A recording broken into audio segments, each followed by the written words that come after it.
Collins, it's a beautiful day here.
was he spent about 10 to 15, 20 minutes just educating us on the purpose of life, the meaning of life, the meaning of community, the meaning of sharing, the meaning of team lives, uplifting people, humanity. He says, at one point, he wished he could create 1,000,000 Mother Teresas. That is that's the mindset. That is how ASH MUfreh was successfully able to now. We are saying that it is our big, bold, beautiful shared dream, but it was our founder, Mr. Ash, who inculcated that into us, into our consciousness. And now, percent of us, we all came here for money. Our primary purpose was to uplift ourselves, enrich ourselves financially. 90% of us who agree with Mr. Ash and telling him to go to the direction that he's going, we're saying to him that we also want to, we shared one big, bold, beautiful dream. This mission. You know, when it comes to the mission and the vision, because this is the cornerstone of why it is the intended, it is the sequence, the mission and the vision that ASH MUfreh laid down is the direct consequence of why it is a movement. When you understand the mission and the vision of this company, ASH MUfreh is a big shared beautiful dream, which if you look, let me go back. Every single major company, our company, every big company, corporation out there, if you go to the page that says about, you read, you will see there inscribed in every big company their mission and their vision statements. Their mission is what they achieve, and their vision intend to achieve it. So a big, bold, beautiful dream, in my opinion, is equal to that mission. The foundation of our founder, Mr. Ash, from when he was a child. That is when that was born. And this is actually, brought to light by his late uncle. He told him when he was a child, predicted what is about to unravel to well. That you are going to well is going to know you, and you're going to uplift humanity. That's what father's uncle told him. So that is the mission. That is what has been inside this guy's opinion. And what is that mission? What does he tell us? It is that mission that has brought all of us together, and we have stuck with him through the mission to uplift humanity. He says that the dream is to uplift humanity, empowering people from all walks of life, all is. There is no company. There is no company. Go and say company from, I don't want to call names here, from the biggest, most richest, most affluent company on earth right now, that you go to their about, look up what their vision is, and they're telling you their mission is to uplift humanity by empowering people of all walks of life through what? Education, through personal development, and through your finance. That's what ASH MUfreh is telling the world, and that is the attraction that he garnered to create this movement, guys. That is the most attractive mission statement that the world is going to gravitate towards him, because no one has done that. But he said that education, guys, is the fastest way to alleviate poverty, to alleviate hunger, to alleviate homelessness. Because I am a child of someone who came from poverty. My father, my late father, Michael Takusi, blessed memory, he was born in a village in the western province of Cameroon in 1937, in the darkness. In fact, his mother was on her way to the farm, back a farm, and she got her labor caught her. Her father was born under a tree. But this man, born in the darkness, through education, was able to study in Nigeria, United States, Canada, Great Britain, and he became pioneer electrical engineers in Cameroon, and he supplied electricity to the whole country. He said he's going to uplift humanity through personal, how, health, lifestyle, all that. So that is what Mr. Ash in us.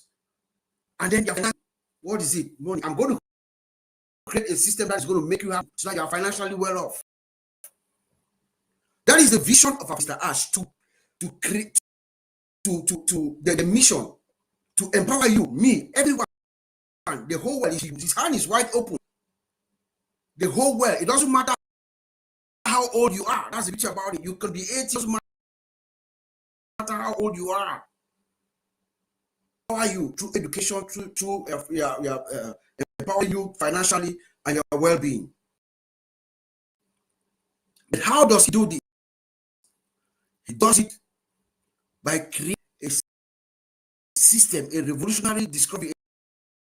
He's going to use artificial intelligence to build a system that anyone can use it. I have promised to you. Doesn't matter where you are, whether you are in Africa, Europe, anywhere, don't be poor, rich, black, white, yellow, name, straight, gay, you come into this system. I call it a heterogeneous system. For all.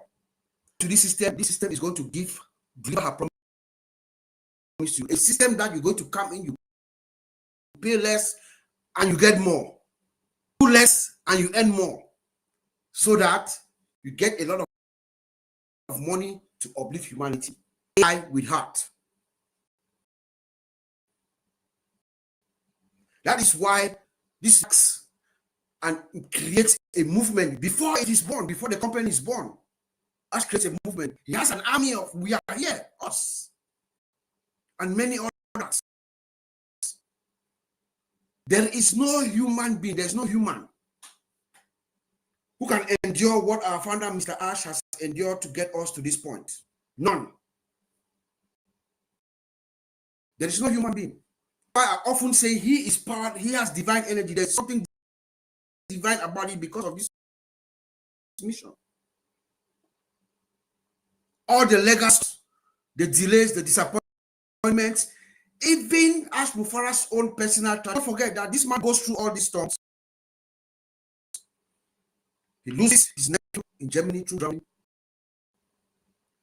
He's about maybe 2 or 3 people deaths in their family. He loses that uncle, his famous uncle, to whom he was very close with, the one who predicted who he was. ASH MUfreh goes through all this, and yet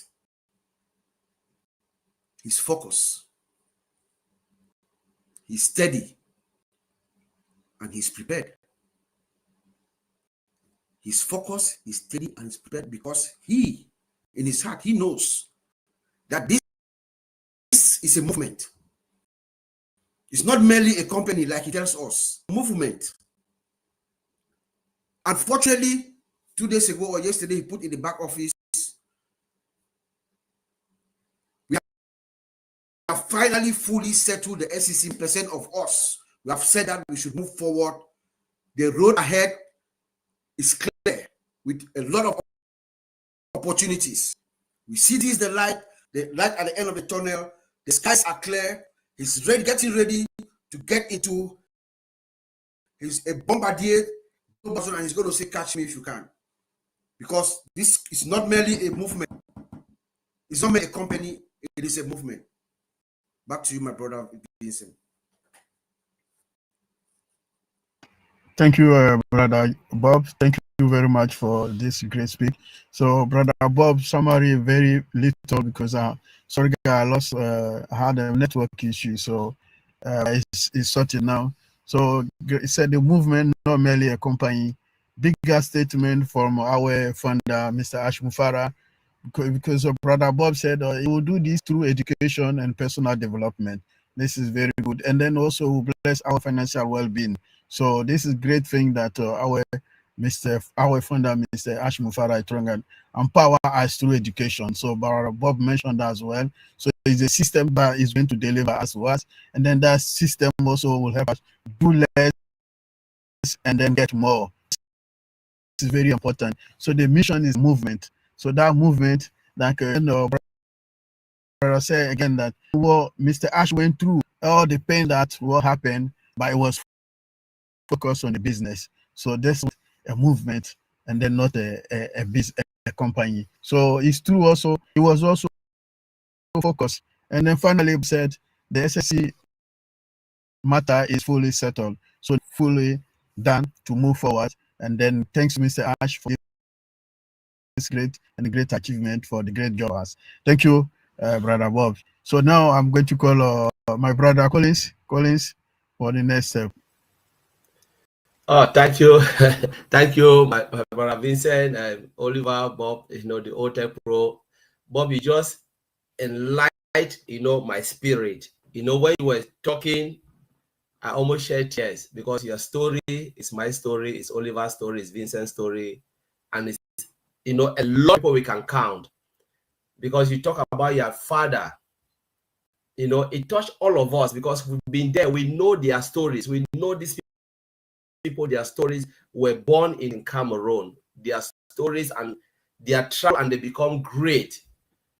Not because of their ability, because God was with them. They achieved great things and they instilled that in us. We always see this in our own neighborhood. Wherever you live, you see suffering people every day. We cried because we know our stories. How can we help them? What is there that we can uplift them? Sometimes your own ability cannot even sustain others. Today I was talking about Oliver going to Cameroon, crying, seeing people, and I was telling a lot of people, I said, you know what? Oliver is somebody with good heart, but sometimes his ability cannot help everybody. Same like you, Bob, same like everybody. But what if there is a company that can change that history, that can give you that ability to help others, powered by AI and everything, with someone who also have the same story like us, Mr. ASH MUfreh? It's just because we don't know his story. But if we look at our story, maybe his story is more than our story. Have lived it and have seen it.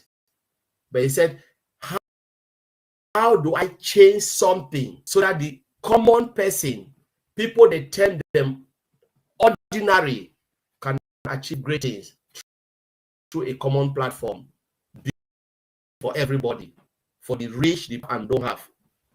I was thinking about it, and Bob, when you were talking, my brain was just pounding.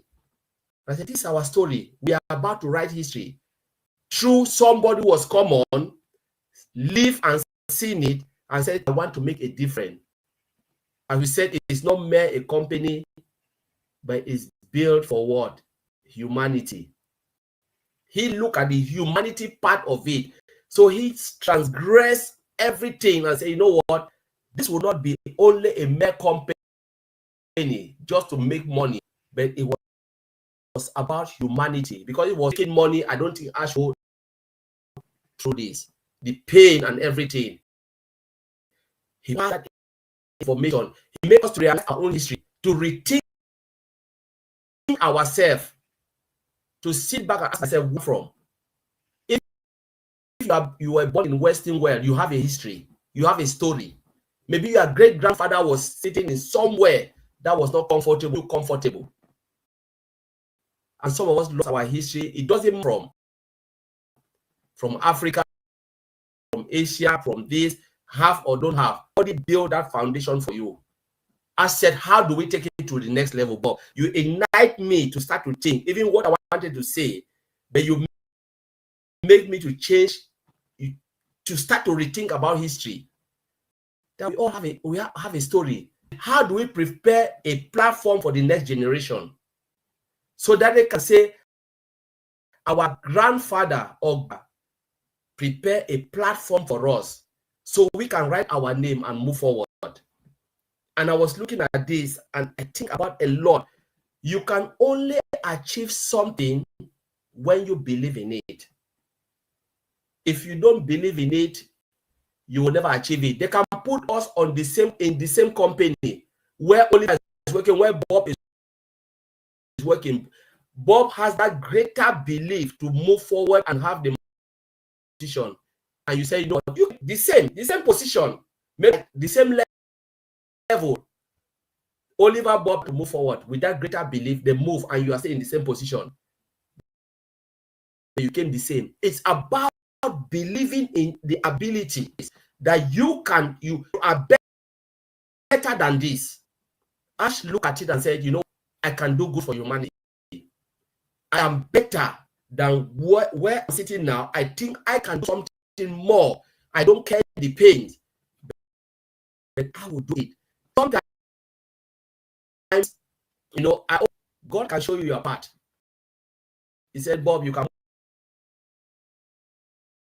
move from A to B, but it will not show you the pain that you will go through.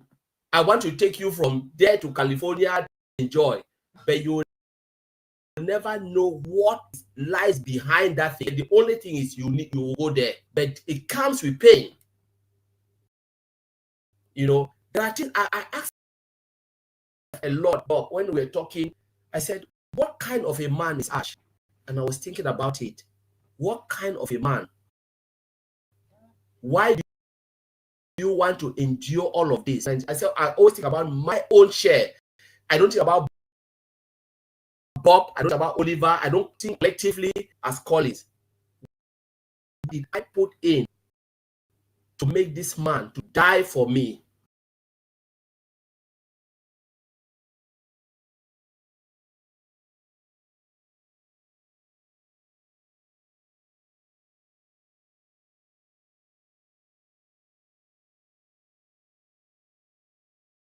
You know what? Because of your heart, I'm ready to still continue with persecution. I don't think I can stand it. Let's be honest to ourselves. We can go behind and say it in the crowd, but when God puts you in that position, in your heart, in your quiet corner, in your room, and you search your heart, ask yourself, your soul is speaking to your soul, can you do this? I know the answer will be no, I cannot stand it. I know 100% the answer will be 100% no. Sorry, I don't know why my camera was off. It was off. So I don't know what happened, but I'm good to go. And I was thinking about this, Bob. I think about this. Some of us don't have the answer. We can speak in public, but in your quiet corner, your own self cannot speak to you because you know you're already bound. But this man took it and is moving and moving and moving and moving. And there was something I put down, Bob. I was thinking, I said, what's he doing? What set the fire in his heart? What have set that fire in Ash's heart? It was because when he looked at those around who are loyal to him, it doesn't matter if you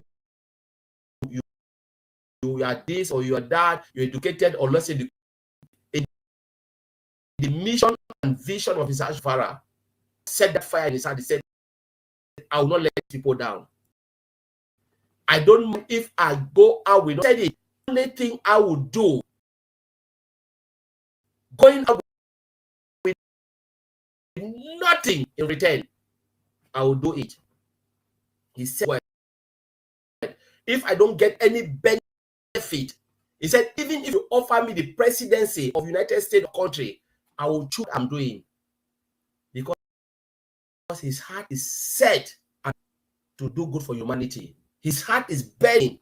But how many of us can have that fire in us to stand by him? He said, we have seen what you are doing. We are here humbly, faithfully, just to watch you and give you the encouragement. Like Jonah, who said, I will not go and preach, but God pushed him to go. How many are ready to stand by him? That's what Bob said. Bob changed the whole my topic in my head. What I wanted to say, I was just going crazy. I said, Bob, it's like God just messed up my brain. that this man is somebody we have to take seriously. People like this comes in a century. They don't come easily. We don't know who have set this man on fire.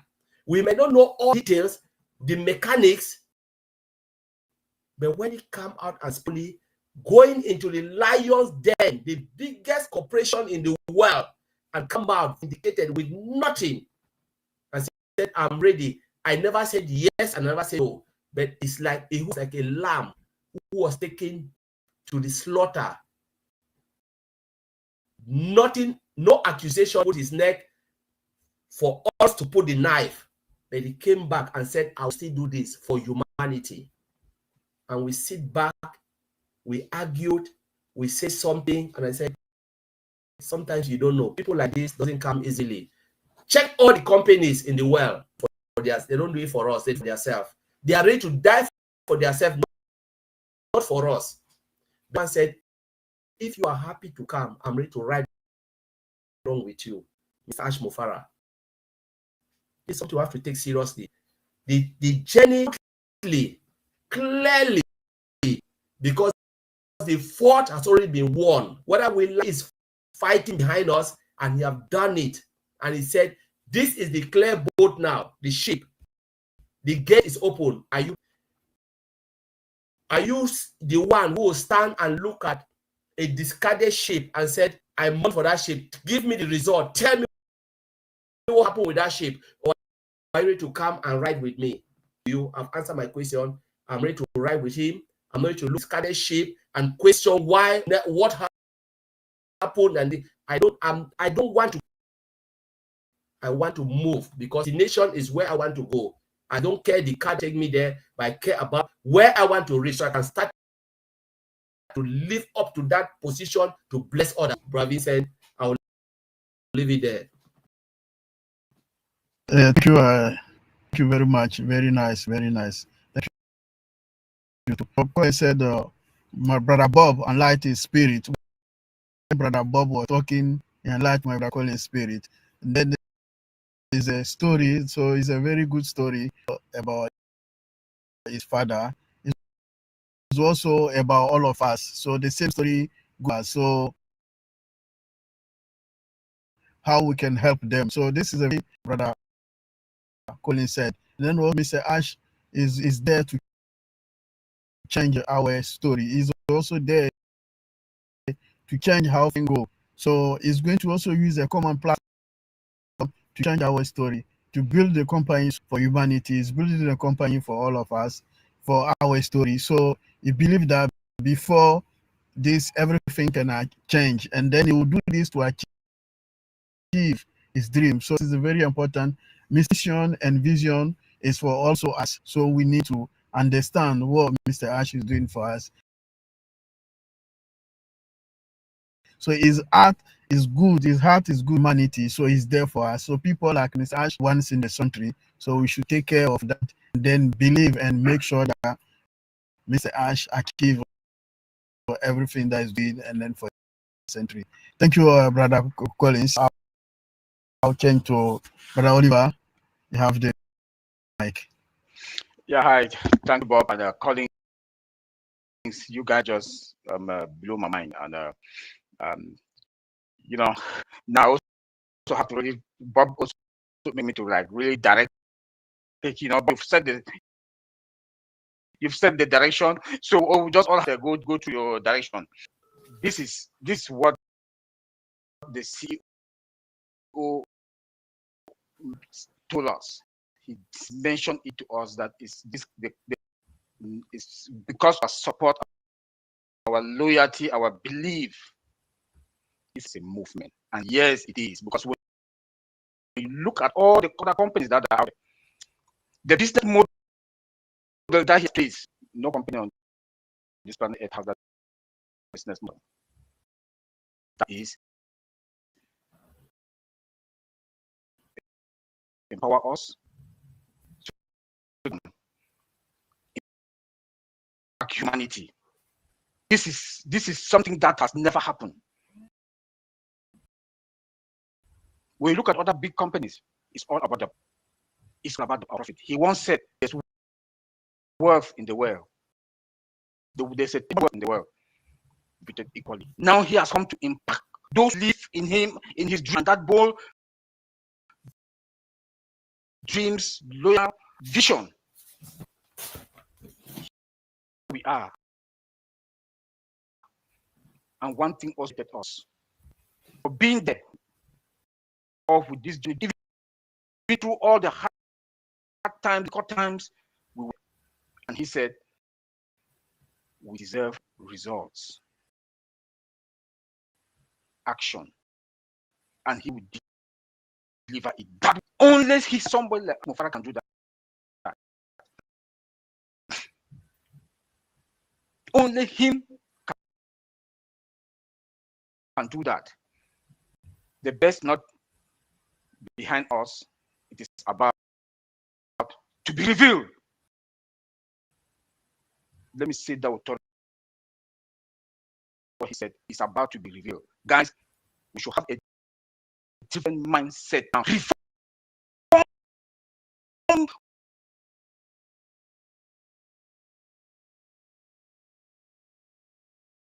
Go and refocus. We should go and refocus. I heard that from Red.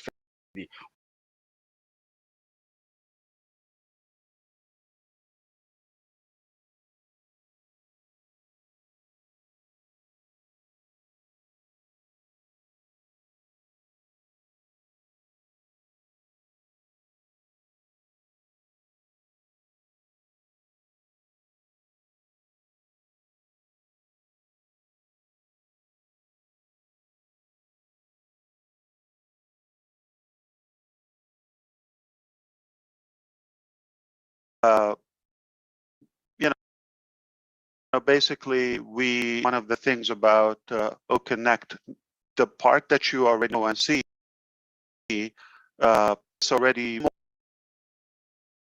more interesting and live, and you know,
exist, but how to humanize it? How could we make it more interactional? How can we make it more live and unboring?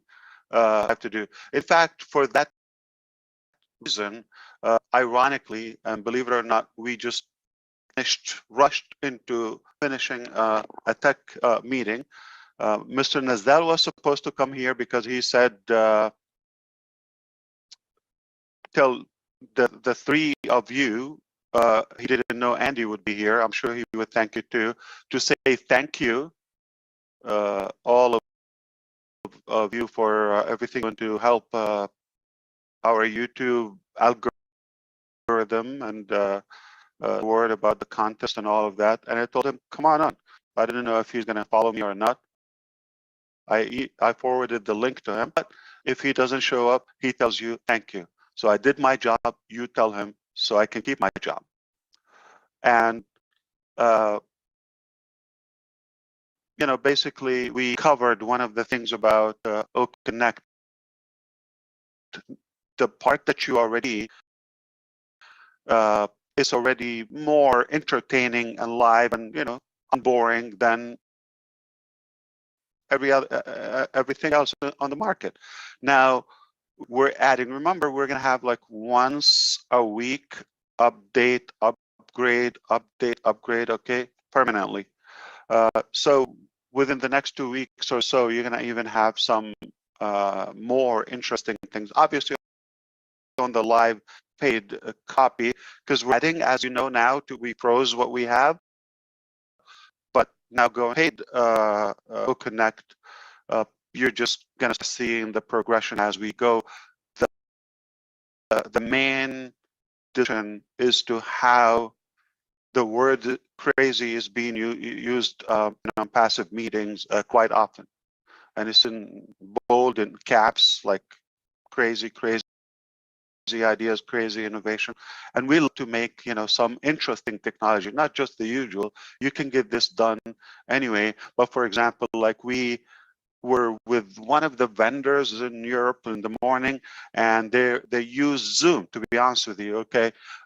They were using screen share and really poor quality. I could tell the difference because now we're using OConnect. I said, can we please next time use OConnect, because it's really not that attractive when they share a screen. It's not that good of a. So yeah, we definitely will impress you. That's no doubt about. Like within the entertaining aspect, more humanized. To the point, I'm going to add this because it's 360 and we can say things we don't say anywhere. To the point where, you know, some boring things or presentations that happen, not, but in general, they're like you're there. Okay, so we created. Okay.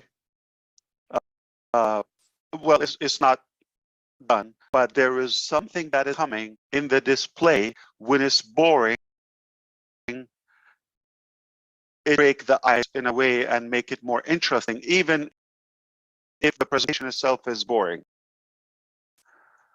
Speaking of the background, speaking of the resound, speaking of all of that, that is done. But now something more about the display. So what's happening? So it's going to captivate the attendee in a way, even if the content is horrible, but you're amused by the display, the outlook of the application. And I promise you, there's not going to be one boring session with Onpassive. So to all of you horrible speakers and attendees, I'm sorry, presenters and coaches, we got a place to fix you. Come here, you're going to be okay. But it has to be with heart. If you don't do it with heart, it's not going to be you know, done. If you're money driven, it's just going to be cut dry and another transactional application. However, resound, you will be able to add your own resound. We've added more, okay? So they're more exciting now. We have more selections. The problem is you're going to be hooked. It's going to be addictive. You're going to, by the time you play with it, like half an hour is gone. So there's not going to be a 30 minutes connect. But the good news is unlimited. And then background, you can upload your own, no problem, okay? You can make your sound and add it, presentation, all of that. So you have more options now, and they are there already, and you can add your own. It can't get any better. So you can add, like record. Hey, okay, for example, you want to do that? Captain Chris Johnson's here. You can do that, okay? And all you do is just click buttons and have fun. Let the machine work for you. Yeah, save your voice for the good stuff. Giddy up, Susie, or, so everybody will be able. How are we doing? Yeah. Hey, Jane. I mean, I'm trying. I mean, Chris. So that would be interesting. So what was the topic about today? I mean, I just want to catch up with you because to be honest with you, we have so much in our plate, and I kind of sneaked in here between meetings. There's another one coming now, different topic, but overall, I want to ask a question. If you don't have a question for me, and you can ask any question. Are you ready for an exciting ride? Because for a while, people are in such an anticipation and some anxiety mode. And we said, and we worked hard not to have to repair. I heard you talking about repairing. We worked so hard not to get to the repairing mode. Now, there's a difference between the past couple of years, beta testing and all of that is on us. We're paying. We don't complain because we're building organic technologies from scratch. But now it's a different game.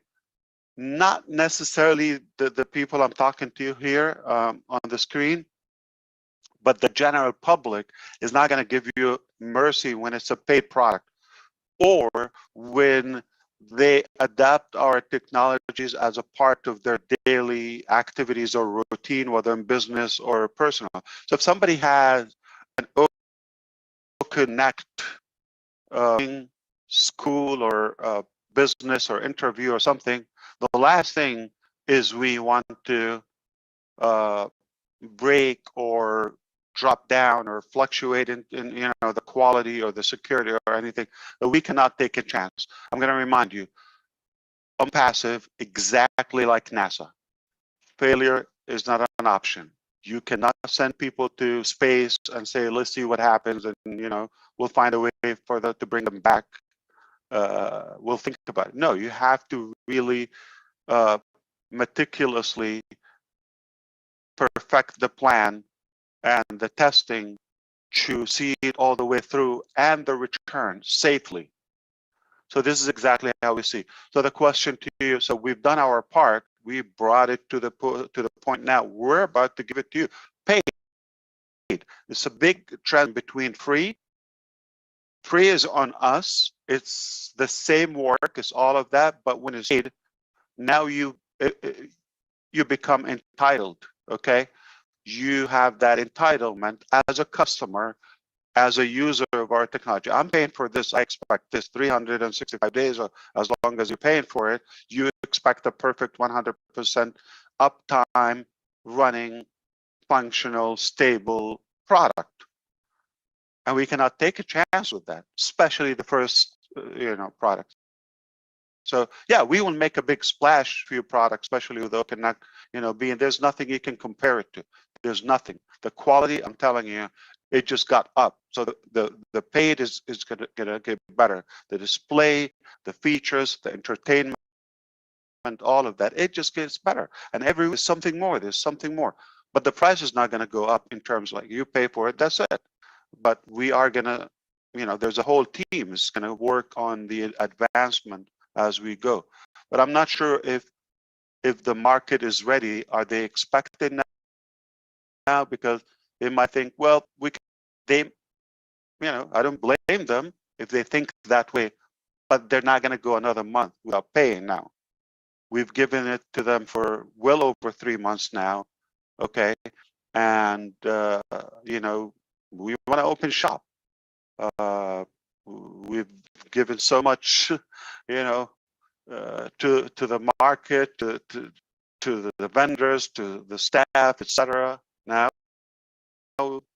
I think it's fair for something in return as a company, and for those who really help to build this business and have a good exposure for it. My question: how ready are you?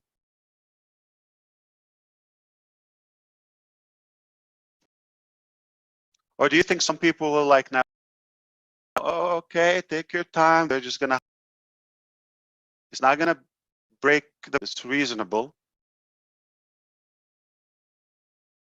I think there's certainly going to be people who are going to be nervous about it, Ash, because we've been in this journey for such a long time that actually switching over to the next phase, which is what you're talking about, I think it's going to be a bit of a surreal experience for many people, and one that's a bit like waiting for a baby to be born. You're expecting what's going to happen, but until it actually happens, then you actually don't know how you're going to react. And I think there's going to be a lot of people who are going to react in a lot of different ways, but certainly excitement is going to be there, that's for sure.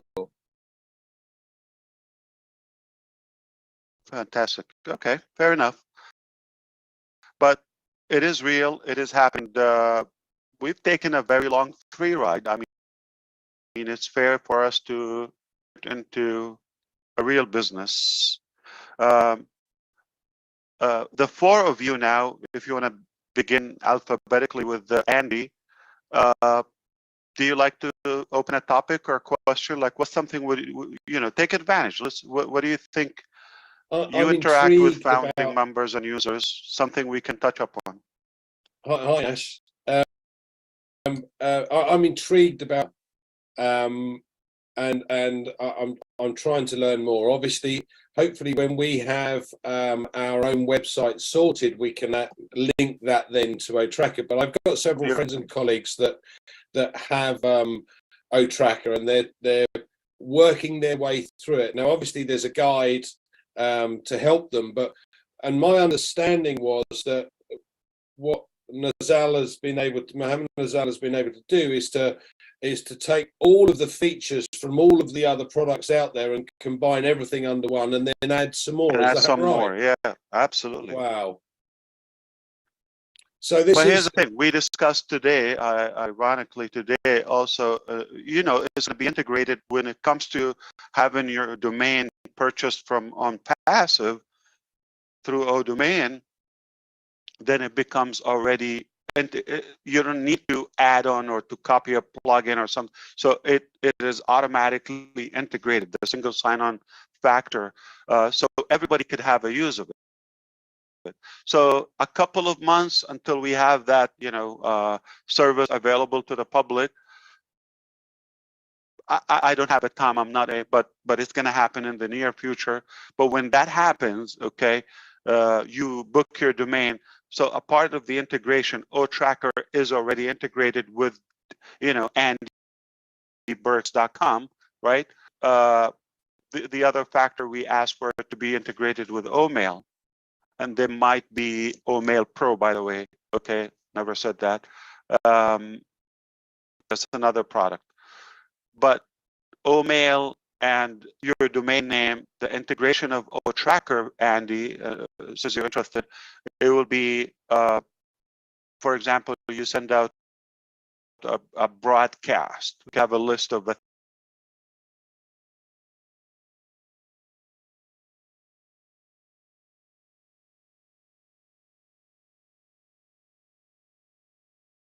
know what happened to your message, who opened it, who's engaged, who's really interactive with it, like who opened clicked the link if you shared a link or a video, watched it, how long. When I get a forensic dissection analyst for your data or for your activities, that would be through OTracker. So that will be also integrated.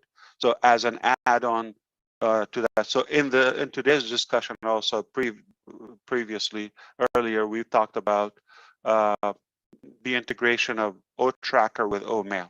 It will happen.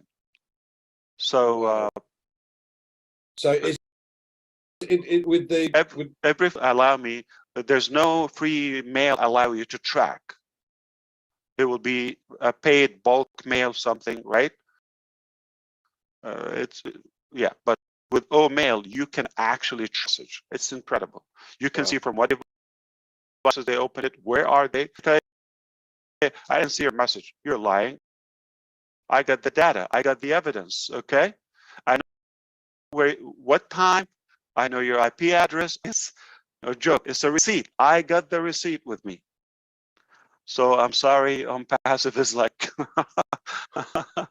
ruining the lying 16 participants. Where are they? That's phenomenal. Thanks. We never know how they get secret, I think, but oh, so they just did the yeah, we don't know how they get that link, but you may recognize maybe the team. How is it, Ash? Since I'm second in alphabetical order, how excited not only are you, because I can see it in your face, what about the team? How excited are they to actually show the world their work? They got to be going crazy right now. Very, very good talk to you, Chris, and I appreciate that. Well, truthfully, there's a mix of nervousness, and there is a mix of, accountability, responsibility. They have their part, and in the meantime, there's the time, not deny it. All of that there, but yes, right on. There is a general theme of us being able to pull up technology for the first time and all of that. There's not one conversation that someone would say this would be kind of disruptive, or this is outstanding or above or superior so and so, whether we're talking about OTracker or Connector or the other products that are not released, or anything that we know what's coming and they know what's coming. So the attitude is there's so much pride with of course the pressure is there because out of responsibility, but yeah, they have this confidence and this pride within, like, oh yeah, we did it, and we did it the best. I don't mind saying that one of the things, for example, we didn't want to go too far in the paid product of OConnect without having a disruptive AI component.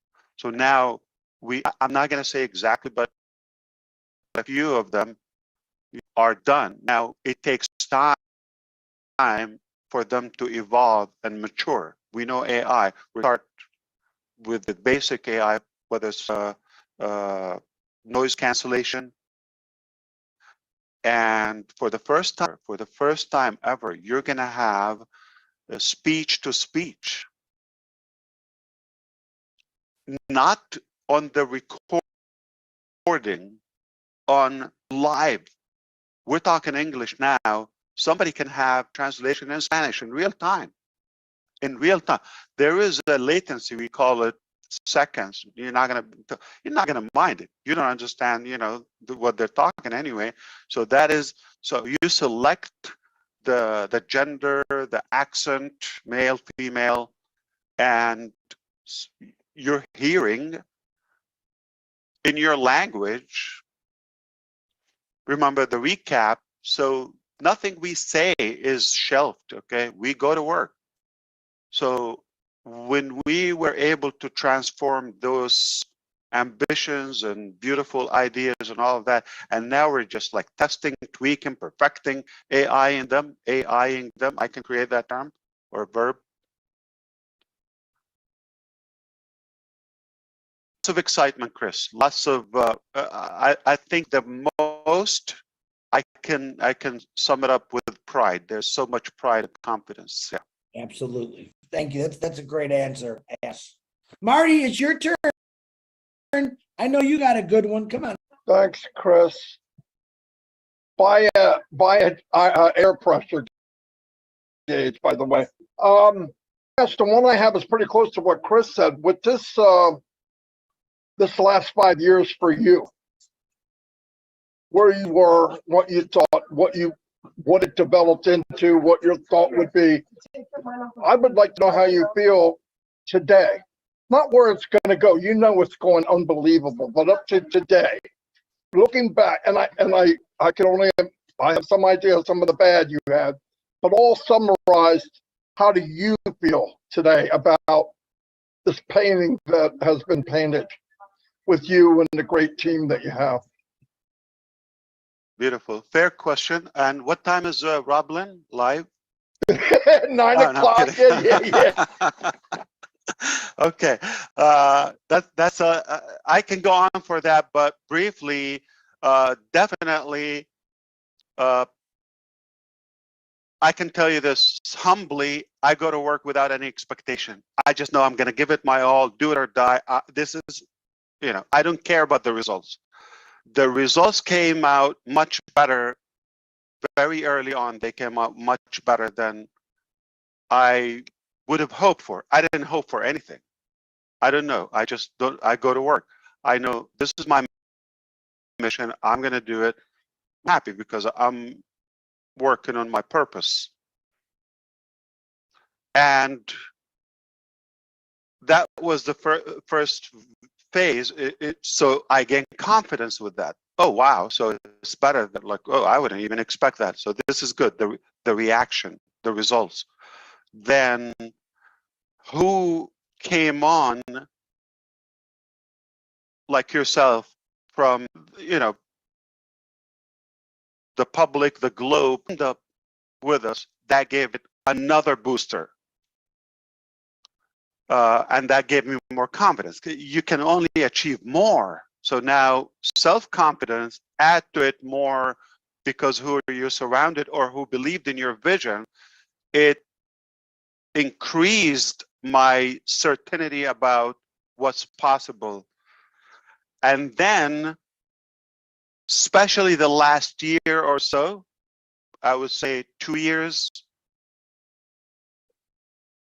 the people who came on board on the team side, on the corporate side, that took it to the extreme where we have this thin line between the supreme confidence we have until we think we're arrogant, like because we're that confident. There's nothing no to it.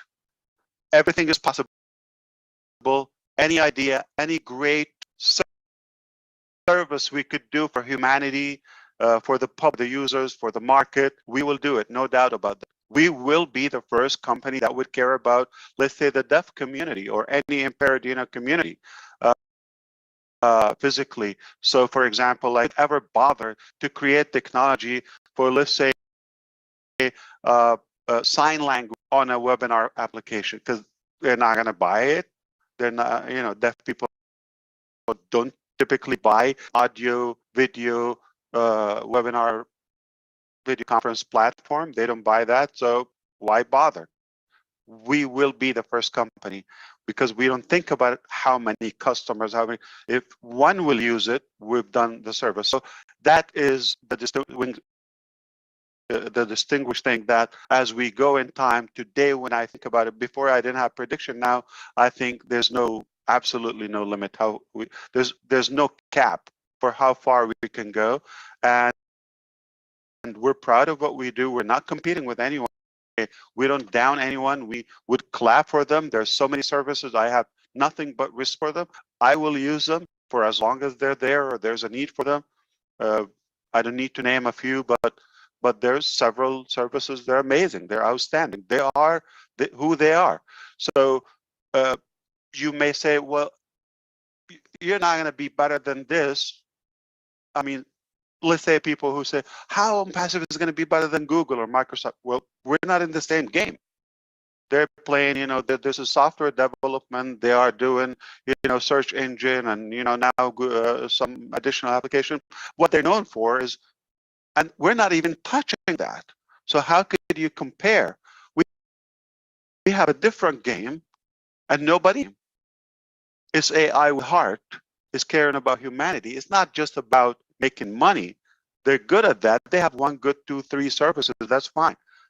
But what we created is definitely superior in terms of, for the first time, you feel, I can trust this company. I trust this product. It's not just to use me and suck my money, time, or data, which is precious. Is here to serve me, to help me, to save me time, to save me money, and to ease my life, to simplify my activities. So the confidence is what stands out for me. It just my confidence 5 years ago. I believe we're unstoppable. I mean, there's nothing can crush us now. Only God. I would always have to say that, because I'm not going to be ignorant and say, nobody. God can stop it. Okay. But other than God, nobody can stop Onpassive. We're unstoppable. I can't even stop it myself. Just don't feel bad, okay? So if there's an idiot out there that thinking they're gonna, shut down Onpassive, or I can't even stop it. Who are you to even try? So save your breath and time and go, bark in a different neighborhood. Absolutely fantastic, Ash. So I'm last up then. How can you follow all that? It's amazing. I'd actually like to talk about the new website that came on Monday. Now, I've been harping on about this ever since Monday. I've noticed an amazing change in this new website.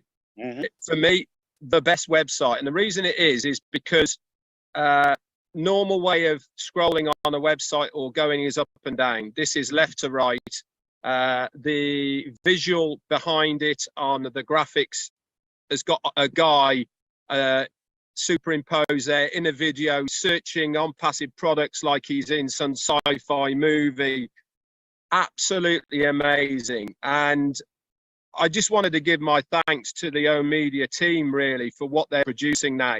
The marketing design team, not O Media. This is it's a market. Is it different? Oh, marketing design team. Well, what they are doing at the moment, for me, hands absolutely head and shoulders above anything else that you will see out there. And if this is the quality of what we will be getting our hands on as far as our web pages and through the domain, domain and all the rest of it, then it's just going to blow so many people's minds that they are going to have access to this quality. It really shows that we are in the marketplace as something that is far superior to everyone else, and I know that's what everyone is striving for. So this is your favorite so far, right? For me, it is, yeah. And the reason that I liked it so much is because it made me stop and think, how do I scroll for a start? That was number one. Is because when it came up, I automatically, when I scroll, I use my up and down arrow on my keyboard. I went up and down, nothing happened. I was like, hang on a minute. What's going on here? And I saw the slide and I thought, oh, well, this is different. And so you slide it across. And it just made me, everyone's going to be in that situation. But what it does do is it stops you automatically scrolling, if you get what I'm saying. Because you have to instantly think a little bit, it makes you take more notice. And when you're taking more notice of what's there on a page, guess what? You're reading it. You're actually becoming interested in what is there. And that the whole idea of a web page is for people to be able to read and get interactive and then make their own journey within a web page by clicking on something. It'll take you somewhere else. and then you end up going further and further down the rabbit's holes of what you're interested in trying to find out. I loved it, and for me, definitely the best one. So kudos to the marketing department. Oh, thank you so much. And they are saying you're very welcome, Red and everyone. Enjoy it. One word. My favorite, the one that is coming up next Monday, this coming 17th. That's my favorite so far. Looking forward to it. And they're telling you, if you like this one, Monday is gonna drive you crazier. I'm actually gonna have some side bets going on with them too, because they keep changing the registration and the login tab at the top, different way rounds. Some weeks the registration tab's before the login, and other weeks the login is before the registration one. And it's one of my weekly games now to see which way round it is. So it's. But this going with like how unique we are, like we don't have to. You understand? Like we don't need to give like 4 or 5 months, right? And every holiday, yeah. So this just goes. We don't calculate, you know, because you could just design one website a year if you're, you know, you'll be fine. Like, okay, a year, just not one site for life. Okay, most companies, one site for life, right? And if you do it once a year, you're ahead of 90+% of all website designs. Doing it weekly, nobody does that. No one does that. And if we go another level, which we could, okay, as we need with OCreate, the O domain, and all of that, it just mind-boggling. Like nobody even consider having websites a year. Needless to say, a month. Thank you so much, Ash. Not only for So your how time can you here, compare? You Yeah, can't. of course. Yeah. Absolutely. All right. Any you can have a second bonus refill. One more question. Narelle is here. Ash, I don't have a question. I want to let you know a gentleman named Roy Davies. All right. Yeah. Good old guy. Good friend of mine. He's in Florida. I know Roy Davies. Yeah, he called me the other day and he had come across some money and he wanted to donate some money to buy those guys all a coffee in Hyderabad. And I said, let him know. I go, but I think Ash has got that. He's got it covered, but I think they'll appreciate. I'll let him know. But what he did do, he said, okay. I said, I like cash, Roy. Kidding. No. As he turned around, and he donated $400 to the Seeds Academy for their. I didn't expect. To throw out there, I told him that I would tell you. Roy Davies wanted to buy the entire staff they can get. I said, I think Ash has got this. We do have unlimited beverages, yes, everywhere. Okay, so not coffee, yeah, so not once, so unlimited. So some members, they get their daily at our expense, which is all you can eat. It's not just like one cut dish, so it's unlimited food. At least once a week, they desserts or pizza or whatever. But some work a little overtime. They also get a dinner, transportation, all of that pocket money. But to be clear, because I heard somebody was like thinking that we give them once or no, lunch is daily for the staff, hundreds of people in Hyderabad daily. They have lunch daily, and a good portion of them twice a day. Lunch and dinner, how long they stay. And all day long, unlimited beverages, coffee, tea, water, all of that.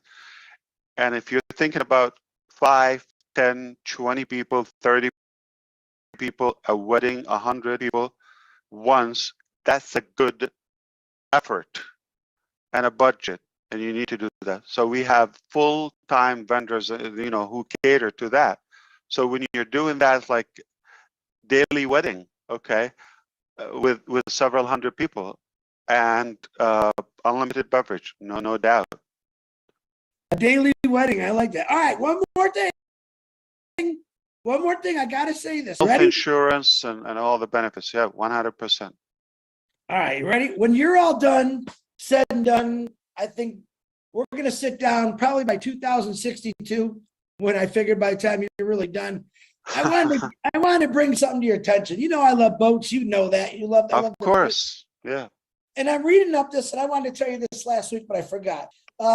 By 2027, the boating market will be $35.4 billion. Now, that's humongous, right? But what I'm saying is most people don't buy boats or bigger recreational vehicles because of gas prices. So I'm going to put a little seed in your head is I'm waiting for someone to come along that can design something where a boat doesn't take gas. You know what I'm talking about? Because I'm going to be the guy that designs it. And then you just put whatever this mechanism, which I know you're going to think of, in there because people love to boat. And the truth is, the average middle class people, they can't even afford to get a halfway decent boat because of gas prices. They've just released a hydrogen powered super yacht, Chris. Yeah, but that's for super rich. I'm talking about middle class people. The one Onpassive represents the poor, the middle class, and everyone. But look at, he's already smiling. He heard 30.45 billion market. Because we're on 360, and I'm going to break this down for everybody's level of intelligence. Chris Johnson, live on YouTube right now, he's asking me to invent a source of energy that can help the boats, cruises, yacht, anything sails in an ocean or water or lake, better and more efficient, fuel efficient, or something cheaper, or environmental, probably friendly, I would assume. You want it free or like? I want it free. Someone's got to make a little bit of ching on it. What else? Belly dance for you? Like, yeah, there you go. Come on.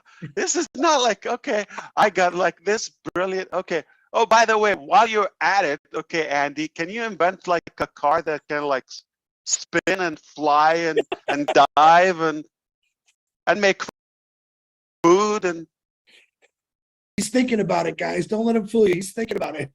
Well, it was Stan Mayer in 1999. You know what? Since you said it, I'm up to the challenge. All right, just because it's you, Chris. Okay, I will do it. But man, this project, I will take nothing less than $4. There you go. I'll put in the $4. You got that? I'll go to work now. There you go. I knew it. All right, guys, please. I know this is, but try to cut the last 4 minutes, okay? Cut. That cat is out of the bag, man. Yeah.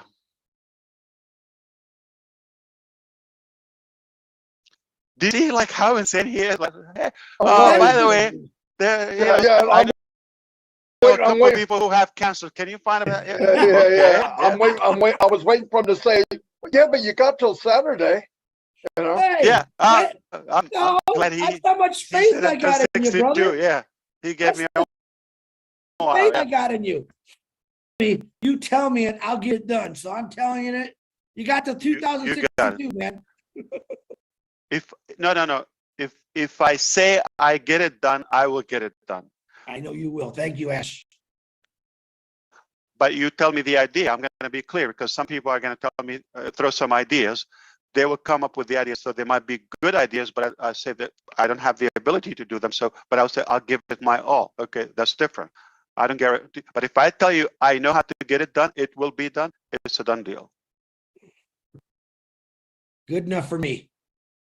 Yeah. What do you like to be done, Red?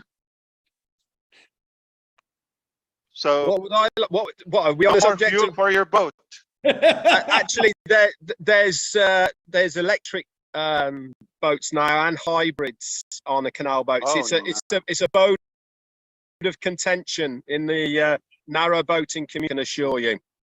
But they already have them here in the UK for those, because obviously you can put all the solar panels on the roof that produces the enough energy for the electric. So how about this? We save the people on the ground first, and then we go to those who are on the ocean. I totally agree. That's definitely got to be the way forward. 100%. Let's do that.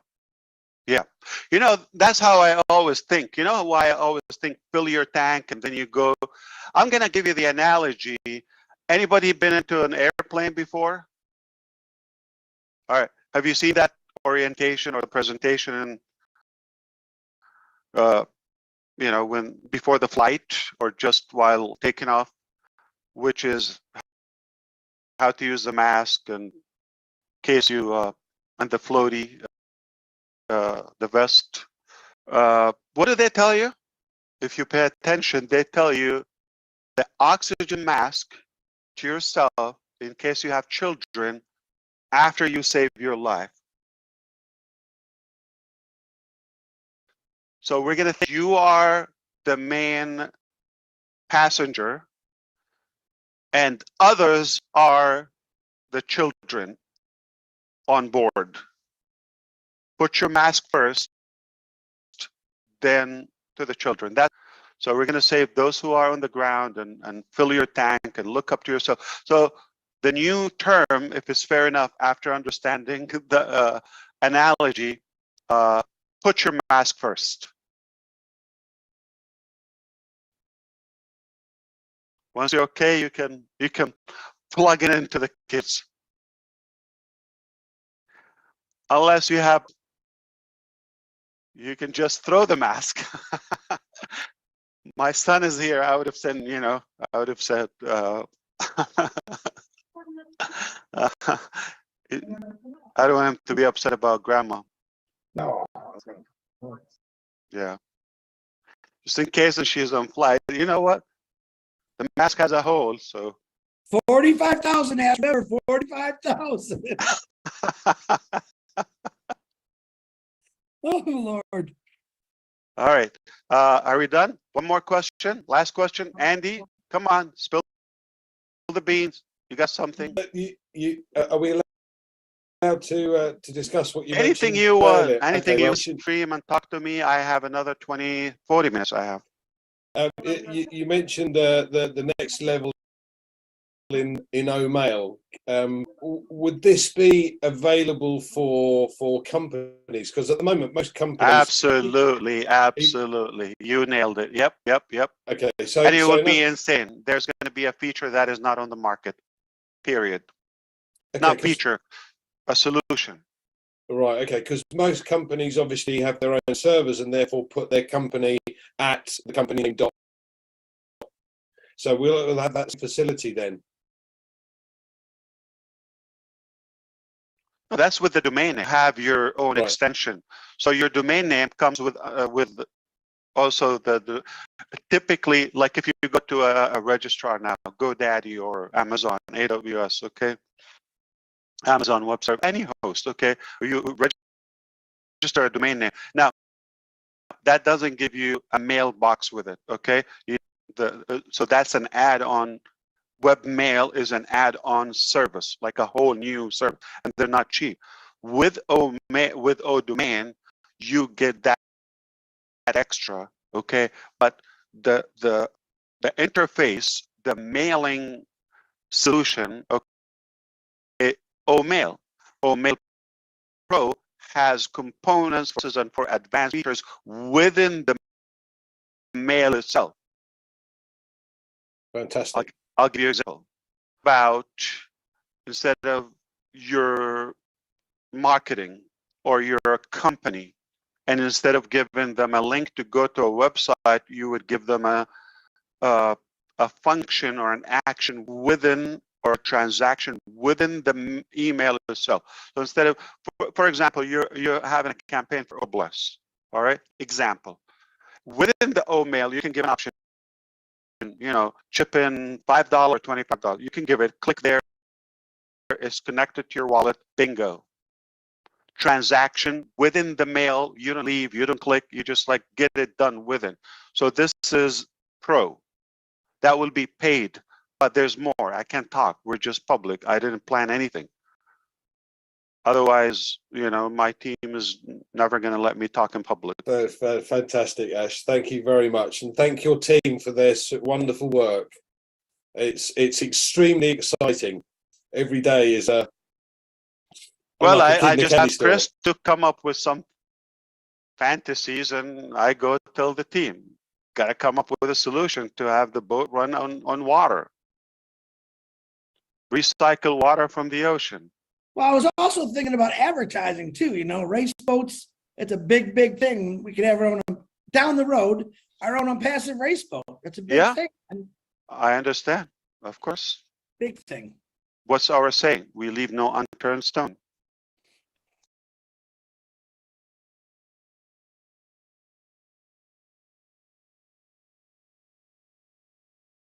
Absolutely.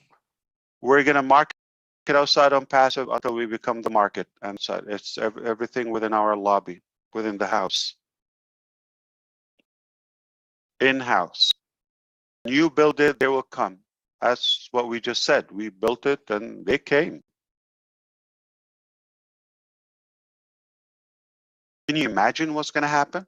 I mean, can you imagine, like, what do you call that? YouTube contest. Can you imagine?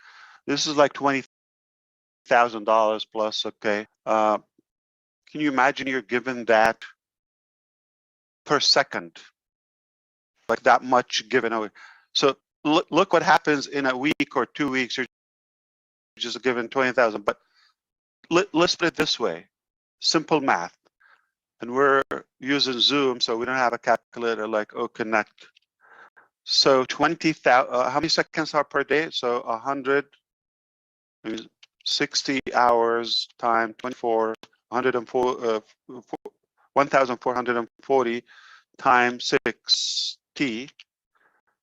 86,000 seconds times 20,000.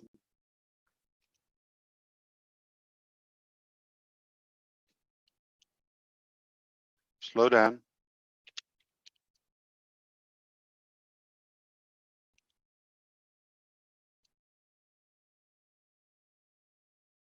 $1.7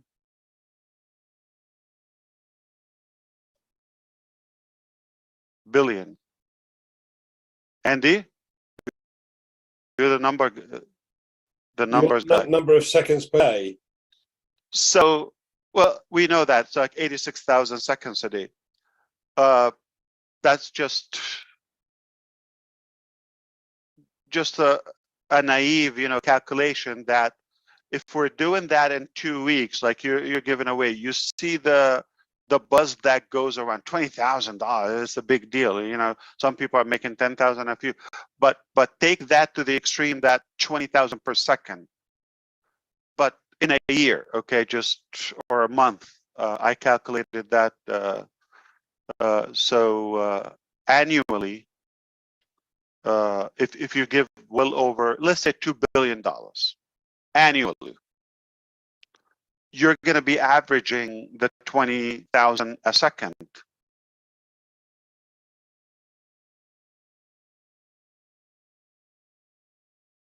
You follow me? Following me? All right.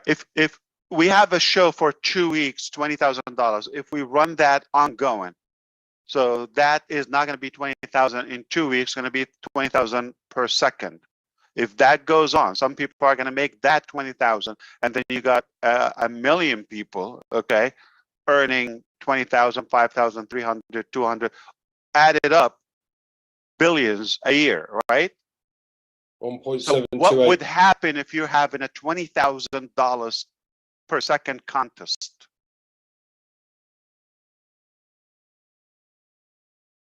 So he was talking about marketing. All right, you're going to have to rewind this 15 times, but you will get it. Not my fault that I'm fast mathematically. So I'll break it down for Andy. I got it. It's 1.728 million. So 1.728 billion. If you're doing a contest, you know, per second, okay, that's going to be billions annual, but I'm talking about per day, 86,000 seconds. Every second of those 86, if you get into that point, there's people are just going to be out of their mind. He's talking about marketing. Okay. I guarantee you didn't get it. What I'm saying is the marketing that we're talking about, put it on a boat show, on a sticker, on Burj Khalifa, on the playground behind me.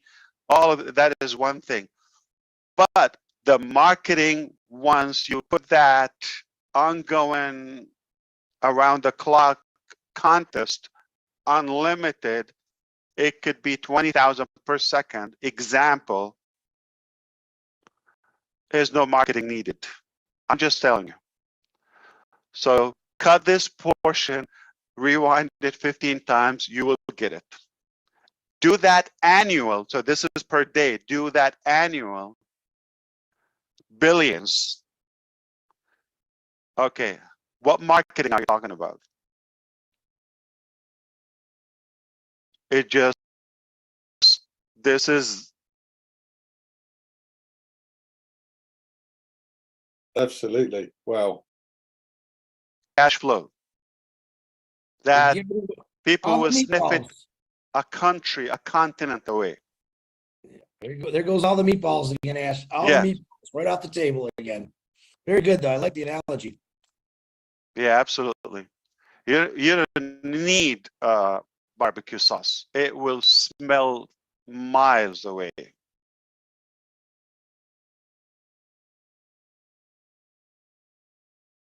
Okay, so you can cut the part since I came in and repost if that didn't impress you. It does, however, mean that if you've got 20,000 every second, that with the number of people in the world, chance of winning is at least 10 times a year. The point is, when you have unlimited contest running, let's say 20,000 per second, that's hypothetical, okay? It could be more, some seconds, it could be less, okay?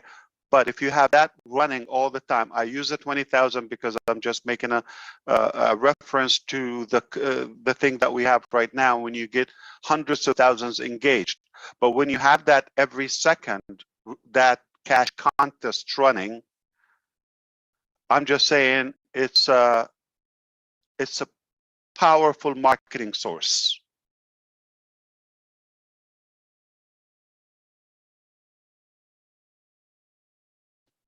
So don't get carried with the exact figures, okay? That's not the point. The point is when you have that volume repeated, more frequent, non-stop.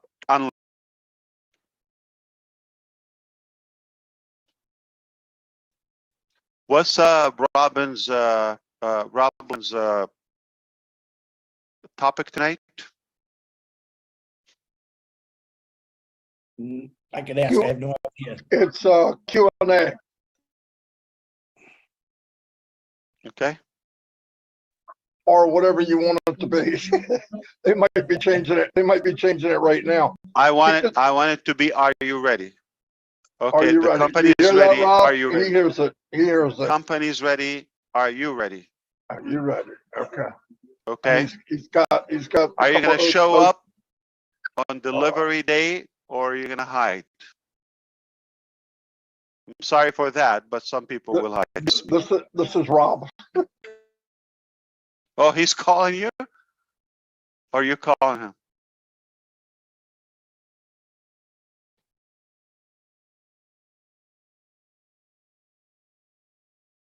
So, Red, what's your prediction the price would be for Connect? Easy. Red, you're muted. Don't say it, Red. You're muted. I went, oh, that's a hard one to try and figure out. it has it whatever the price is has to be in the marketplace as a comparison to something around, but with better value, if that makes sense. So it's a better value, and for example, 1,000 for what is it, Zoom? It's 340 plus. You need to get a license. I think it's $14 a month for the conference, and so it's on the upper 300-ish, close to 400 a month, because we have this very room. You can go to the setting right here. If you came in as admin, this is 1,000. So you would see the monthly subscription is 3 something plus that added without storage. So it's a good 300-ish to 400 a month for 1,000.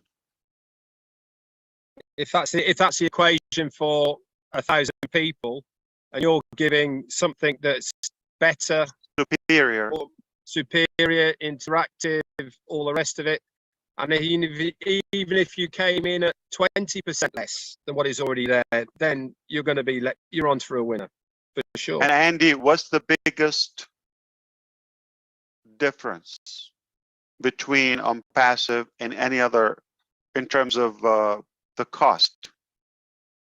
There's a big portion of there's the cost, profit, and commissions. Nobody gives us commission.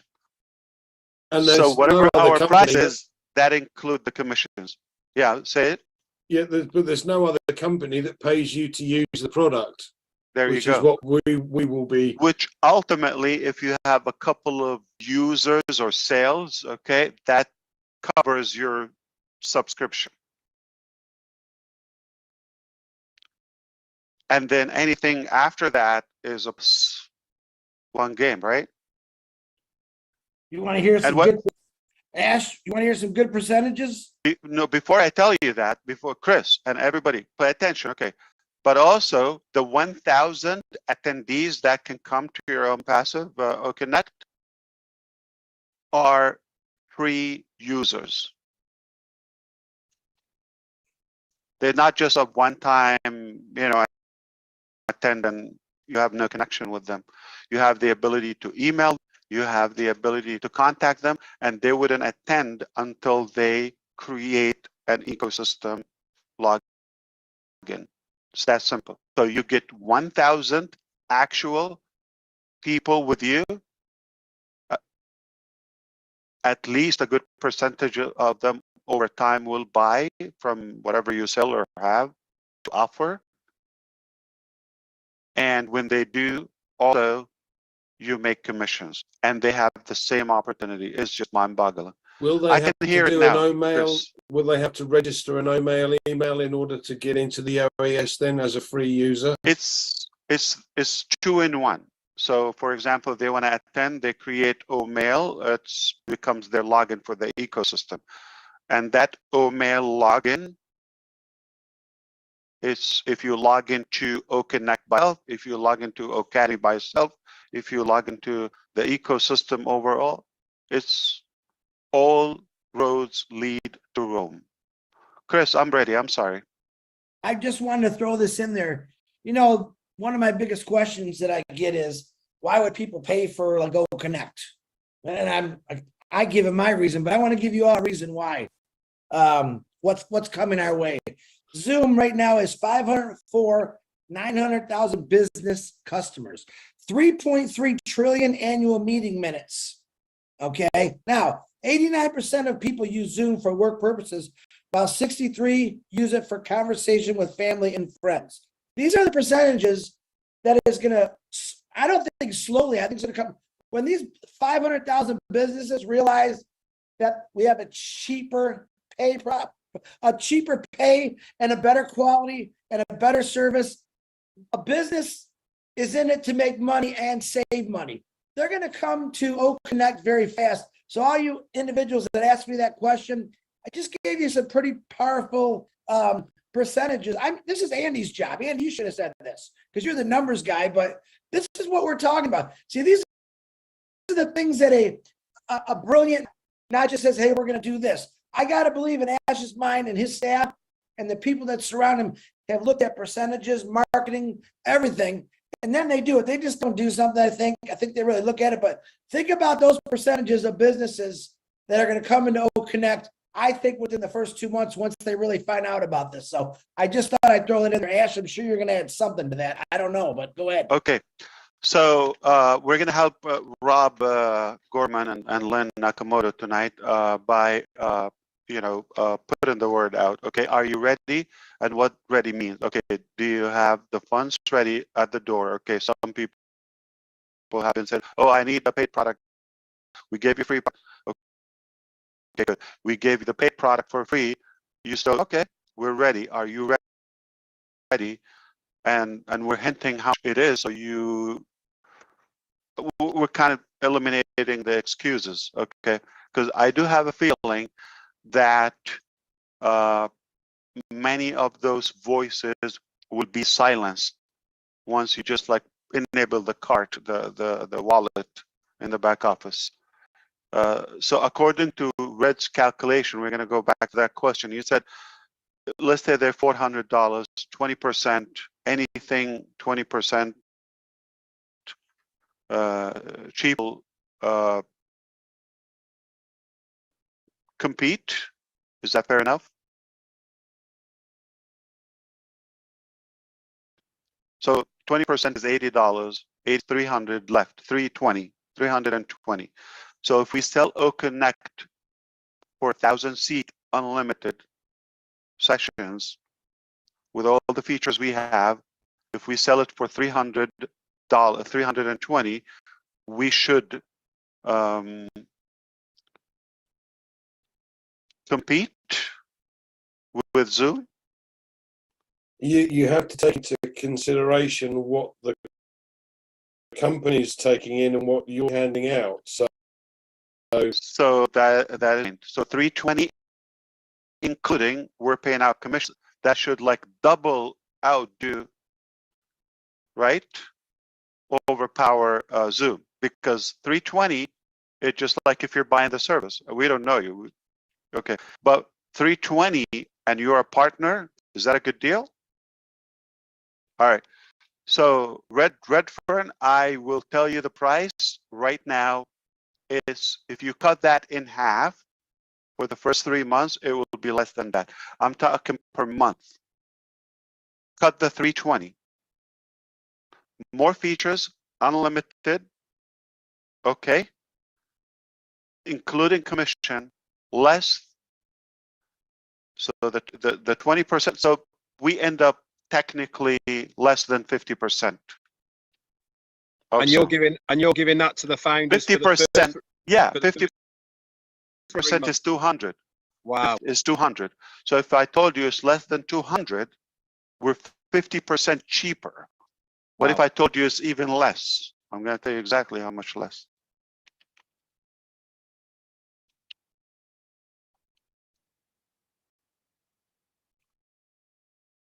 All right. So what if would you say we're 30% cheaper? That makes it better than 20% cheaper?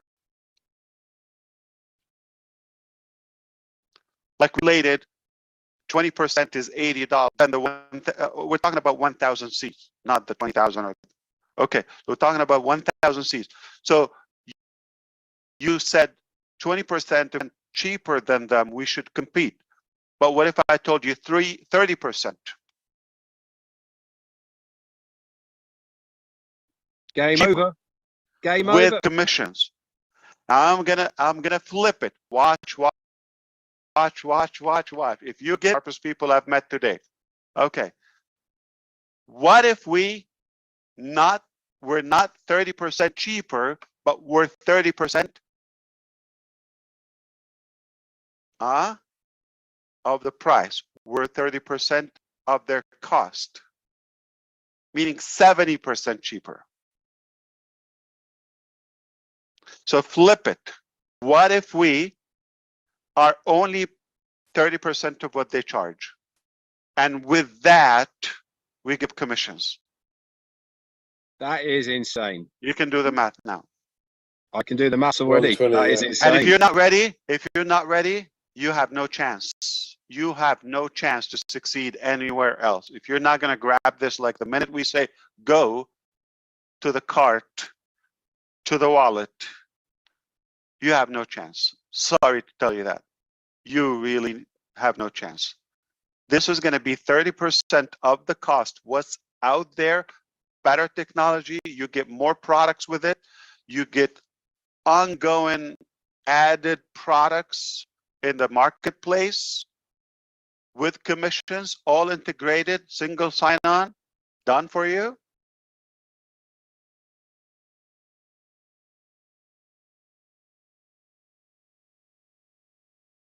The founders would have had that for a 3-month period at the beginning. Ash, is that still intact as well? We're going to give them $97 back to their wallet, plus some love, some more love. That is just amazing. So it will be, you add the 3 months, what's the cost of them, minus $97, minus the $10, the 10 credit you have, plus more. And discount that, and you pay the difference, and we pay commissions. My head now is all exploding.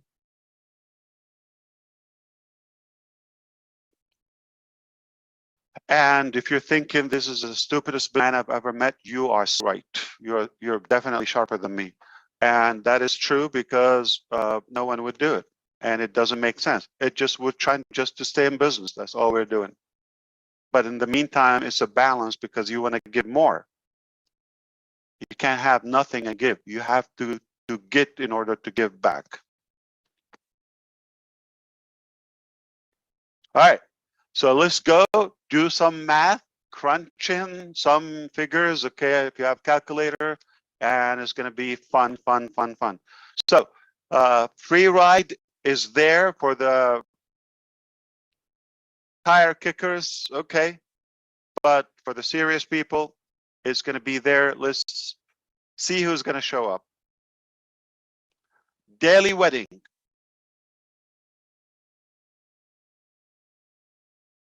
And daily giveaway, and at least not per second, then per minute or per hour.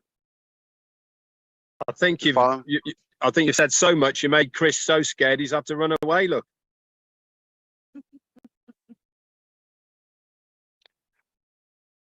He went to count his piggy bank. Don't worry, you're gonna afford it, Chris.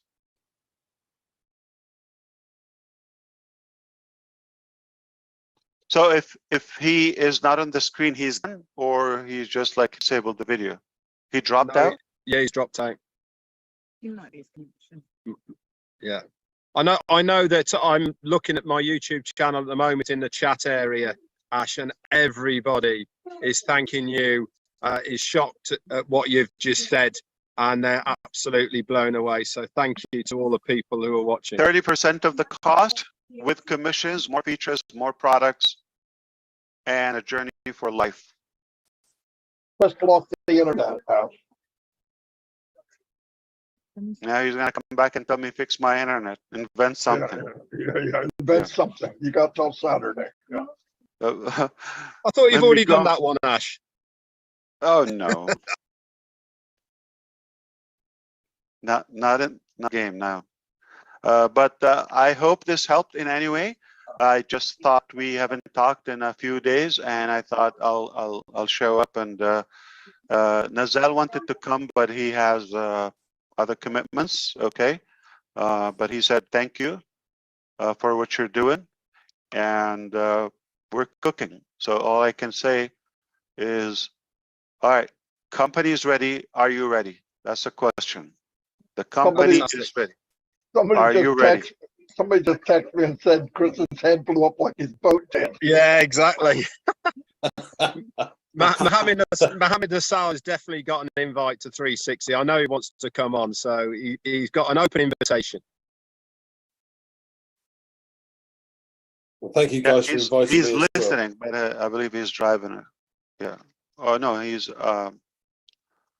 I think what happened is his sound system has an issue because he got a new laptop and he was configuring that. And he's in Hyderabad now. But I'm sure another time he will make it. Thank you very much. Andy, Yeah, thank you for coming, buddy. Thank you, cheers, gentlemen, Andy. and thank you, Ash. Really enjoyed today, and a lot of information there. So thank you, guys. Okay, turn off me the along. live stream. You say hello, bye. Turn off the live the live stream, please. Can you do that?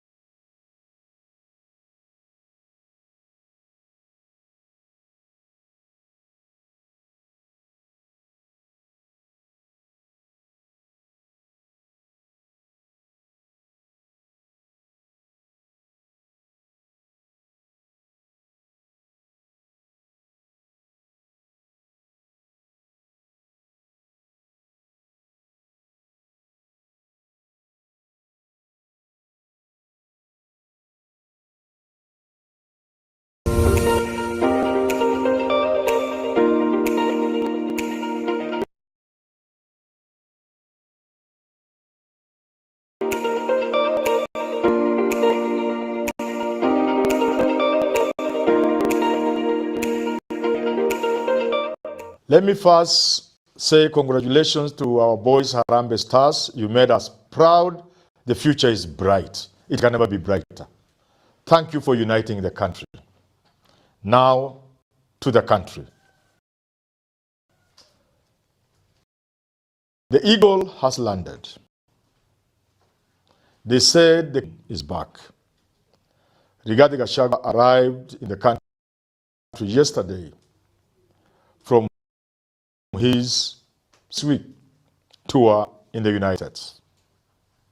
The man of God, the full man, the son of Mau Mau, was bold enough to land like an eagle. He had that he would be arrested. But he chose to announce openly the day he would be arriving, and he came in broad day. Eagle, he has landed. To the reception. First, it was a daring reception. There are people, his supporters, especially political leaders, and the other supporters of some level, who did even what Raila's supporters have not been able to do. When Raila has come in the country, especially the famous Baba While You Are Away, when he came from his sabbatical, he was met by many people, big numbers, but none of those people were able to penetrate the airport. Gachagua's supporters got right into the airport, a testimony of the determination, the seriousness, and how daring they were. They were so daring and in such a numbers that they were able to make the police let them do their thing, which was to welcome their king, as they say. But as to the overall reception, the numbers were nowhere near the CEO of humanity, Deputy Party Leader Malala had talked about. And many people are asking what happened so that Rigathi Gachagua did not summon the numbers. Of course, those were not few people, but they were nowhere near the overwhelming numbers that people expected. There are many reasons. First of all, people were scared by Murkomen. Secondly, people were scared when very early in the day, goons were spotted on the road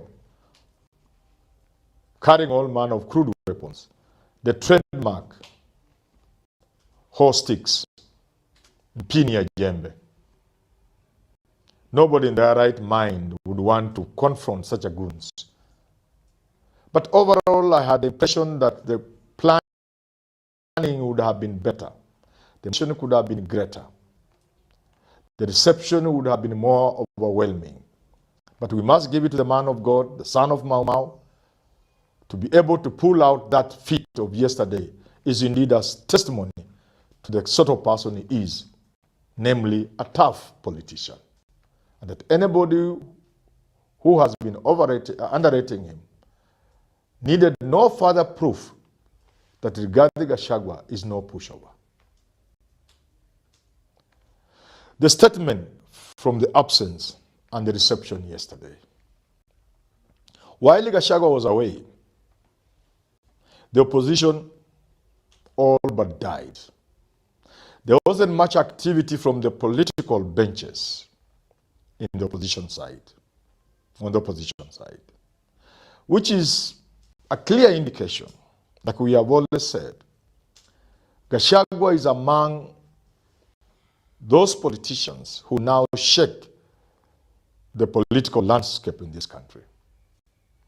That Gachagua has joined Ruto, Raila, Uhuru in the top echelons of the politics of this country is no longer in doubt. That is first among equals in the opposition ranks, again, is no doubt.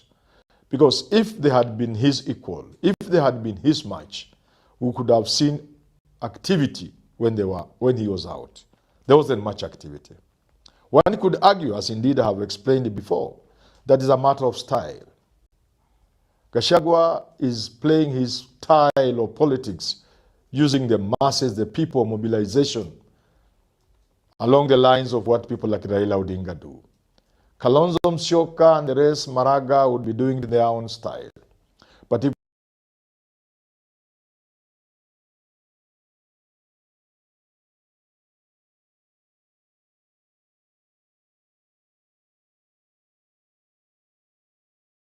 strictly with the Kenyan people, where the weight of a politician is felt through his interaction with the masses, with the people, then Gachagua is king. He joins Raila Odinga, Ruto and the rest, and one or two others, Uhuru Kenyatta. And that his colleagues in the opposition are not in his league. He's way ahead of them. Which gets me thinking, how is opposition going to handle that one aspect that is so critical to 2027? When you have the most powerful politician in the opposition not being seen as a possible presidential candidate. It was always haunting the Raila team from 2007, the Pentagon. Fred Gumo, Kangumu, he told Musalia Mudavadi, Jeremiah Nyaga, Najib Balala, William Ruto, Musalia Mudavadi, he told them, look here, let's not cheat ourselves. The captain of the Pentagon ship is none other than Raila Odinga. You can pretend, but doesn't help you. They chose not to listen. They all went into an election, a nomination of sorts. I think it's Balala who pulled up, who gave up the race publicly during the nomination day. The rest went in, and Raila whitewashed them. Like they say, the rest is history. 2013, there was called, again, there was debate as to who, but obviously it was Raila. In 2017, there was a talk of, oh, Kalonzo Musyoka, I assisted you, now it's my turn, oh. In 2017, NASA, oh, there was an agreement, oh, next time it will be me. But it was always clear that it will be Raila Odinga. First among equal, clearly ahead of the pack. And for Mwai back in 2002, even though the Tosha thing defined everything and sealed the fate of all others who wanted to run, leaving space for Mwai Kibaki, it was always obvious when Mwai Kibaki, Charity Ngilu, and the late Wamalwa Kijana were having endless meetings in hotel, forcing some people to say, what are two men doing with one woman in hotels? It was always obvious that Mwai Kibaki was way ahead and Charity Gill. And even when they formed that National Rainbow Coalition, NAC, the unbogable moments, it was still obvious. It was still obvious Mwai Kibaki was ahead of the pack.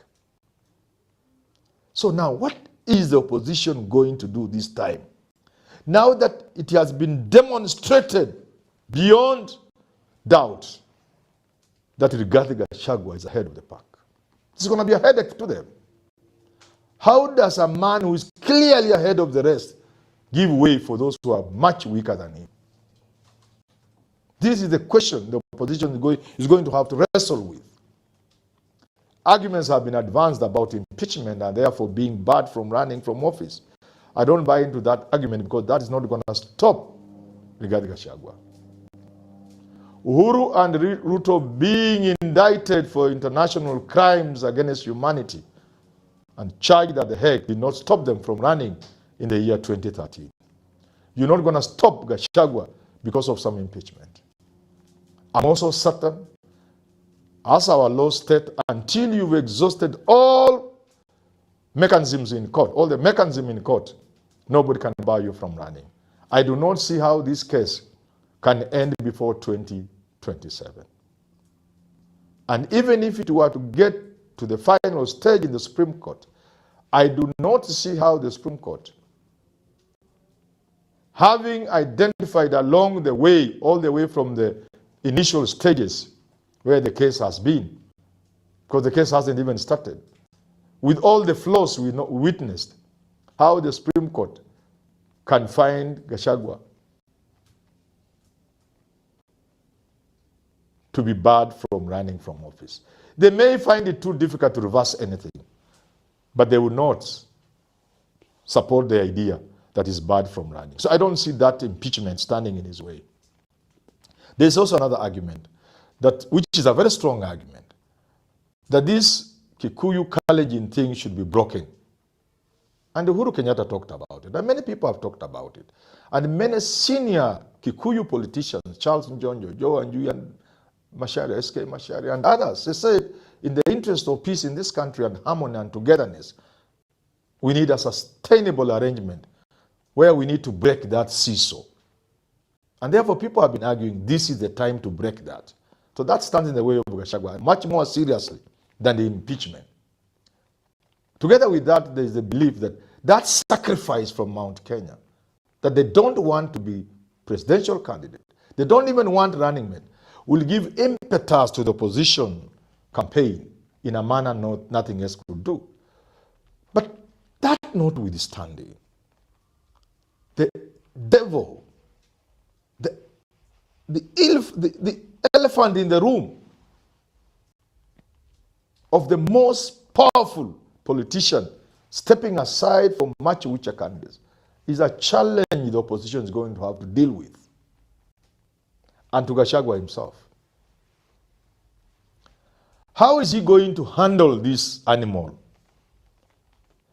In deciding in deciding whether or not to run, it's going to be a big, big headache to Gachagua. You see, you have it. It is you who can wrestle the thing down. You can wrestle this arrangement where you are the one on the steering wheel, steering the ship to dock it safely. And yet you must leave the reins of the ship to another person. How much do you trust that person? So I want to introduce another problem, and this is a big challenge, and it affects Rigathi Gachagua. When you look at the possible contenders, there's always something in the mind, some doubt. First, as to whether they can make it. You believe in yourself, you are Gachagua. You know you can do it. But because of those other circumstances and reasons we've given, you are forced to identify another person. So there's that doubt in your mind. Among these people, is there somebody who can do it? Can they deliver? More specifically, can Kalonzo beat William Ruto? Can Matiang'i beat Ruto? Can Natembeya beat Ruto? Is Eugene a match for Ruto? In short, want Ruto to have these people for breakfast? That must be eating Gachagua. The other doubt, and this is much more serious, is how can you trust these guys? I don't envy Gachagua. He's in a very tight spot. How sure are you that these people are not moles? How sure are you these people will not be managed along the way? How sure are you some of these guys have not been planted there? I don't envy Gachagua. He has an enviable task ahead of him. In first deciding not to run. And secondly, after deciding not to run and therefore to support somebody, who to support? Because there's that alliance between Ruto and Raila. And there is that fear that Uhuru Kenyatta may join that alliance. If Uhuru Kenyatta were to join that alliance, Ruto, Raila, that's a powerful alliance. First of all, let's start there. It's powerful. And therefore the doubt about their ability comes to play much more now. If Ruto, Raila, and Uhuru are together, the choice of who to face, who to give to face them to Gachagua is a serious choice. Because now you are dealing with impossible. But more importantly, in this team, one or two people who are so much pale that it will be difficult to believe that if Uhuru came knocking, Matiang'i will not listen to him. And it could come at the wrong moment. That if Uhuru came knocking, Kalonzo will not listen to him. And it could come at such a crucial moment that the moment they succumb, the opposition is gone. And therefore, those looking at the 2027 equation must know the sort of challenge the eagle is facing. But the eagle learns to confirm that indeed he is the super eagle in the terrain called Kenya in terms of opposition politics. And waking up today to the reality after briefings from his people that indeed the people he's working with are relatively much lower. He's way ahead of them in terms of the capacity and abilities to play politics, face off with William Ruto in 2027. That to me is a challenge one regarding Gachagua is going to have to face and deal with much more than any other challenge. Once again, congratulations to Harambee Stars for reaching this far and for making us immensely proud.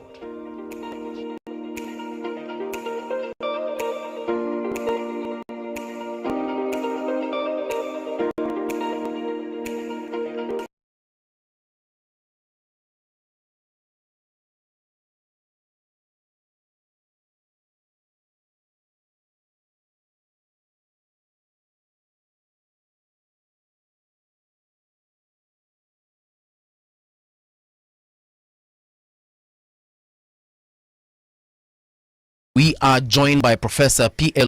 Olumumba. He's a lawyer, and this morning we are going to what Kenya needs as far as democracy is concerned. Professor, a very good morning to you, and welcome to Radio Generation. Thank you very much for the invitation. Right, I always see you, on TV and on newspapers and so on and so forth. But actually getting to meet you and some of the things that you have to say about this country, I feel like you have much as far as do I say politics or otherwise is concerned? And I hope one day, one time, because I know you did try getting into politics, but then again, ukamaku step back. I hope one day, one time, you will mentor the next generation of amazing politicians. Yeah? You know, Socrates says that all of us are political animals, and we are mentoring them, and that also calls into question what ethics. So in this country and in Africa, we think politics is the nonsense that goes round at funerals. Yes. Politics is the organization of human affairs for the improvement of their being. Yeah. Until the day we understand politics properly, we'll always confuse it for the nonsense at funerals. Right. Yeah, and he has called it rightly so, nonsense, eh? That's what it is, without giving it a Christian name. I want us to focus on democracy this morning. And according to you, I think the Constitution of 2010 was one of the biggest gifts that Kenya got. But I don't know, perhaps you might have a different opinion. It was supposed to deliver democracy in a way that Kenyans had never experienced before. But I kind of feel like that's not happening anymore. What's your opinion as far as that is concerned? You know, Mbuvi and City, my own view is that we missed the essence. I was there when we were doing the Constitution. I was there when we collected the views of the people of Kenya. I was there when we came up with the Bomas draft. And I remember one politician whom I'll not name because he's dead. When we had to 2002 in the Kibaki administration, he told us publicly, we never needed a constitution. What we needed was power. And I remember a politician who is the most active opposition politician saying that a constitution can never be given to a country unless there is bloodshed. And as if he was a prophet, it took the ethnic clashes of 2007, 2008, and Kofi Annan and the UN and the external world for us to have a constitution in 2010. A very watered down constitution. If you look at the architecture of that constitution, which is liberal democracy, we got certain things wrong. And the politicians who are now given the task of midwifing that constitution on behalf of the people, many of them do not believe in that constitution. They do not believe in the presidential system that we have. They do not believe in human rights. They do not believe in devolution. And that is why you now see in Kenya the attempt to operate outside of the constitution a la BBI, a la NADCO, or to constitutionalize the unconstitutional and to legalize the illegal. Because they can't operate within the constitution. They want to rule by fiat. And the people are also to be blamed because our civic awareness as a people is dominated by primordial ethnic instincts. So we respond to a low voltage warlord. If you are Gekoyo, if you are Kisi, if you are Luhia, if you are any other community, Kamba, that is what we do. Until the day that we realize that democracy is a limited government, and I seldom use the word democracy now because it's been so bastardized that I prefer to talk about good governance. So on a scale of 1 to 10, in terms of the fidelity to the Constitution and fidelity to good governance, our country is at 3, meaning that 1 worst and 10 is the best. Prophetic awareness is one thing. Perhaps let's expound a little bit on that. Because we always say that the power belongs to the people and the people are the ones who will decide the government and so on and so forth. But now you're telling us that we are not, from what I understand, it's like we are not mature enough to even perform those duties as far as our responsibility in making decisions are concerned. It is not about immaturity. It is hypocrisy. It is selfishness. It is short-sightedness. And it is corruption. these are the evils that reside in the hearts and minds of the average Kenyan voter.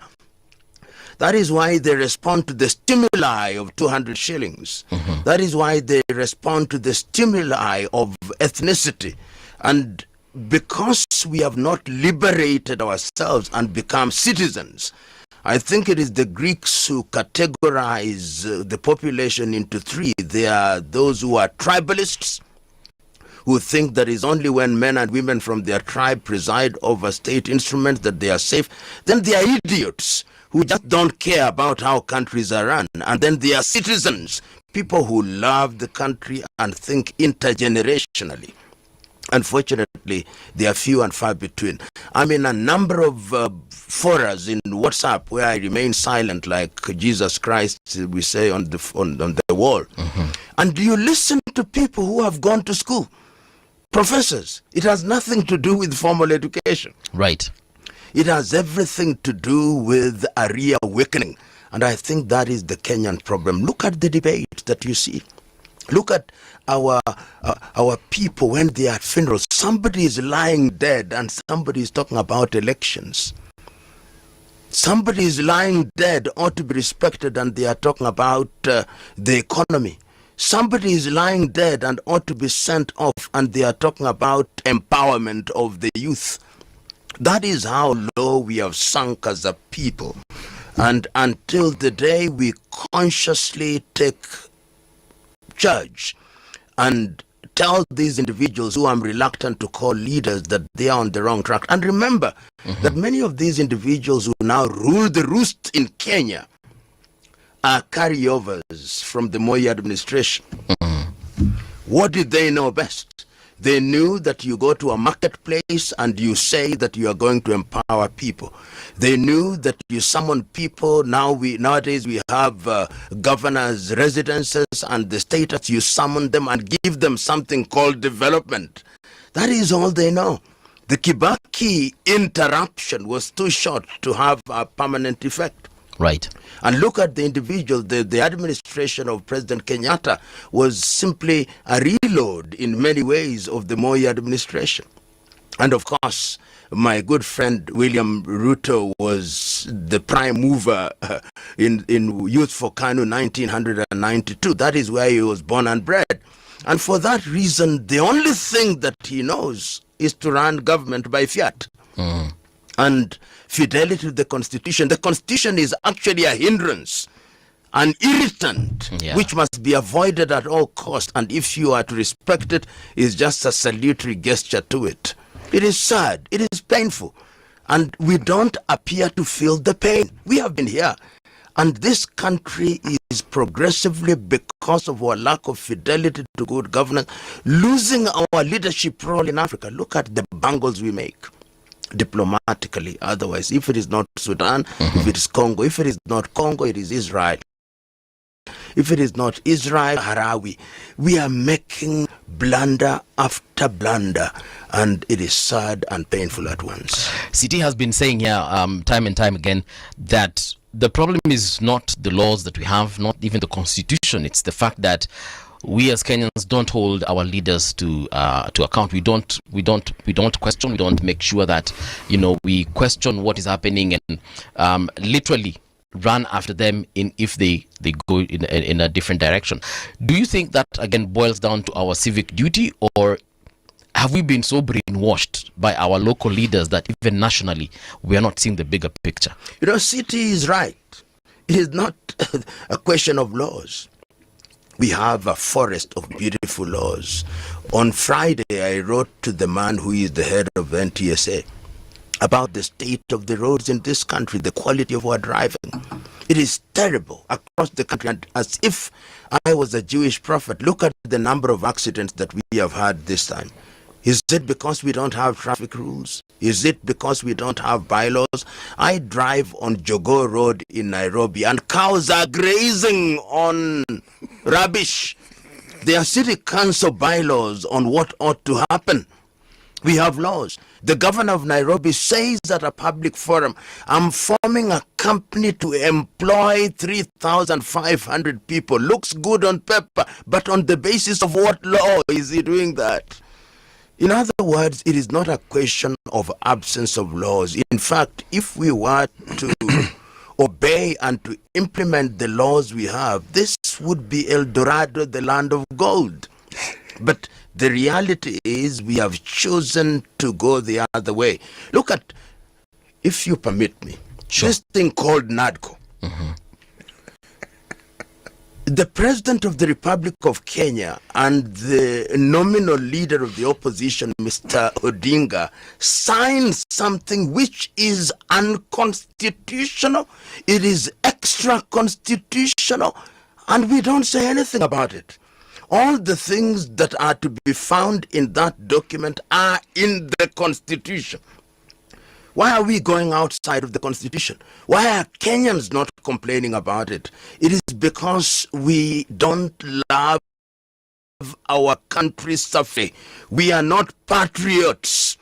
Yesterday, I saw in La Côte d'Ivoire people coming out in the streets of Abidjan and telling their President Alassane Ouattara, we don't want a fourth term. Here, we watch on television as our young men and women are being shot. So we must rise up, and I've seen Kenyans do it. I was there in the year 1990s when I was in the Council of the Law Society, when we were in the streets making demands of the Moi administration. I remember in the 2000s when we were making the Constitution, people were there. That spirit must be rekindled, because the Kenyan politician has now discovered one thing, that our memories are short and selective, and that we are capable of being mobilized on an ethnic ground. So they say, if one is from tribe A, their son or daughter can do no wrong.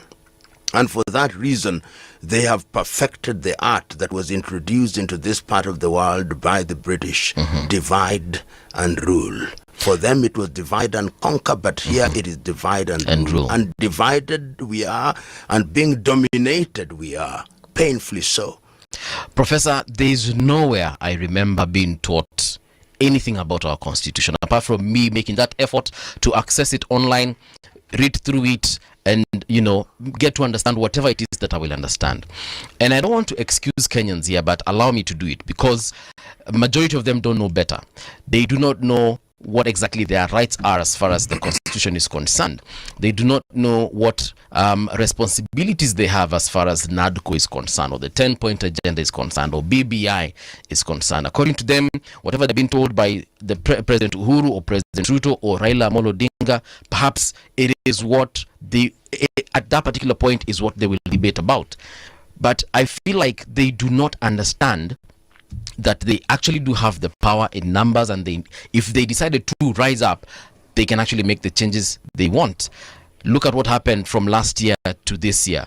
The Gen Zs, or the people, the Kenyans who went to the streets, majority of them ended up either being maimed, shot, and so demoralized, and so on and so forth. Not majority.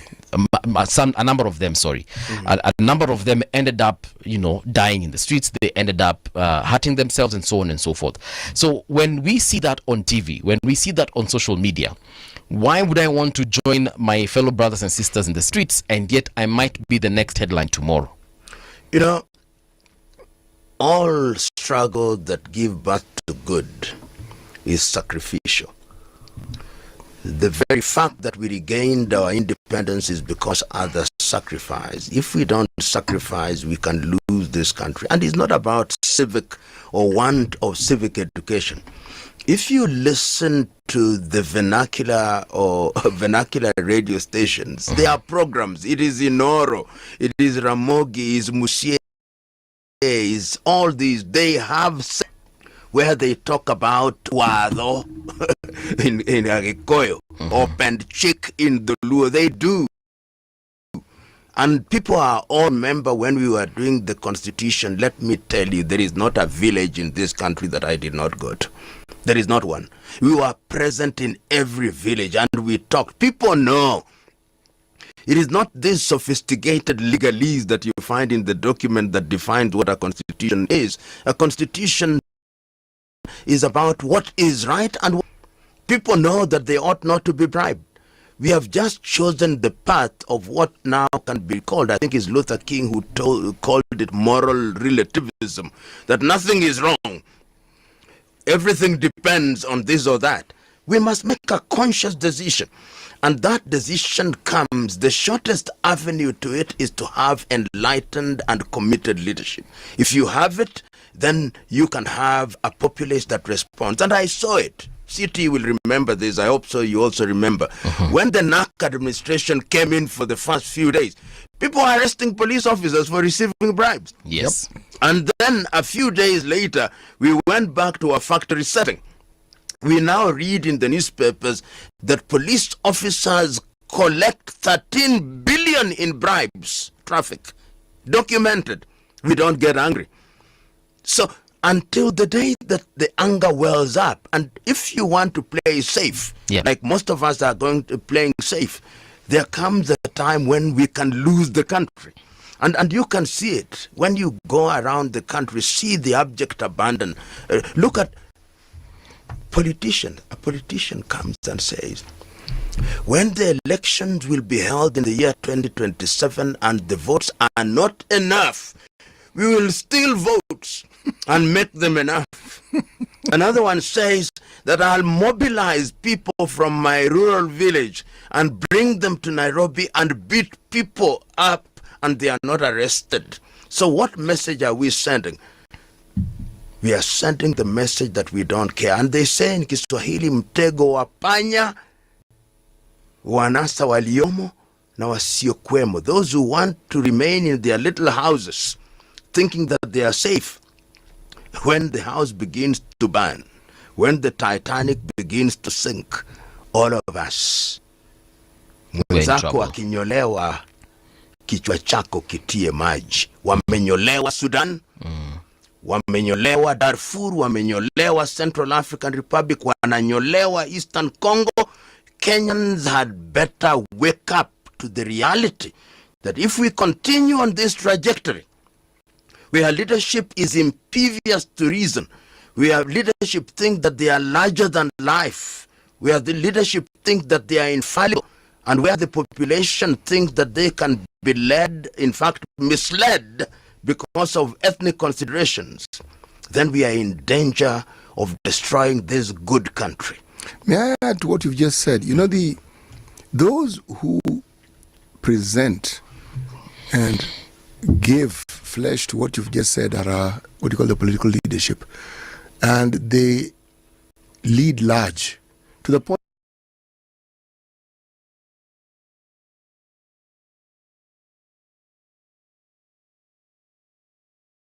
any other form of leadership in this country takes second place. The religious leaders have this because we've had a time such as this one, and the people who rose up and put their foot down on what we now know as governance were religious leaders. They said no, this is not it. They were willing to challenge the political power structure. We have a religious structure that doesn't quite meet the master of what is required of them. They are mandated to speak against wrong, actually. Absolutely. The faiths they believe in, yes, they are mandated. It's not a suggestion, they are mandated. If you look at the NADCO report that the professor has spoken of, Prof, remind me again, what were we told the NADCO report was supposed to provide us with? Well, there was a lot of hoo-ha and huff about it. What was it supposed to do, actually? Among other things, what it does is that we shall respect the Constitution. You don't need to be told that we shall create the position of the leader of the opposition. We don't need that. We have a minority leader. That we shall create the office of a prime minister. We don't need that. That we shall ensure that we don't have high debt. There are laws to do that. That we shall ensure that our youth have employment. The NADCO report is is nonsense. I'm looking for a better word, but I can find none. It is nonsense. It is nonsense on stilts. And the people who came out with it, and they say this is a national report. And the same people who are now saying it's implemented are the very same people who are saying we now need a conclave. And let's be very clear, a conclave is a meeting held by the Roman Catholic Church to elect a pope. It is a meeting of cardinals. Let us also use words correctly, however we want to stretch them. My own view is we just need one simple thing: implement the Constitution and obey the laws. Once you do that, you don't need BBI, you don't need NATCO, you don't need conclaves. Perhaps what this country needs, because of our lack of fidelity to what we have, is a national conversation which will only have one agenda. Let us save ourselves from the hole into which we are stepping. Because when you come to Kenya today and you read your national newspaper and you are a foreigner, you think the elections in Kenya are 2 weeks away. If you are an investor, would you invest in such an environment? Of course not. In fact, our history is clear on those patterns. If we have an election and the time keeps increasing, usually it was a couple of months before an election, you'd find economic activity slowing down. Then move to a year. Yes. And immediately after election, now there is literally no investment coming in because people are watching. And to exemplify this further, you will find that as we approach an election, there are very many embassies, very missions in this country send a lot of their staff out of the country back to their home. Yes. So you'd think we're at war. Yeah. And we have an election. It's not war. Yeah. Now that is how our elections are perceived. And yet, if you look at the actual process of casting the vote, it is one of the most beautiful days in the country. Oh, yeah. It's like a holiday. It is a holiday. Yes. I often can't believe the discussions I have when I'm queuing. Yeah. They are such honest discussions because we're not all voting for the same person. Yeah. And some of them are, you talk to someone you know, somebody else joins the conversation. Yeah. Now, more so in the last election, I found more people talking because when you are a public figure, people talk to you. The discussion. The voting process is 5 minutes. I was there for an hour. Because you are conversing. Yes. Good conversation. And we had differences of opinion. My friend, the day after the election, God Almighty. Yeah. Yeah. It is like the voting day was a part of the imagination. Why I say that the need for the citizen, critical leadership will never serve anything in your interest if they're not checked. If they know they will not be held accountable, they will try and get away with anything under the sun. When they know they will be checked, our political leadership have proved that they cannot be trusted to implement and ensure that the things that the citizens voted for will be received. They cannot be trusted. And City, you've put it so very perfectly, because the attempt by your typical Kenyan and largely typical African politician is to circumnavigate the constitution and the law and to operate in an environment where anything goes. And that is why, for example, in this country, you find them trying to go around the constitution. That is why they try to, as I said a little earlier, to constitutionalize the unconstitutional. Look at the Governors' Conference. It's a jamboree at which you'll hear billions of shillings have been spent. We are not a federal. America does not hold that kind of nonsense. The South Africans don't hold that kind of nonsense, and they know it is nonsense. Because if you look at the amount of money that will be spent by the governors during those days in Homa Bay, it will be in the billions, which could have supplied computers to possibly half of the schools in this country. But what do? We are creating this kind of the meeting of Moseses who are liberating their counties. And the truth is, if you look at many governance in that regard, they are unchecked. Look at what is happening in most of these counties. Of course, some governors do better than others and the administration. But the truth is, the level of theft and looting is amazing. The level of theft. That is why, for example, the MPs want the Constituency Development Fund. Nothing wrong with Constituency Development Fund allocated to the constituency. But the MP wants to control it.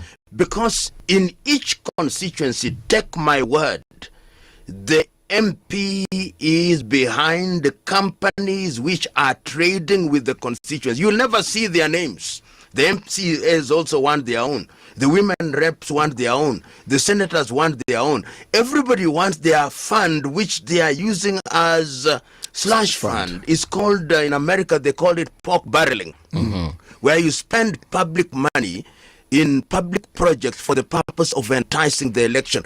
All this you are seeing, empowerment and all, this is electioneering using public funds, because the politician thinks we are so stupid. That's how the Kenyan politician, that on average we the voters are so stupid that we cannot see through what they are doing. And people like you and me and City and others, they call us wachache wasiotosheka. So we are the minority who are dissatisfied, who are disgruntled. So the reality is, in all civilizations, I look at many people in the Kenyan administration who, if they were in Western Europe, they would have resigned. Because people will demand that they resign. Because they are not accountable. But here, the more reckless, the more vulgar you are, the more attractive you are to the voter. Professor, what is the role of judiciary in our democracy, specifically here in Kenya? We have seen them try to interpret the law, especially when they are met with the cases in the courts. But I don't know, do you feel like they're doing enough to ensure that we have democracy in this country? All arms of government have been emasculated in this country. You've asked about the judiciary. We've been here when the judiciary was at its weakest during the Moi era, when you had individuals whom I can name like Dugdale. We call him Dugdale in our days, in a Luanized version. He was a white man who did Moi's bidding. We had people like Pritam Singh Brau who did the government's bidding. Then there was a period of emboldenment of the judiciary. And when I say the judiciary, they are individual judges, but to me, the judiciary as presently constituted is at its weakest. That is not to say that they are not good individual judges. No, they are good. I've seen judges who have been bold, who have given decisions which are commendable, but institutionally the judiciary has become very weak. And people have to ignore the judiciary. The judiciary is weak. The judiciary actually has made a judgment that premature electioneering is unconstitutional. And yet we are continuing as if nothing has happened. We have seen senior police officers ignore summons. If I was a judge, that individual would be jailed on the face, contempt in the face of the court. The judiciary is so timid, and it is sad. For the first time, I've seen members of the highest court in the judiciary litigating in their own courts. So the judiciary has become so weak, and because they have become so weak, their decisions are ignored, and because they have become weak and they are ignored, they are a danger to democracy. It used to be said that a country can survive a weak executive, a weak legislature, but when the judiciary is gone, then it is the law of the jungle, and this is what we are beginning to see now. But Prof, when we say the judiciary is weak, the understanding is that it wasn't always weak. It's this week. Yes, this week. Yes. Yeah. What is it that is ailing the judiciary? Because, as you say correctly, the judiciary is well represented by specific and certain judges whose judgments, when you listen to, give you hope that this judiciary is functioning. Correct. But one doesn't need to hold one's breath on this issue, because you'll hear of another judgment and you wonder, how on earth did they arrive at this one? What is ailing the judiciary, if you can opine on it? City, a number of things. One, we thought that changing the manner of appointment of judges would help to strengthen the judiciary. We thought that if judiciary or judicial officers are taken through a process of application, through a process of public interviews, that would strengthen the judiciary, number one. We thought that if you increase the salaries of judicial officers, then that would also immunize them from getting into the corruption cobweb.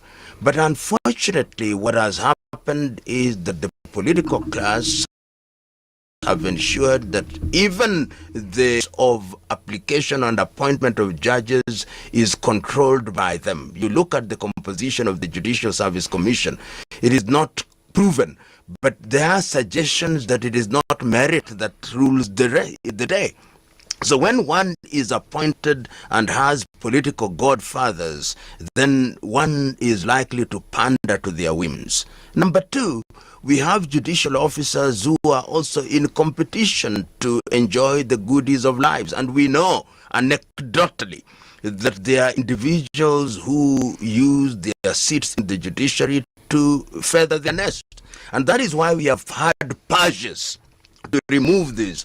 And when that happens, coupled also with ethnicity, there are elements within the judiciary who think it is their duty to protect their people when they're in power. So those three things conjoined, the mode and corruption of the appointing processes, number two, corruption, and number three, ethnicity, are the combined factors that have weakened the judiciary as an institution. As I've already said, the individual judges who still continue to come out firmly, and history will vindicate them over the years that they were doing the right thing. But the general thing now is that they are susceptible and easy to intimidate also. I've seen, for example, the leadership of the judiciary visiting certain places, and it gives meaning to what there's a Ugandan called Picho Ali, who in 1960s he was asked, and it was quoted by Dan Wadada, that the so-called independence of the judiciary is a fiction. What we have is actually division of labor. And in Kenya, we are now beginning to see that more often. And then there is an English judge who said something that is very important to judges, that I view with apprehension judges who on mere matters of interpretation become more executive-minded than the executive. And that is what we have now in Kenya. Of courage city. Do I hear you Yes. saying, Professor, that there are members, there are people who are within the judiciary who have turned the judiciary into a marketplace? Oh yeah, we know that. We know that. And there are cases in the Judicial Service Commission exactly on those issues.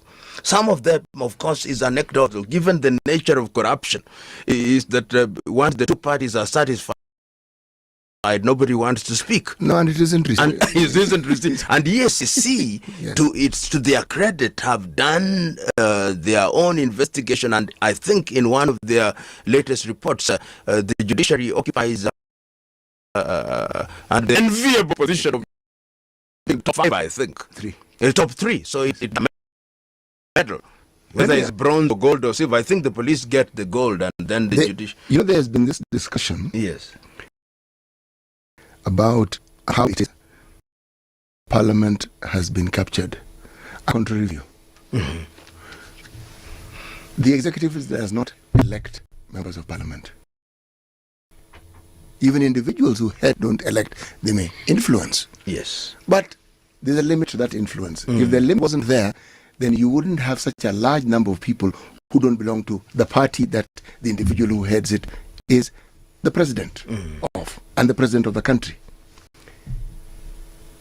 When individuals who have had powers donated to them by the holders of that power, on whom the Constitution bequeaths that power, and they don't exercise it, my view is that they haven't been captured. These are people who have determined that they are going to sell the very power. Yes, they sell it. Because when you hear of trading and things that happen, again, anecdotally, who is putting a gun to your head and they didn't? I mean, and this is my point, if indeed a gun can be put to your head by someone, because again, they've given you money, well, the people who gave you that power have a bigger gun on your head. But City, I never thought about it that way, but I agree with you. I agree with you that this is a conscious decision. Let us start from the thing that I think is part of the problem. You remember we said when we were making that in order to immunize elected individuals and people from this kind of manipulation, let us finance political parties. Yes. But what we have in Kenya are not political parties. These are vehicles that are used periodically for purposes of acquiring power. That is why you discover that since 1997, there is not a single political party that has contested elections as a single political party. It's formations. It is either Kenya Kwanza or one CORD or NASA or something. There's no fidelity to any ideals of a political party, and people are beholden to individuals rather than to political parties. So if you go to ODM, for example, they are beholden to their leader. If you go to UDA, they are beholden to their leader. If you go to WIPA, they are beholden to their leader. If you go to Jubilee, is a little bit tenuous, but they are beholden to this individual. So to whom do you owe allegiance? Not the people. It is these ethnic kingpins who I call low voltage warlords, because but they control, they rule the roost. They can come and hoist your hand, and lo and behold, the people will ululate and say you are the one. So once you have that, then they ignore the electorate. They're no longer significant, and I think that the electorate must assert itself, and I'm very happy with this process where the people are now saying we want to recall our MP. I think it is an attempt by the electorate to say power belongs to us, and you can see the argument here that there are no rules to recall an MP. They were watered down. Yes, in the Uhuru era. Yeah, but completely. The day we start to exercise that power, then these individuals will see that really our employer is the electorate. But Professor, if you look at so-called mature democracies and the systems that they have, all those systems have somebody called a whip. Yes. And if you do not show fidelity to the party under whose banner you were elected and you disagree, you're whipped to toe the line. There are consequences, even in those mature democracies. Absolutely. But you see, the fidelity isn't to an individual. Yes. All those political parties, if I may use a Kenyan term, have their owners. Yes, indeed. It's true. And those owners expect you to conduct yourself in a certain manner. There are those who could also argue that what we see in Kenya is part of our evolutionary process. This is how we are evolving to understand politics, political parties, and how it is. And I think perhaps the best thing that could happen to us is when these forms of political parties fail, because then they become very instructional. Yes. You get to understand. I say this because America has provided us with an ongoing series of events as to what it is, even a liberal democratic system, when the individuals forget what it is that this government was all about to begin with. And what they pursue are the very things that our people are doing. You pursue personal interest. So you elect someone who you believe will represent your interests, then the complete opposite happens. Absolutely. Now you're in for a period of some very serious learning. I think the process of democratization, in my view, even in this country, requires the sort of things we are seeing. Because you then understand fully, without being told, the consequences of this vote that you keep casting. Yeah. And the support that you keep giving. Because the understanding is that you will benefit as a citizen. So how long can you continue voting and you actually never see the benefit? Absolutely. And City, you remember that this idea to party fidelity is not a new thing. No. The turncoat rule in 1966, when Oginga Odinga and Kagia were crossing over, was introduced in order that when you go to another political party, you've got to go back to the electorate to gain fresh mandate in this new party. And we have bastardized, and even when a political party actually goes against the grain. And that is how you must understand this marriage of convenience that has been entered into with the ODM and the Kenya Kwanza. Is a marriage of convenience where one side of the mouth says, we are not with them, we have merely donated our experts. And the other one saying, we are with them. So you have this hermaphrodite of an arrangement, if you permit me, which negates the very idea of democracy and checks and balances. And perhaps you are right, if one has to be charitable, that it is an evolution process. And one only prays and hopes that it evolves into something, because one of the dangers that I see with this process is that even fidelity to the party is ethnic.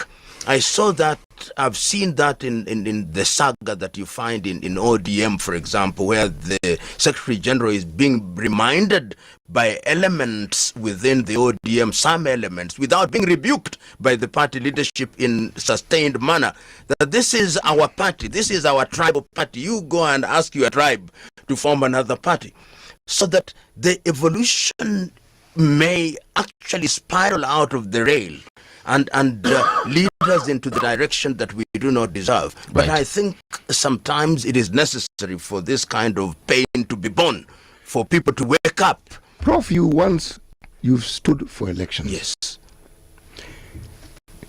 There was something that you offered. Yes.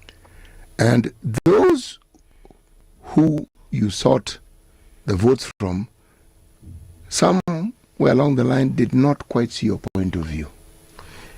You know, City, I've written a book about it. and this is a testament to how naive one can be. Because I produced something called Sauti ya Kamukunji with my agenda. Yes. There was a man called Bruce Willis, who was then the head of the World Bank. Yes. I went with him to the Kamukunji there, and he said that if you elect this individual, we are going to, through my private resources, to ensure that we modernize this.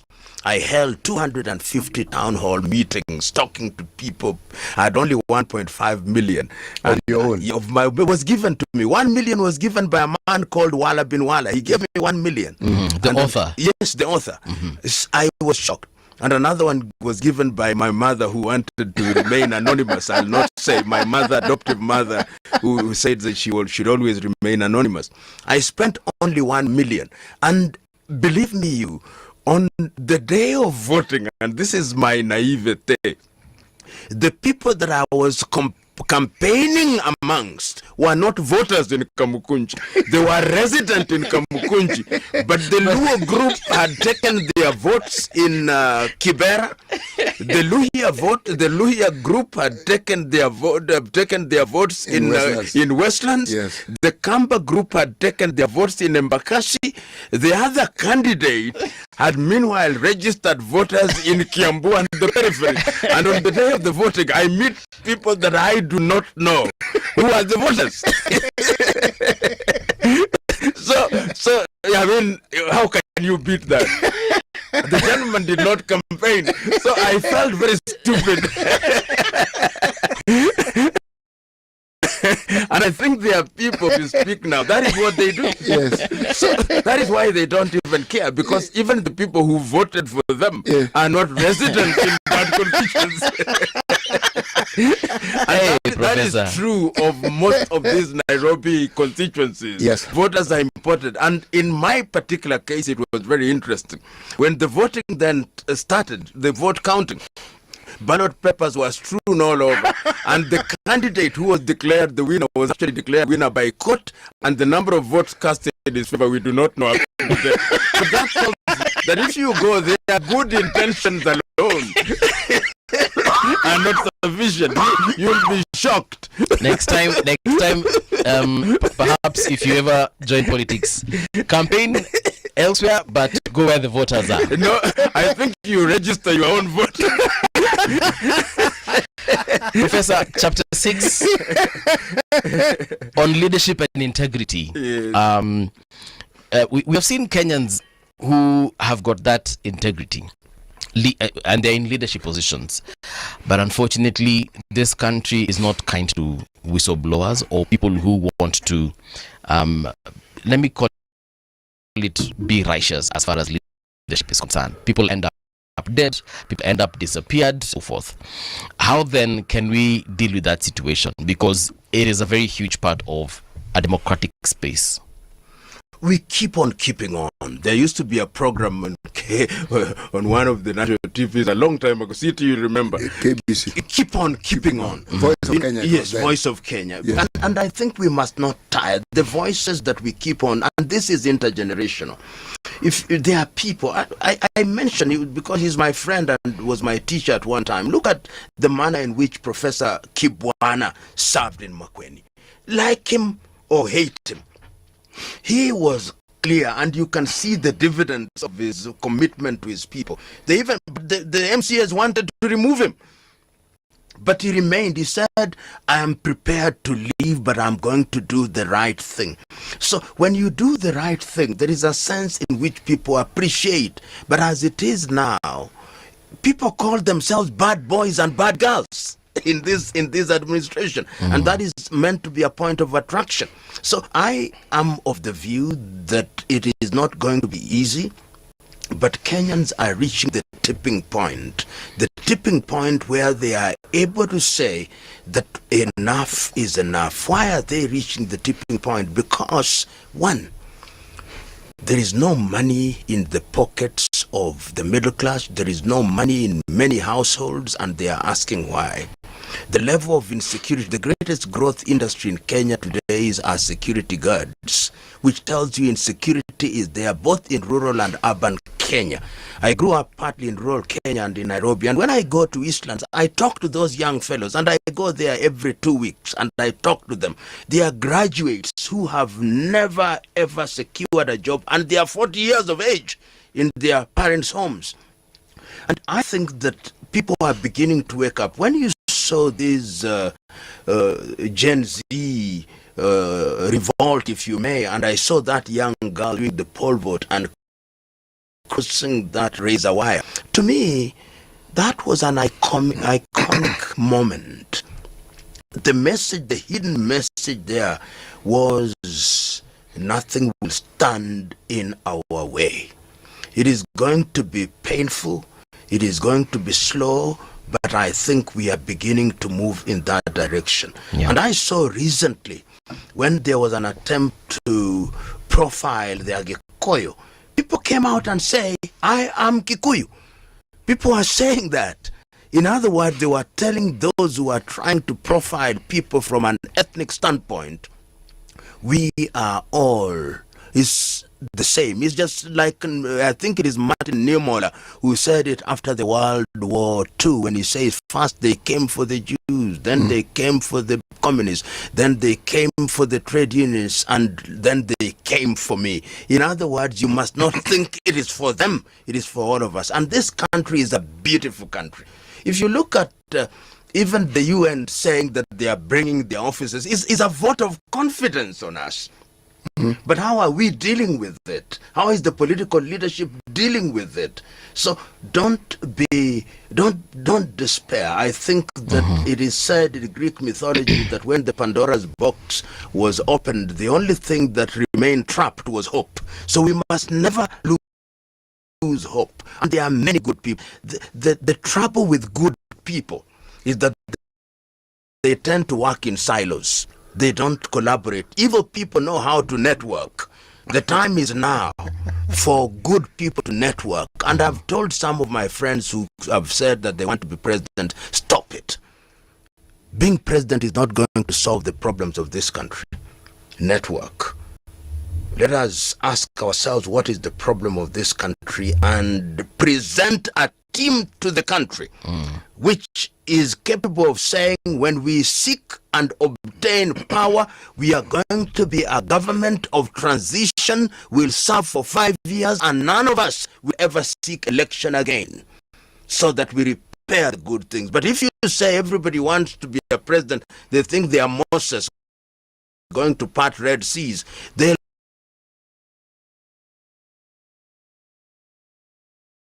I'm saying organize and don't agonize, and do so on issues. agriculture. Look at the education sector collapsing. Our own University of Nairobi is in debt of 13 billion. You are reducing the cost, allocation, capitation to university, and yet inflation has increased. I mean, it's something, we are doing things that nobody can understand.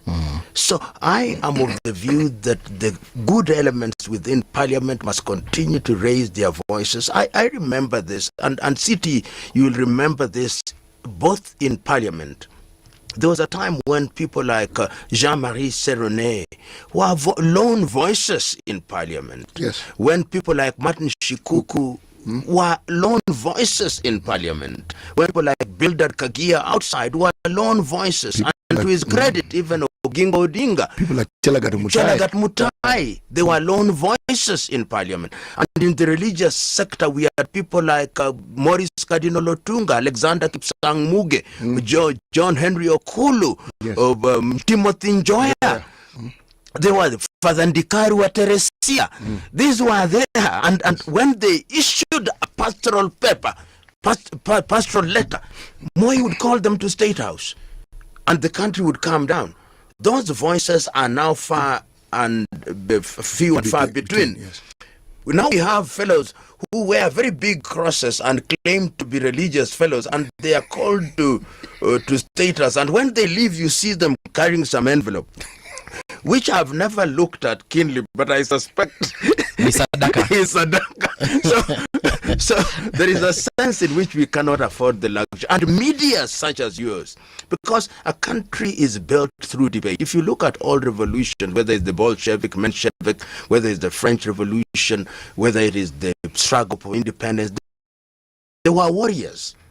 And there were warriors, and there were those who voiced. So we are in that space. We are on the cusp of something. My good friend Barack Okwaro Maina Muluka wrote a piece about 2 weeks ago about liberal democracy. And he said that when the American Declaration of Independence was said, we hold this truth to be self-evident, that all men are born equal. And then he says, it is for this reason that governments are instituted amongst men to do certain things. And when they don't do those things, it is our right to remove such governments. Thank you so much, Professor. Unfortunately, that's all time we had. Perhaps we shall invite you again to come and talk about the strategy the Kenyans need to employ, because clearly the one that they currently have is not working for them. Asante sana, Mungu akubariki. Mungu akujalie kwa kuipa sauti. Asante. Asante.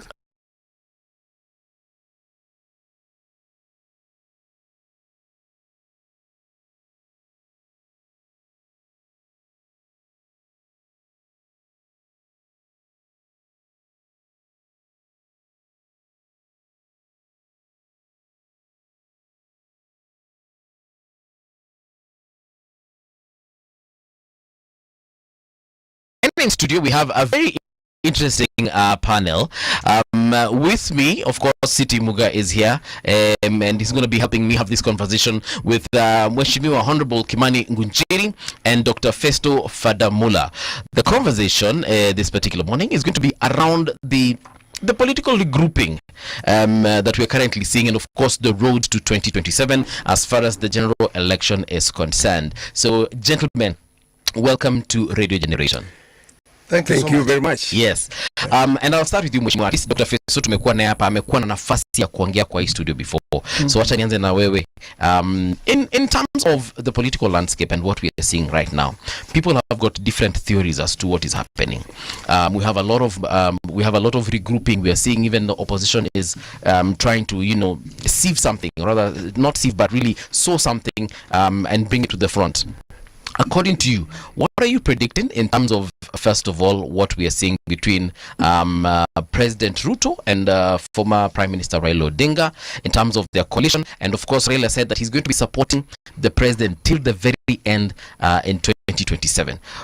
In terms of just that particular partnership, what are you seeing? Well, the politics we are seeing, it is normal. I started with Moi, I came with Kebake, I was with Uhuru, and now we are with Ruto.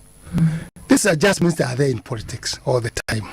It's just like when you get a child, it reaches somewhere, then there's a teething problem, And that's where we are now in the teething problem, where now the child must have a lot of heat in the body, sweating, diarrhea, those things. That's where we are now, because we are almost to election now. So when you're almost to election, people start looking at their alignment, where they can go, where they can fit, and also they look at what is their region saying, because also politics go in the region. See what is the region saying, what is the strongest party on their end, where they come from, and they just start doing adjustment. And there's no permanent enemy and friend in and politics. friendship. Yes. You be friend today. When you reach somewhere, you see now, okay, I have to live with this guy so I can survive myself. It's about the politics is about survival. It's Political about survival. interest. It's about interest. What are your people saying? What do they think? If you want to be elected, you must be very flexible with saying adjustment and also listening. What are your people saying?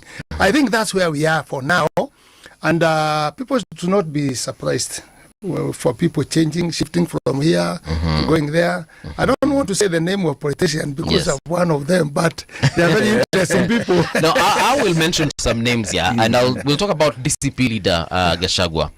We saw sometime in April, you decided to probably, charter your own course. Yes. In regards to, of course, your own, like you've mentioned it, your political survival. Maybe you can also tell us what that is all about.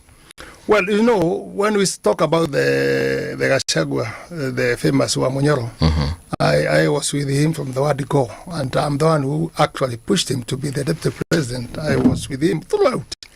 And of course, it is somewhere. Somebody must see what's going on. And I saw that maybe the way he is saying that he is a truthful person, yes, I came to see he's not a truthful person. I saw the things he is doing. He's not doing it in the right way. The reason is, just as you have heard, that I've been in politics for long, president. The people of Mlima, they had how many? They had 8 ministers. They had 17 PS, and he is the deputy. They had the inspector general. They had the leader of the majority in the parliament. They had the general, the mkubwa wa majeshi.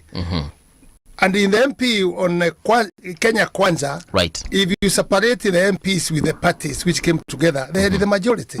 So you can't get the reason, if you are listenable, why he's trying to go out and take his tribe from the government. And when you assess properly, we had about 60%. So it was about his interest. He did not get his interest right the way he wanted, but it's not a community. And this enlightenment you got in April this year. Yes. So you can see he is trying to chat forward about his own interests. I cannot talk more because I'm also mzee. Mambo ingine na ficha kidogo, lakini I know deeper inside which made me see that no, the way he's going. And again now he just went more again on the tribal line, because me, I'm born in Rift Valley. I'm born in all tribes. My brother here knows we stay with all tribes in Nakuru, and that's where I was born myself. So when you start now putting a tribe of Milima Kando from the other people, I cannot be happy about it, because I want to stay with our tribe. The tribalism is the worst thing. It's the worst cancer in the life of a human being. If you start thinking about your tribe and putting as priority fighting the others, then instead of saying 47 shares, or I don't know what, and we are all Kenyans. After election, yes, you know what you got already. You know what you got a minister. You know what you got where. But he started saying the minister, instruction ministers.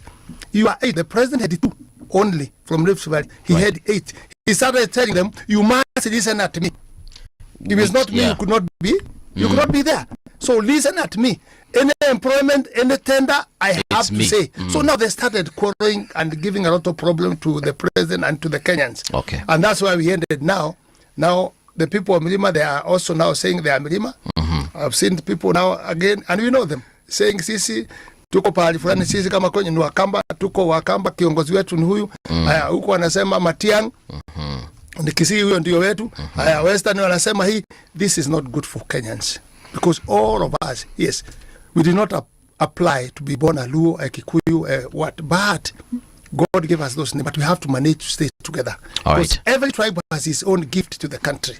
We have to stay together. I'd like to hear Dr. Festo's input as far as tribal politics is involved, because he has rightly put it. Former DP Gachagua is vehemently campaigning for Murima, as I would put it. Yes. And we've seen it happening. And when he was in the States, actually, I think he's currently still there, he was told by some young fellows there that, look, you probably need to change the narrative because you have oversold this whole Murima issue. What do you think about that?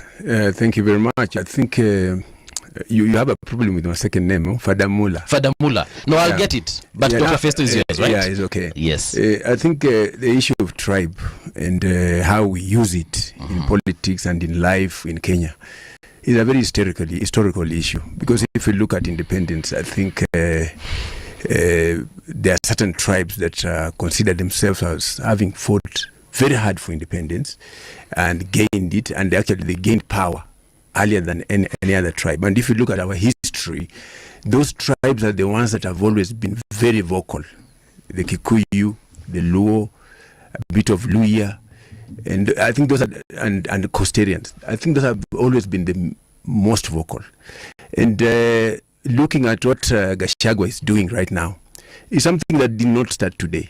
If you look at the fight before independence, between Jomo Kenyatta and Raila and Jaramogi Oginga Odinga, it started emerging that people were grouping themselves into tribes. But I think Gachagua's grievancy is that he worked very hard for this government, according to him, and even according to us who saw what he was doing. And I think he expected a lot. And when the government started, I think what he expected he didn't get. But other people got what they expected. If you look at Tangula and Mudavadi, negotiated for 30%. Okay, they didn't get 30%, but at least Tangula is the speaker, Mudavadi is cabinet secretary. King negotiated for speaker of Senate, and he got it. And Gachagua must have negotiated for certain things. And I think he talked about them. He talked about a lot about them. The only problem with him is that he didn't negotiate like Musalia or Tangula. He went there with good faith. And now what is emerging is that good faith does not work in politics. Are you suggesting that he was shortchanged? If you look at the way he campaigned and what he talks about, then probably you can argue that he was shortchanged. You can argue he was shortchanged. And I think if you look at you might say that he's overdoing it. Right. You might say he's overdoing it. But if you look at what Natembeya is doing right now, he's talking about Luyas. Tawe. Right. Don't you think he's also beginning to overdo it? And saying Luyas have been shortchanged, they are the watchmen, they are the house girls, they are the grave diggers. They have been shortchanged this time. Now Luyas got their share and sit at the main table. Soon people start saying that he's also mirroring what Gachagua is doing. If you look at the way Raila operates, even the negotiations he makes in government, most of the share ends up in his backyard, right? So all these people, if you look at the Luyas, they are complaining that they voted for Ruto to a man, or in major numbers. But now projects are being taken to Raila's backyard. Right. Who never voted for Ruto. And if maybe Gachagua look at something like that, then he says, after fighting so much for this government, how come now everything is being taken somewhere else? So it is a delicate balance when you look at it. But tribe has always been part of us from independence. We have lived with it. Only that we need to refine it. How do we modernize tribe to help us develop rather than keep on fighting along tribal lines? City, yesterday when we hosted Kasmuel here, we more or less posted a similar question, because the Gen Z movement that started last year, now that became Gen Zote, they are trying to run away from that whole tribal division, whereby we are saying Wakamba this, Wakikuyu that, Waluya this. I don't know. From what the two gentlemen have said, what do you deduce? There's always a dichotomy between what you say and what the truth is. None of us knows what Gachagua negotiated with, really know. So when he says he was shortchanged, what was he shortchanged in? Because unless he articulates specifically it is that he was supposed to be given, that he wasn't given, we cannot understand the shortchanging. That's number one. Number two, the discussion around tribes and tribalism and politics in this country is often a false discussion. We don't have a tribal problem in this country. What do we have? We have politicians who use tribe to hype their own interest and to create the illusion that we have a problem with each other. The problem that exists, if you look carefully, are between individuals. The problem that was there between Jaramogi and Kenyatta was not a problem between the Luos and the Kikuyus. It was a problem between Jaramogi and Kenyatta. We don't know what they had agreed on. But clearly there was a difference in what they had agreed on, and Jaramogi decided he was going to form KPU. Okay? He formed KPU, and very many things changed after. Where the problem arose is this. When you fall out with somebody who is the president, the people who belong to your backyard are affected directly. Many people who had been in government who came from Jaramogi's backyard lost government jobs. People who are not pushed out, you are in a certain position, you will not be promoted. It is a consequence. It is an outcome. The problem did not start between the two communities. The problems began between the two individuals. The politician knows he survives because his job application is to the people so that they can vote him in. So he brings them into his quarrel.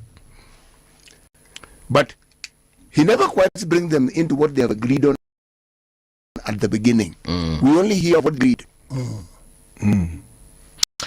So Mheshimiwa, again, I'll ask you because we have now seen, even in the opposition, we have Kalonzo representing the Kamba community. We have Martha Karua representing the Kikuyu community, or women for that matter.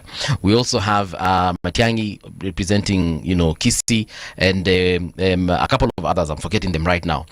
And of course, the DCP leader, Gachagua, him is saying that, look, we have not decided on a front runner yet.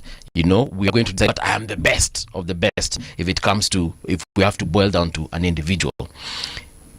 I feel like there's a disconnect there, because the very people they are wishing to rule over or to oversee in terms of governance, they're telling them, we are not interested in what Kikuyus are going to bring on the table or Kisiis are going to bring to the table. As we just want good governance. Yes. So where is it that they're not listening, or they're not they don't care for now? They'll start caring towards election date, or what? I don't know. According to you, in your opinion. Well, my brother just said it here. It's about interest. Politics is about interest, and the interest starts to individual. And that's what I would tell my brother here. To say Gachagua was change, it was not. He was not changed with what he was changed. Was changed. No. And I would like my brother, I respect him. I'm a Kikuyu, I work with Gachagua from the word go. So you give me respect of telling you how I know him. Because which was outchanged. 8 ministers when President had 2. 17 PSs. Inspector General. Chief of Defense Forces. Yeah. Chief of Defense Force. Treasury. Finance also. You remember there was the one who was changed later. Yeah. Professor Ndugu. Yes. The majority in the parliament. With all those structures, if he's talking about the community could have been carried by that structure. You see? But it was about his individual. And second, I would like to correct you, people. Let me tell you. Gachagua came very late when Ruto already had entered in Central. That is the fact. When he was fighting with Uhuru, it was very difficult for him to enter in Central, and Uhuru did not think he can get into the Central. He thought he is a Kikuyu and Milima and Kikuyu. But Ruto entered there and started talking with those people and helping them on the discussion. Harambes and what. And let me tell you, politics is about 1-to-1. It's not about the tribe where my brother is. It's one-to-one. If you come and convince me and I see you can help me or you can give me a hope, I will be able to join you. Gachagua came late when already Ruto had entered in Central. I used another funny name that we were all pregnant in Central. Yes. With Ruto. So when somebody else was coming, it was coming late. But when it got the wheel now, now it's when Gachagua came. Okay. When I was taking Kikuyus from Namanga to get to Bakalodwa, I was leading. Gachagua was very behind when I was going there to 5,000 people. He was very far behind. But when it reached that this seat must be given somebody from Central, that's where Gachagua got opportunity. And now from there, also he started pushing politics, which was doing also very well because he was talking and telling people, is this the guy you want? Yes. Even if he is beaten by Hulu, yes. Even if he has not been given respect, those languages until now he came in. But to be outchanged, I cannot agree with that because I know we had a big number, we had everything in a good way, but his own interest and seeing maybe he is on the same level with the president. No. You must know, even if you have a number, there's somebody who was elected by the vote as a president, and you have to respect. So for the parties now, the way they are coming, don't be worried. Gachagua went and reached somewhere and he saw that now, if I'm not saying I'm a candidate, because from the word go, even when there was no problem, we knew that, and even himself he knew, we were discussing deeply. I was the person of inside the house that you not stand for the president. That is something we were talking. You not stand for the president. But myself, I talked to something in the media, and I think also he listened to what I was talking when we were parted. And I told him in the Kikuyu community, if you want to impose them in the party, it will be very difficult to put them together because they are very democrat. But if you have a candidate from Central, it's easy for the tribe to follow you. So he started now saying he is also a candidate. But in my heart, I know he was not, and he is not the candidate. But in the language of politics, he must say, I'm the candidate. That will give a lot of many people where he comes from, a lot of hope of thinking this person, he can be a good person when we give him them. And that one could go as a block of votes. But right now, I don't think in Mlima we have a candidate. All right. No, because Uhuru is a leader. We respect him for there. He cannot come back, and Gachagua cannot. Now the vote of Central. Just wait and watch, and you see. Yes. And also the group you are saying Kalonzo, Matiang'i, itavunjika. Just give it time. Itavunjika because somebody will finish somewhere. As Gachagua is saying, million on the table. Yes. You come and say what you have in the table. 8 million votes. 8 million votes. Right. You come and say what you have in the table. That language, it cannot work very well to the other candidates. Because from the word go, people thought that now, even Kikuyu was saying, I think Kalonzo, he has been there for a long time. Maybe he can go to. Could be an option. It could be an option. It was. People are thinking that way. But now they have started, in fact, you start seeing that they will not be going together sometimes. When we are almost the election, they will not be working together. And even some of them, they will come to the government. Right. Just give them a chance. If they have opportunity.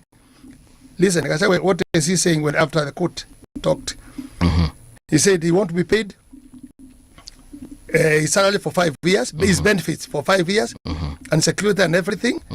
What is that signal? I heard it with him myself before impeachment. I told him, why can't you agree you may be paid for your remaining period? Right. And or you be given security and everything. Then you go and start doing the politics. Maybe if you come with the party and come with the community you are saying, then you can negotiate on the table. And he agreed. But there were some people come and advised him. I told him no. Good. Yeah. He said, no, you are there. You are strong. Just go. Then he went Parliament. He went Senate until now where he. But now I know what the signal he is saying. Can I be paid my dues? Are you saying that it might? Yeah. Politics and hawana aibu. Are you saying that he's now retreating? I'm not saying that, but I'm trying to weigh the option which he has, and maybe as we are going to see what is going to say. We still have a significant amount of time. I think I'm not a devil's advocate, yeah. But if you look at the way Mr. Rigathi Gachagua was impeached, you could see that the problem started there. His bitterness started in the process. Because if you look at the Kenyan constitution, there's no provision for impeaching deputy president. Actually, what they used was the provision for impeaching the president. And if you look at some of the charges, these are charges that could have been dealt with by the criminal justice system. Yeah, like forgeries and all that, apart from a few. So if you look at the impeachment itself, it had a problem. Okay. Yeah, right? So he started being bitter from there. And his only fallback was to look for his tribe. That's the only way he could be protected. Is that true? That is how he felt. Okay. That's why I said I don't want to be the devil's advocate. I tend to agree with him because it is the only reason he got a ticket to become deputy president. Again, my view. So if we take that argument and we combine it with that argument, it actually makes sense. What he's saying makes sense is when he talked about protection.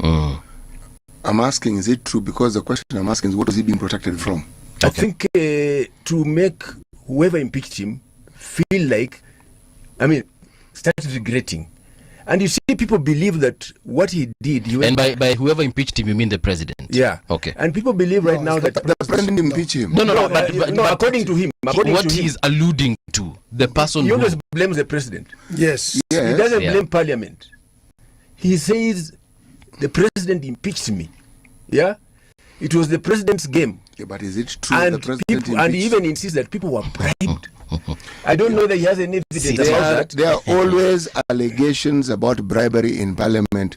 Who has come up with evidence to actually demonstrate and show that people actually get bribed? Who? I have not seen any. And neither have I.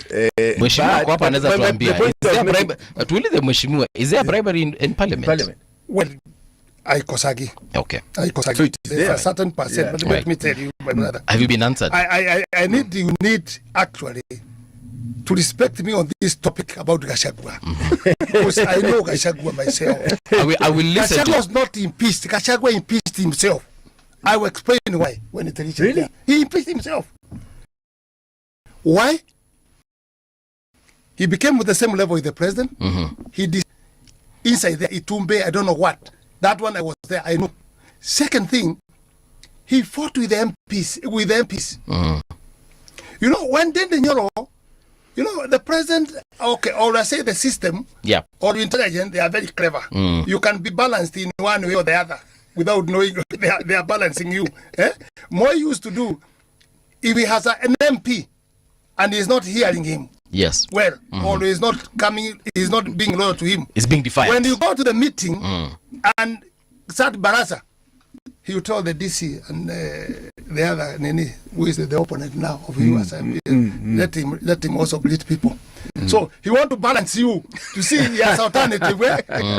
You get it? So I think something was done. For Gachagua. When Nyoro, you remember there was a time he was going with a helicopter. With a lot of money. With going with the MP from Central. That means there was something was drawn. Kunyaganya Gachagua MPs from Central.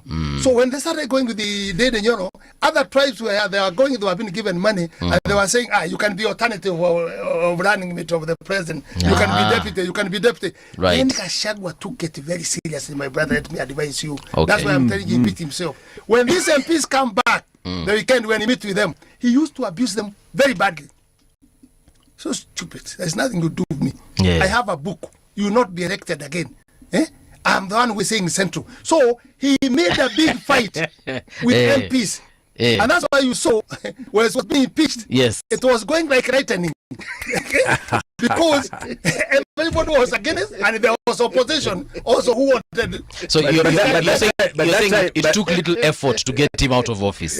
But that time, but you see the president, let me finish for you. The president, in fact, me, and Sudi, and someone else have not mentioned. Yeah. We stopped the impeachment of Gachagua 3 times. persuading the This president, this persuading one, the president. Oscar Sudi. Yes, this guy you were saying talking just is he's a very good guy sometimes. The engineer. Yeah, the engineer. Okay, I was just confirming. All right. Yeah. You see now he's being And I was just confirming we're talking about the same Honorable Oscar Sudi. But yes, please continue. Many times. Persuading the president. Although the president had a lot of pressure also from Gachagua himself, in fighting. You are doing this, you did not consult me. You are doing this, I think there was a deal. I want, disturbing more time. Then now, when he reaches somewhere, the MPs told the president, because they have been even Right. yes.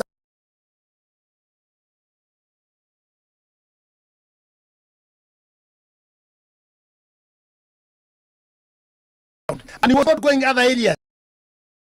It's only Mirima MPs, that's where he was going. And he was telling people, this is not a person.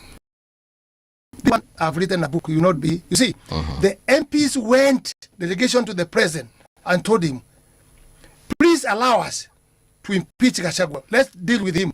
If it's not like that, we are not going to pass for the budget for you. Okay. It was a big hit. Until the president said, okay, he has a problem with me, but also if you have come to help me or you think it's good to do that, he was released. That's why he could not stand in the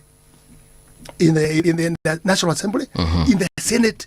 It was too speedy. Okay, you can say there are maybe some money here or there. But for me, I know. Sijui ushaona mtu ameiba baisikeli? Sijaona mmoja. Nitakufundisha ukiona mtu anakimbiza baisikeli ni ya kuibwa bila kupanda, anaenda mbio kabisa, anarukia juu, hiyo baisikeli ni ya kuibiwa. Okay. Hiyo ndio alikimbishwa namna hiyo. Hata yeye mwenyewe anasema atakimbisha Ruto kama baisikeli ya kuibiwa. But maybe that time that he was being impeached, I think you were on his side. Yes, I was inside. Yes, you were on his side. But you have said, you even cried, right? Yeah. And then all of a sudden you shifted. So, a lot of us don't understand what made you, do that. Because, is it because of tribalism or is it because something happened that... He said he saw the true colors. I saw the true color. But you said you knew him before. And again, you are learned so much. Me, I'm not that lad. But I hear English saying, unless a fool cannot change. Yes. I'm not a fool. Right. I changed on seeing the focusing. I stay in the Rift Valley. This guy, he want to put us together as Kikuyus. And let me tell you, Kikuyus in Central is a very small number with the Kikuyus in all Kenya. You go in Nyanza, you go where. And when he started saying, like now when he went in Meru and said, this hotel is for Kalenjin, Luto. This hotel. Please don't eat in this hall or take any drink in this hotel. I did not sleep. Because Kikuyus, if you start in Nakuru, Kakamega, Western, Nyanza, Ukambani, their hotels and their businesses are there. So I saw this guy is going to put us again like 207. I said, no, those are the things, my brother, that made me change. It's not because of anything. And I'm 70 years, I'm old. A lot of people don't understand that. Dr. Fadamula, there's this whole issue again of even, because I know you're an ODM loyalist, we're seeing the former Prime Minister really collaborating with the current president, President Ruto. And there's some things that are not necessarily... Kenyans are not necessarily agreeing to. For example, he suggested a conclave, which people are definitely against, as much as many people are trying to make the rest of the country see the importance of having to sit down. But last year walimwambia vizuri sana, that is baba, wakamwambia tafadhali usiingilie maneno, wewe nenda katulie, just retire. Ni watu gani hawa ambao who are these people who've been telling Raila these things? But it's not one person. I don't know their name. I don't know their names, but the people on social media, they have been chanting. We saw that young lady. So do they represent the entire country? They don't. But I'm saying there are some individuals. And you can, if we start looking at trends here about people who have trends on social media, people, because that is where we can get it. If we go, I have spoken to people selling smoky, I have spoken to border people, I have spoken to the people in the shops. They are all against this issue of Raila and the president being together. Why are they against it? And the majority of the people I've spoken to, of course there are those who are for, but majority of the people I've spoken to, they're like, that was the worst decision Raila ever made. He should have just retired in peace, continue receiving his pension as a former prime minister. Well, I don't understand something. Right.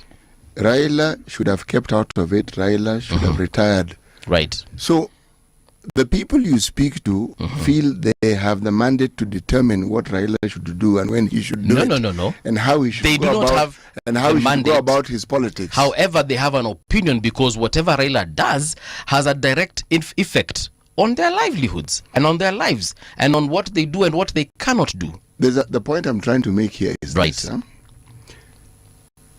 that very many people on social media comment. And on the ground, but in my opinion, is just that they have commented. There will be others who probably have commented and they haven't made the same comments as the ones you're speaking of. Do we have a situation where one can actually compare? Because social media is an open playing field where people say all manner of things. Compare what exactly? Those who say Raila said this which we don't like, and those who said no, he did the right thing. Have we? Because people are. That's where people are communicating. Have we communicated? Because if we've communicated, right. If they've communicated and we've analyzed, then we can say the majority of people who are on social media seem to say this. There's a group who have an alternate view, but they're really not that many. But the point I'm trying to make here is this. The platforms where people communicate on social media has to do with people talking about their opinion. This is what they feel, this is what they think at that point in time. You who consumes social media will find that given time, they also change. And the issue here, see, I'm tying this. Right. Somebody decides to support some politician, all right? Then a discussion arises, this man should retire. So I'm thinking, wait. Where has the retirement discussion come from all of a sudden? Why is it that there seems to be this suggestion that this man should retire? Why? I think you're asking me something about DM, right? Yeah. What City is saying about social media and people's opinion. If you look at ODM itself, it is reflected there. Right now, there are two camps in ODM. Yeah, and they are very clear camps. You can hear one camp saying they are supporting the president, and another camp clearly saying we are not supporting the broad-based government. For example, if you look at the camp coalescing around the young ODM tax like Sifuna, Babu Wino, Kaleba Misi, there's a very big grouping behind them, where some of us are. Then there's a grouping that is on the expert side, the four experts. There's also a group that is supporting them. So ODM is divided right in the middle. And what the City Muga is saying that social media opinion may not necessarily be the yardstick. But if you go even to the party, you find it's actually resonating in the party. Doctor, let me ask you a question. How do we know that ODM is not playing with us? How do we know that ODM have not decided, you people take this view and express it to the public so that they can, you take this view and express it in this way? How do we know that it isn't ODM trying to determine what is really happening with the issue of two camps? And that is the real politics. That is how the politics is played. Because when Sifuna is saying that, then Baba comes, he is fighting the government, is fighting the president. Then the president comes, the prime minister comes to make a meeting, PG, and he's saying what Sifuna is saying, he is right. Are you saying he is right?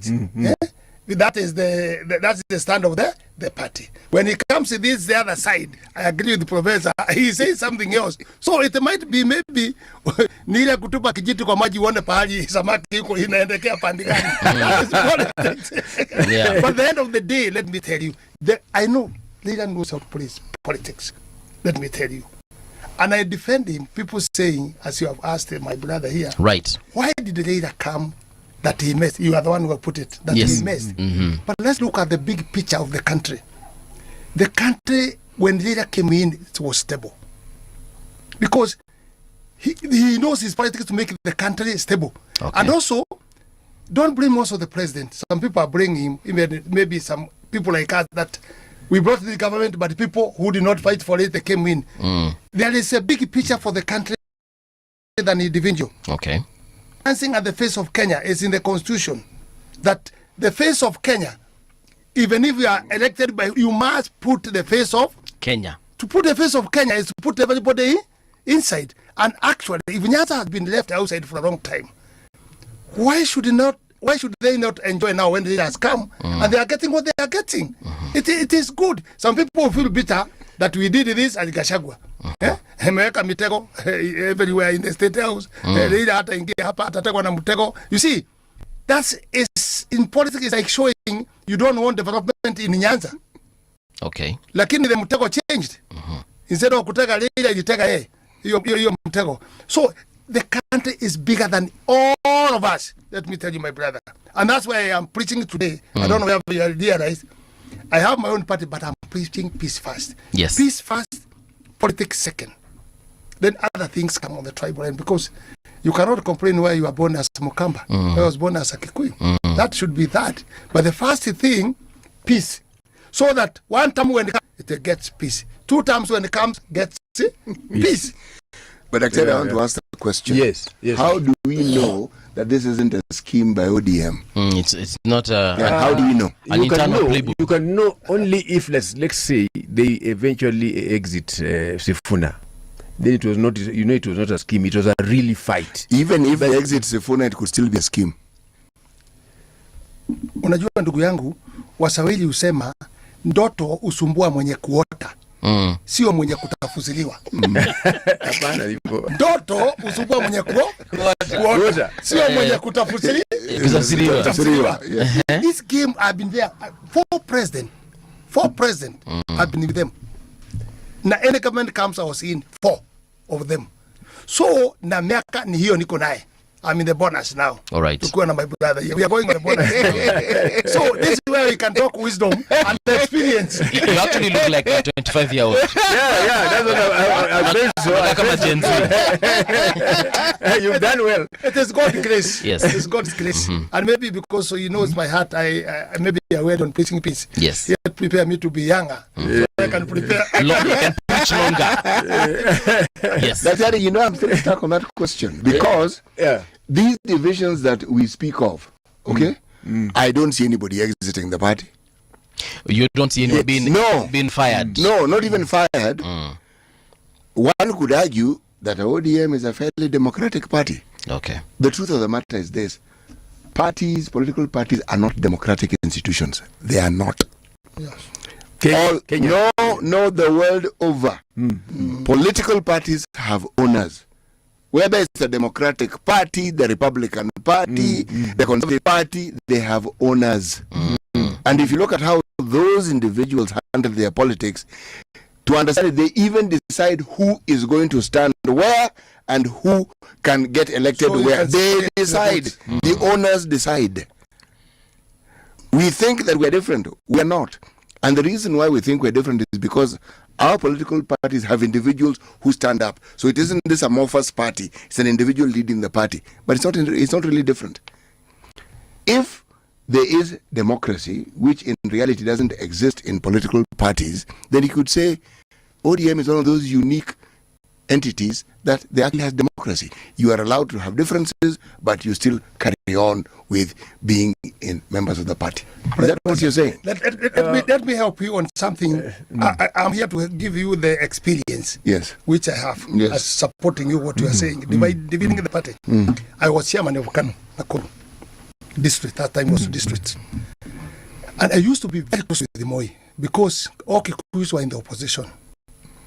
Me, as a Kikuyu in the Rift Valley, I was with him, supporting him.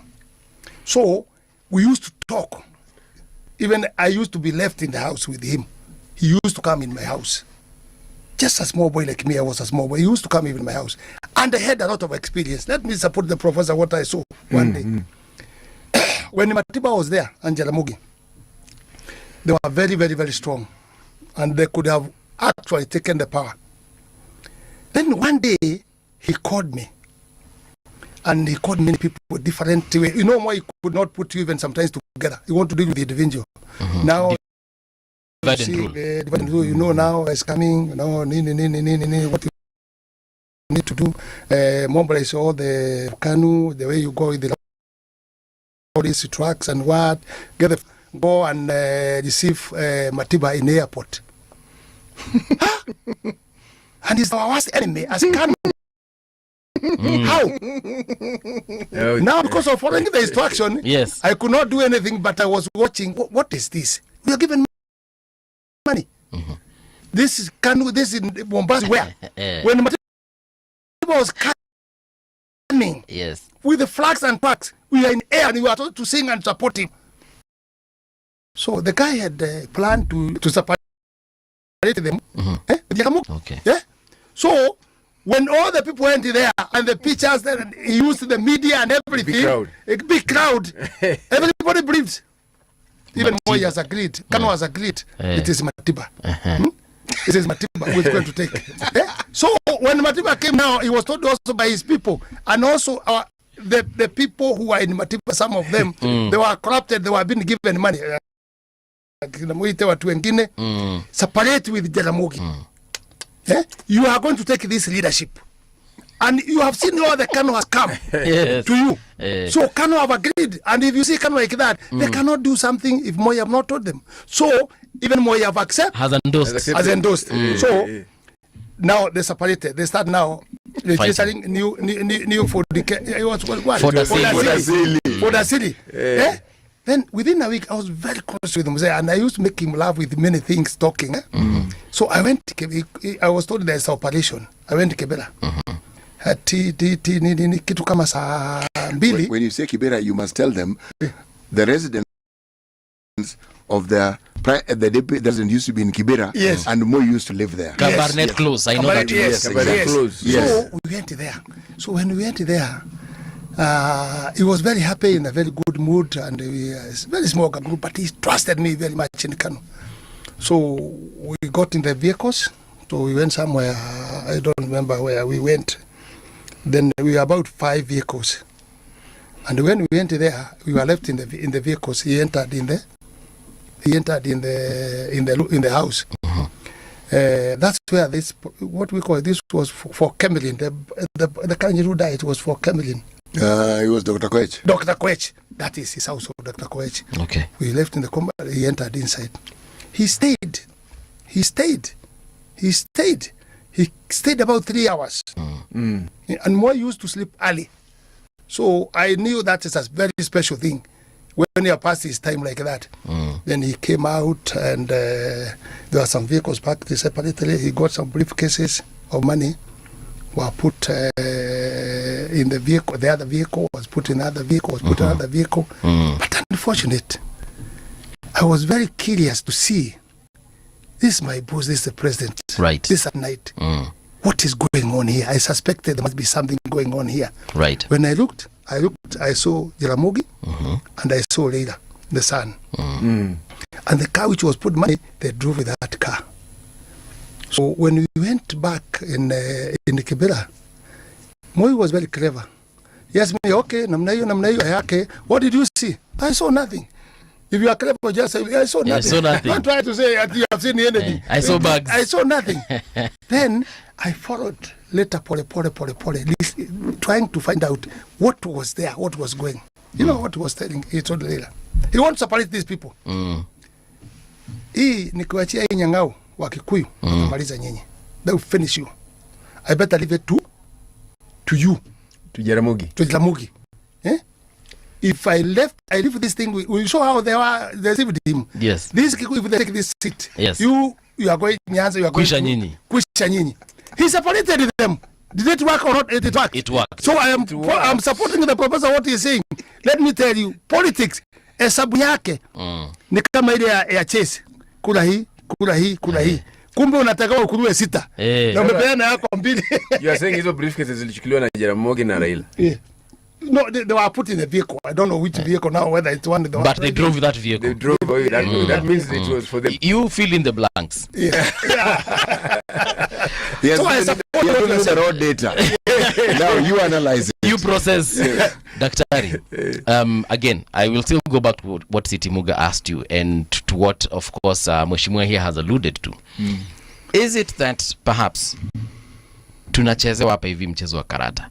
Sasa nikisikia story ya Mheshimiwa Kimani Ngunjiri, naanza kufikiria tena kidogo. I start thinking that there's so much that that is being played behind the curtains.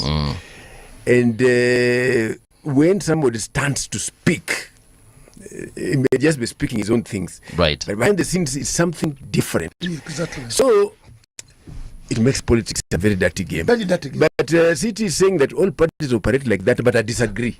All parties, Because have, if you look, all parties have owners. Yeah, but if you look at Kenyan parties, they don't last long, right? If you look at the United States parties, those parties are over 100 years, over Centuries old. Years. Okay, They're very, very old. How old are we as a nation? 62 years. How old is America? 250. 200 and it's almost 300. Yeah. But that party probably has been there since those days. Yes. That's why I think it's a bit different there and here. Here it is a personal thing. So that briefcase, like the one Mashma is saying here, goes to an individual. There, if there's something like that, it goes to the party. So these are ours are briefcase parties, most of them. Yeah. Yeah. Because, so like Gachagua now is just, instead of supporting a party from Mount Kenya, he decides to form DCP. Yeah. And yet he knows Jubilee is there, which is the other than PNU. I think TNA is still there. Yeah, it's still there. But he doesn't want to touch those ones or even move near them. He forms his own. So it is his own personal thing. Now he wants to make money and other things from that. And that is, I think, where our politics will always remain bad based on those groupings, tribal groupings. Because even though he has mixed this party with people from across the country, but he's still talking about Mlima all the time. Let me ask you. Let me ask the question. What is the problem with him talking about Mlima all the time? I think everyone talks about their backyard. No. But he says not every politician. I have never heard Kalonzo talking about his backyard. Yeah, no, he doesn't talk about it. It's there. It is I'm asking the question. What is the problem with Gachagua talking about Mlima? Then he should. Let me answer that question. Kalonzo is not insecure about the vote that he has in Ukambani. Yeah. Perhaps others are, but I don't know. But you see, he says there's nothing wrong talking about Mlima. But he should be very clear that is where he's fighting for, or that is where his interests are. But when he talks about Mlima, then he says DCP is a national party. How come he doesn't talk about these other regions? Does not. The pronouncements of politicians are precisely that. Pronouncements. He is a politician. He's been a national figure. You cannot be a significant political player in this country if you don't have a source of support. And if he has assumed it is Mlima, well, that is his assumption. And if there's the assumption that he represents them, again, that is the assumption. Because this Mlima has very many politicians.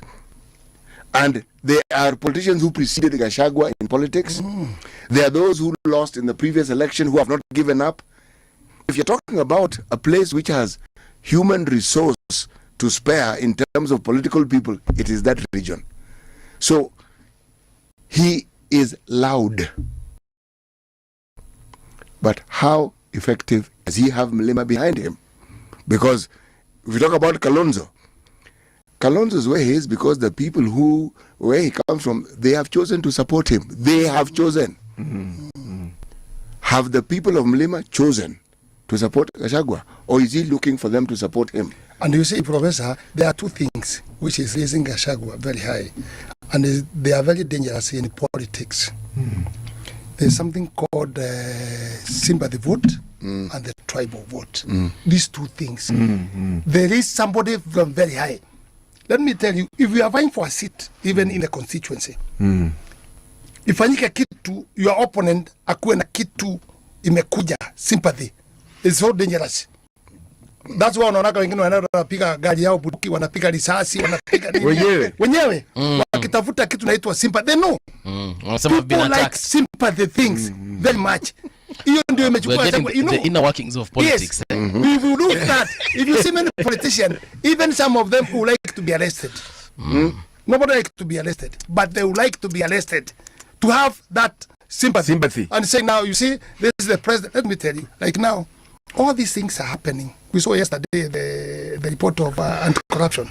We saw it yesterday. Right. Surely, are all those things root of doing it? Of course not. Of course not. But you see, we have forgotten that we are dealing with one person because of politics to remove him from the position. But we are seeing the corruption everywhere. Where me, I'm involved, you are involved, the other person is involved. But we are carrying all these things to bloody one person as a president. That is how dirty politics it is. So if you get a sympathy somewhere, hata unaona kama kina Kampuli, they hijack themselves. They kidnap themselves. They are just looking for sympathy. But now you must be very expert to prove that you are hijacked, because if you are hijacked Kampuli and you are left somewhere in the bush, then your wife comes, he have seen you had been crying and take the handkerchief. Anaanza kupangusa yeye nguo. Is that Jenny? Kama umeona bwana yako mimi si DCI lakini no, I'm just saying as a human. Yes. Sasa wewe bibi yako akikuta wewe uko hijack na imeenezwa sana, akuta umelala pahali fulani, utachukua hadi kachifu kwanza kupangusa yeye? Hapana. Kwanza ni kuangalia kama ako hai na kumshika, you love him. What my that was the street nakulia. That was just and kupanguza na nini na kamba. All right, gentlemen, I want us to take a short break. We get into the news, then when we return, of course we'll be looking at why this. I want you to help me make sense of what is happening in ODM and the broad-based government in general, and of course Mheshimiwa here will let us understand also the road to 2027 as far as the broad-based government is concerned, and of course the opposition as well. So don't go too far. We'll be right back. Radio generation, the sound is fine. Pump it up, turn it high all the time. Let the music move you, let's sway. Radio G's got your jam all day. Radio Generation, the home of urban soul.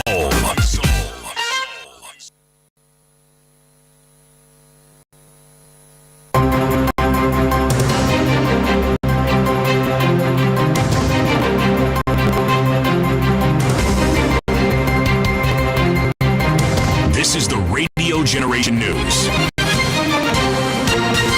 Good morning, I'm Winnie Maganga. Many Kenyans continue to misunderstand mediation, often confusing it with arbitration and other dispute resolution processes.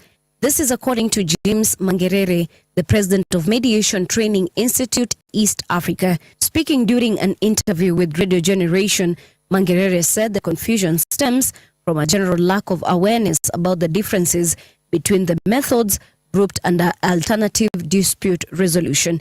He explained that while ADR includes various approaches such as negotiation, mediation, conciliation, arbitration, and eradication, the concept of mediation remains unclear to most people. There's a misunderstanding. Dr. Fadamula, I think I had asked you this question, which I didn't get a clear answer. And I was asking you to help me make sense of this, where we are seeing the Secretary General of the Orange Democratic Movement saying that the sole purpose for ODM right now is to unseat President Ruto come 2027. Yet on the other end, we are seeing the former Prime Minister saying that he is going to support the president till 2027. Perhaps does that mean that after 20, or rather during the election, they're not going to be together? Or does it mean something completely different? So SG anasema kitu moja, party leader anasema kitu kingine. I think even for us ODM members, it is as vague as it sounds when you try to explain it. I highly doubt. It is as vague on the outside. Yes. It looks very vague. But probably on the inside, they know what they're doing. You see, even in the support of broad-based government, okay, there are those people who have genuine issues, like the issue of human rights, yeah? That's a really genuine issue even in ODM, in some members, like the abductions and the clamping down on demonstrators. Dissenting voices and so on. Dissenting voices. Right. So there are those in ODM who call it blood-based, and they are still in ODM. Right. And there are those in ODM who call it broad-based, yeah, and they are still in ODM. So there's a group for blood and a group for broad. So to an extent, there's actually genuine division when it comes to the support of the government. Genuine, because one is insisting that human rights have been violated to a very serious extent, and that must be corrected. And one is saying, no, human rights have been violated even in Moi government, even in Uhuru government, even in Ruto government. So it's not the first time that those who are arguing like that.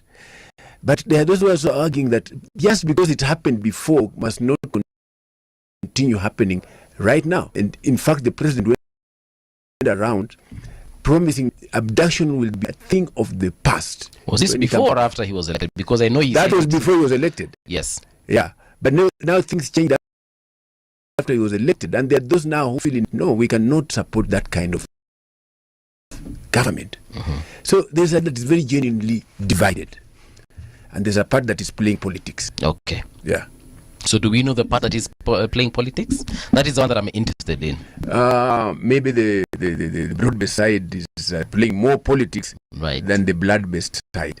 Like the blood-based side could include people like Babu Wino. They may know politics. They may be building their own political careers. Dr. You're telling me that politicians take a position and they're not playing politics. Politicians. Because everybody in this equation, whether it's Babu, whether it's Hamisi, whether it's Sifuna, these are politicians. 1, 2, they are young. They have an entire future ahead of them. Let me ask a simple question. Sifuna has attempted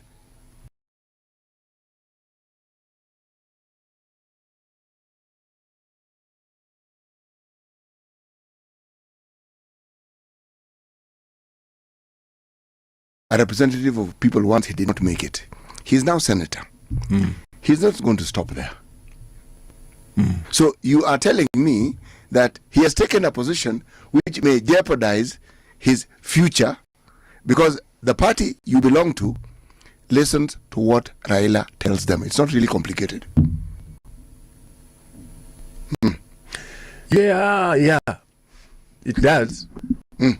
But Not now only do they listen, but they do. Things are changing. Really? Things are changing a bit. Okay, how? Yeah, because they assume that the Raila, where he is right now, nature is not on his side. He has to exit at some point. So there are those who have the instinct that it is their time now to create their careers and fight for what Raila will leave behind. So he's saying biology is not necessarily let me go again. Prime Minister's side. There were people who had similar ideas when Jomo Kenyatta was the president, and they formed what they call the Change Constitution movement, because they were thinking the way you are thinking and saying some people are thinking. Kenyatta is old, he may die, we know he has a heart problem, and my friend, that group went nowhere with that change the constitution of theirs, nowhere. And when Kenyatta died, there's nothing they could do. He died very far away from them, because he was at the coast, and things moved. And whatever they thought they would get, they never got. Because they had ideas of who should take over. Moi became the president. That was not their plan. So this issue of looking at a senior politician who has gravitas and assuming that just because they are aging, that their time has passed, it is a mistake. You see, I think there are two things here. And maybe the younger people are looking maybe for their future, thinking that, and it's not my party, they should come in my party called Future. Future, yes. Future party. Tuvuke pamoja. Because actually they are looking for their future, because as he is saying, you see, Leader Odinga, actually, the age is there, but he has a lot of wisdom. And you see, after them coming and doing all these things, if Leader stand and say opposite to them, they will have a lot of problem. Let me tell you, because he still have say. Like now in Nyanza, who can convince anybody who is clever? Leader Odinga has made the Nyanza change in development. You just say a word. We were in the problem all those years. Can you see now? Can you see these roads? Can you see what is happening? Can you see all these things. I'm not a fool. I'm not looking for myself. I'm looking for you, how I can help you. Have I changed? People say yes. Do you have these thoughts? Yes. What are these young boys coming? What are they saying? So they must be very careful. It's a trap. They must be very, very, very, very careful. Because if Raila Odinga still will think on the direction he want to go with his people and with the Kenyans, and let me tell you, Raila don't say just about Nyanza. Raila has people everywhere, in Mombasa, in Kisumu, in Ukambani, even in Central. Yes, he has very strong people also there. So he is somebody you cannot underrate. Right. And I said one thing, and my brother here have said it. Raila had the handshake with who? With President Uhuru. No. It started with Moi. Okay, it started with Moi. Okay. I was there. If Moi was not strong, tell you, alikuja, his logo was tractor. Tinga. So you are saying when he came, he did not switch off the engine. Alipokurumisha iliuma sisi tumbo, akatoka na Kalonzo, akatoka na Saitoti, akatoka with a big group, akatoka naye. It's only Moi knew how to deal with these things that he succeeded because of his cards. But it was so dangerous. He went there with the hope he lazima nitaua. He nitaua, and it was almost going. He came to Kibaki. He supported Kibaki. Lakini the second term, he was not very happy with the things how they were going. Now he started again the engine. Kugurumisha engine. Tumbo ikauma kwa watu yote ikakuwa ni shida. Until they came join together. Nusu mkate. Now he also came to Uhuru. He did the same. He came to Ruto. He did the same. Would you joke with that person? That person is dangerous. Yeah. It's not something you can be able to underrate. Right. Yeah. So these boys who are coming, I advise them. They have two choices: to succeed or to perish. Yeah, but I would ask the question. Two points. Succeed or perish. And maybe they are saying, as Ruto came, you know, Ruto alipokuja alipanda na Moi, and people are seeing a big risk rising with the president. Who they retired, but he had a lot of problem. By the end of the day, he survived. There are two things. Maybe my brother here or Daktari hapa, maybe you are not known by people. Not many people know you. Let me give you a style of if you want to be known in Kenya and you may be headline. Ujulikane na kila mtu, and it will be topic of headline. KCC in the top, pale juu kabisa. Na useme nitajiangusha, nitakufa kwa sababu ya hii na hii. Na uonekana ukitaka kufanya mkono namna hii, then you be highlighted. You see, so that's how the politics come. You take risk. You take risk. Utaweza kuanguka ujichole mtu. Yes. Utaweza kufaulu. There are two things. So it depends, but hata mzee, hata kwa boma. I don't know whether you people, you are like that. Sisi wa Kikuyu tunasema kwa boma. Ukizeeka kabisa, unaachia watoto. Hata gaji na kushinda kunaachia watoto ya shamba, unaachia nini? Like leadership. Leadership. Until when I go in the hole, I will still be there saying, this is what I want. This is what I want. That's the culture which is there. So Raila Odinga, don't underrate him, because you see now, they did handshake with Uhuru. Yes. Uhuru, even now, he was supporting Raila up to now. He has not said anything. He is saying he's in Azimio. He did the handshake with the Ruto. These three people, Raila, Ruto, na Uhuru. You see, to our eyes as Kenyans, tunaona, Uhuru walikosana kabisa na Ruto. Hawezi kuonana. Did you say wakipiga high five? Yes. Juzi. High five. Wanacheka. Ruto anapeleka around, inaambia nimeiba pesa. Hii yote, si nimejenga State House. Nimefanya. Anamwambia, good, you have tried my boy. Pap, high five. Okay? Na kushikana namna hii. Politics are not permanent enemy, but those three people are the people I'm watching myself. All right, so you're watching three people. Raila, Ruto, and who? If they come together, you saw the clip. I had listened to a clip yesterday, Professor. I don't know whether you saw it. These three people will come, politics, and I want to tell you with the experience, my brother, we are remaining some stages. Now we cannot project it properly and say this is what will happen in 2027. No. There are about 3 stages to come. The politics for this year, next year we are going in December, January, it will start changing again. In the middle, it will change again. On the end, you start seeing now the picture. Then we shall start now seeing this is the line now, and this is where people are going now. There are stages to come. But Honorable Ujiri, if you look at, because you've been a student of Moi, you said that Mulienda hata alikuwa anakuja kwako mnakunywa chai. Yes. So now that you have seen and you can tell that perhaps 3 things might happen, maybe you can help us predict, in your opinion, is Raila going to support Ruto come 2027? Number 1. Number 2, is Raila still going to run as a candidate for presidency in 2027? Or are we seeing Raila getting away from even the broad-based government and supporting someone totally different that for now we might not? Well, let me say this in a very simple way. I cannot say that, and I cannot respond on that because I don't know. These people are above me. Whenever I've been in politics for all those years, but they are above me. I don't know their cards which they are playing, but we are watching.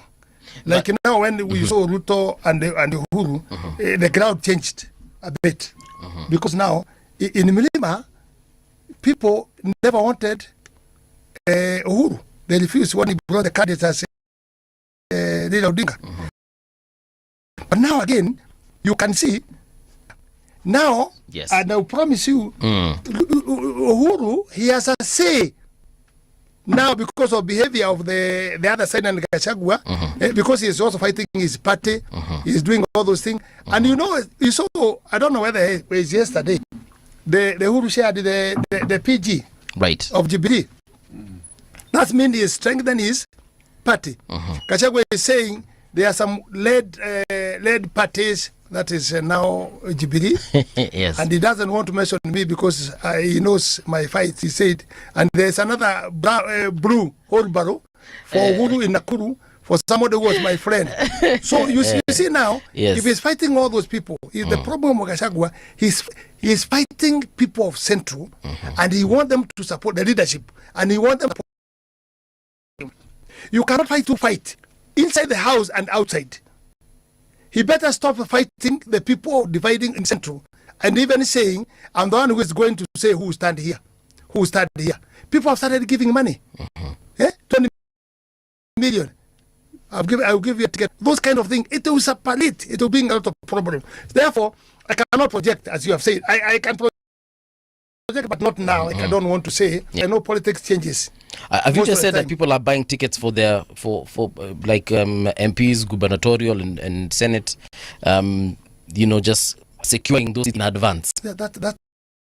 That's there. Even you have heard, you say you watch media, you have heard people complaining to be refunded money after giving money, and somebody else also has been given money. Yes. You have heard in the media or social media. I don't have evidence to say this is exactly, but it is also working in the. It's been seen in social media. We take your word for it. Yes. So these three people, yes, and their wisdom. Let's respect them and see how it will go. Because the most important thing, how can we have peaceful election? Okay. And I think now, in the side of opposition, we would be hearing them very much when they are saying, let IBC be given enough time, right, and be given money to conduct to prepare themselves. We have by-election. The same time, we have border review. Yes. And the time is very small.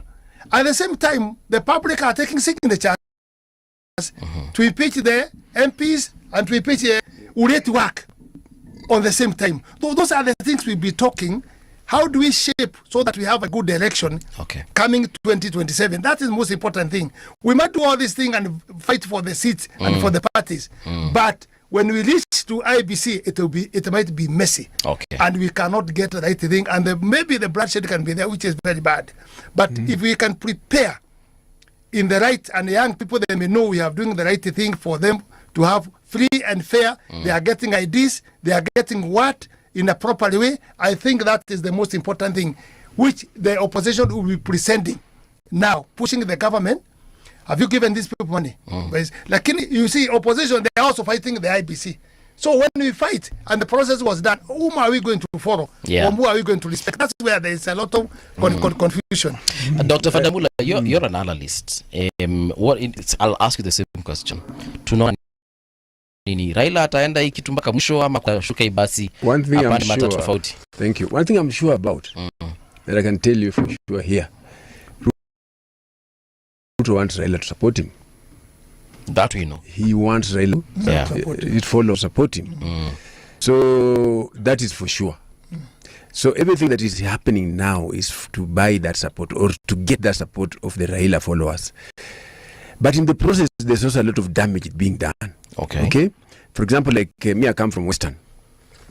A lot of Western is beginning to shift at the moment because they don't want to go with Raila today, broad-based government.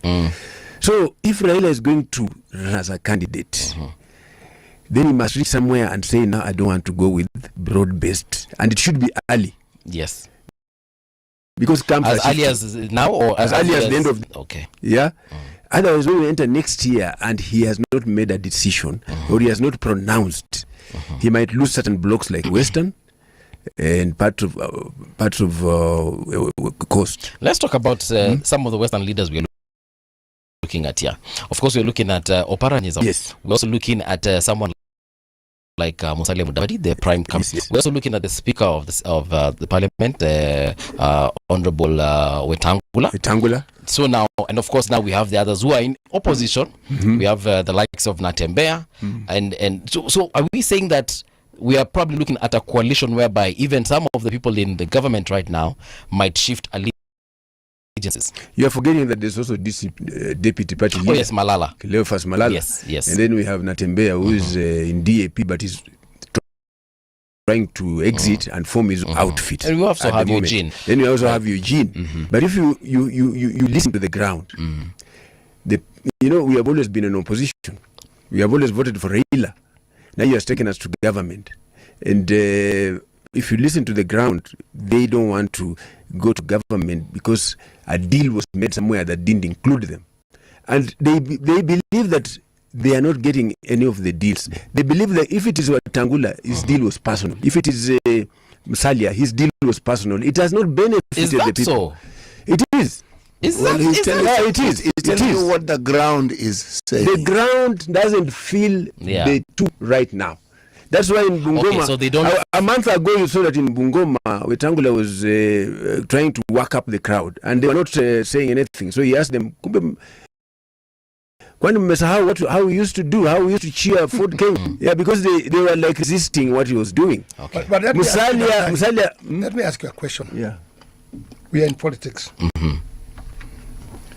What is somebody supposed to do as a leader if you are elected? Is to help your people, to make your people benefit. Yeah. Now here, question comes. People might see, as you are saying, they don't like leader because now he is going the government. But are they benefiting? Why do they want leadership? Why have been they crying at the Mukate Nakaiwa Nutsu? Then they have brought the bread. People are benefiting there. What does the people want? They don't want the government. They don't want Ruto. But leaders bring them what he has sacrificed himself to bring what they are supposed to have and change. And that's why I'm telling you, there will be a lot of division. Yeah. And don't see us as a block. Saying that at Western is a block of opposition. Look at from independent, from the time of Kaduna Kanu. If there are people who are democratic, it is Western. They were giving Kanu, Murino was there. They were giving also Kanu. They were dividing their vote. They are only the people gives vote in a different way. The way I know, the experience which I have. So the issue of winning is not a block.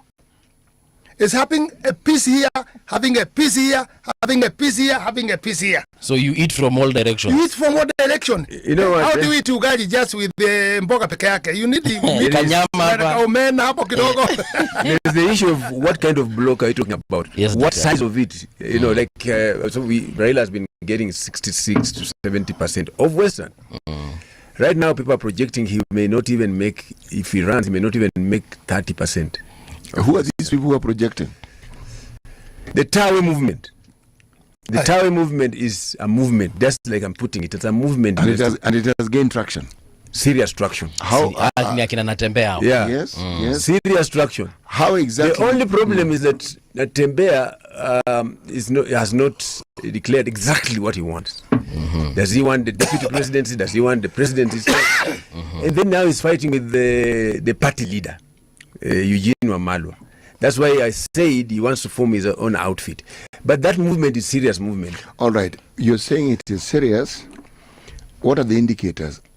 If we were to say that they have a sizable portion of people in Western now, I'm not talking about Bungoma and Trans Nzoia, I'm talking about Western. The entire Western bloc. Yes. Okay. It'll be something new.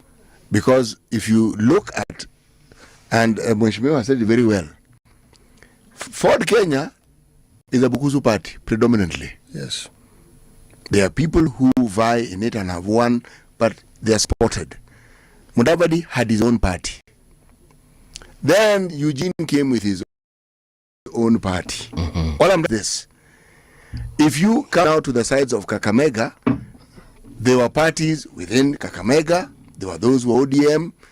So the democracy that Mheshimiwa speaks of actually exists. Now, are we saying that the Tawi movement has broken these so-called traditional enclaves, and now people are gravitating towards it in large numbers from all these regions? Yeah, because if you want one of the indicators, you know, when Natembea was arrested for corruption, right? And then after that, he was released, but he made a tour of Western. Yes. He came through Kakamega, Bungoma, Busia, and then he went up to Kitale. If you look at the turnout that he was experiencing, Davide has never experienced that turnout. No. Davide has never. Across Western, even Wetangula has not. So this was the first person we saw attracting crowds everywhere in Western. Yes. Now let me ask another question. We saw the numbers and the crowds of these numbers who are predominantly youth. How many of these people even have IDs? That one you cannot tell clearly right now. Yes, that's true. But you see, there's another thing that people are suspecting, that because of the Gen Z, more youths may take IDs and voter cards in 2027 than any other time. It is our hope and it is our prayer. But remember, in the last election, there were 8 million people who did not vote. It's documented. Yes. If you look at our demographics population, the majority were probably young, isn't it? Mostly. These were registered voters. Yeah, but mostly young. The region, that Western region, Luo Nyanza and Western as we call it, very many young people avoid taking IDs. It's not complicated. They don't. It's true. So you see crowds, but whether that crowd can translate into a voting block is a completely different matter. Let me show you what I was done in my constituency. That's what I'm telling you. The politics and who will be the president is very tricky. Right. We have experts who deal with that.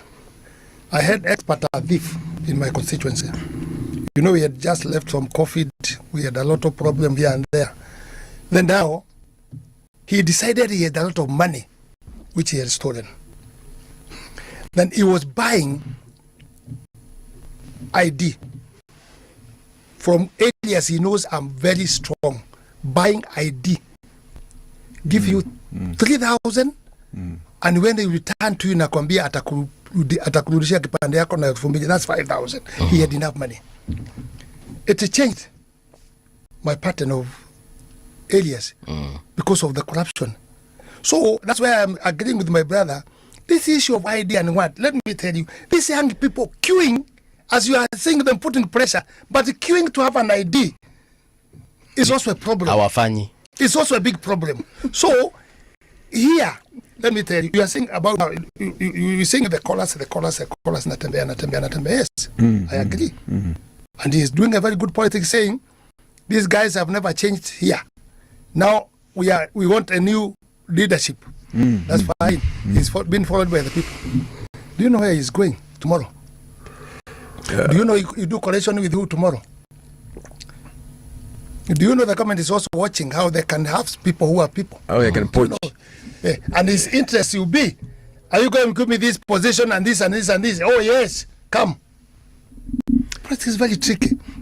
Very, very tricky. And that's why you've asked me who will be present next time. It's very difficult. But what I will say, even if the ground stays how, don't play with the sitting president. Actually, I was with Moi myself. Yes. Don't play with the sitting president. There's a comment here by Mufareh Mudavadi. And he has said, it is usually, this he said yesterday, it is usually very difficult on African soil to defeat a president who is looking for his second term. It's very difficult. Why? He has all that work. The machinery. The machinery. Don't forget, chiefs, up to sub-chief, up to the DO, up to the DC. When it reaches the politics, they are always on the side of the government, where they get their salary. In fact, they call themselves, I don't know whether you know that, Professor, that there is a party called the AGIP. You know that? No. No, civil servants, they're in AGIP party.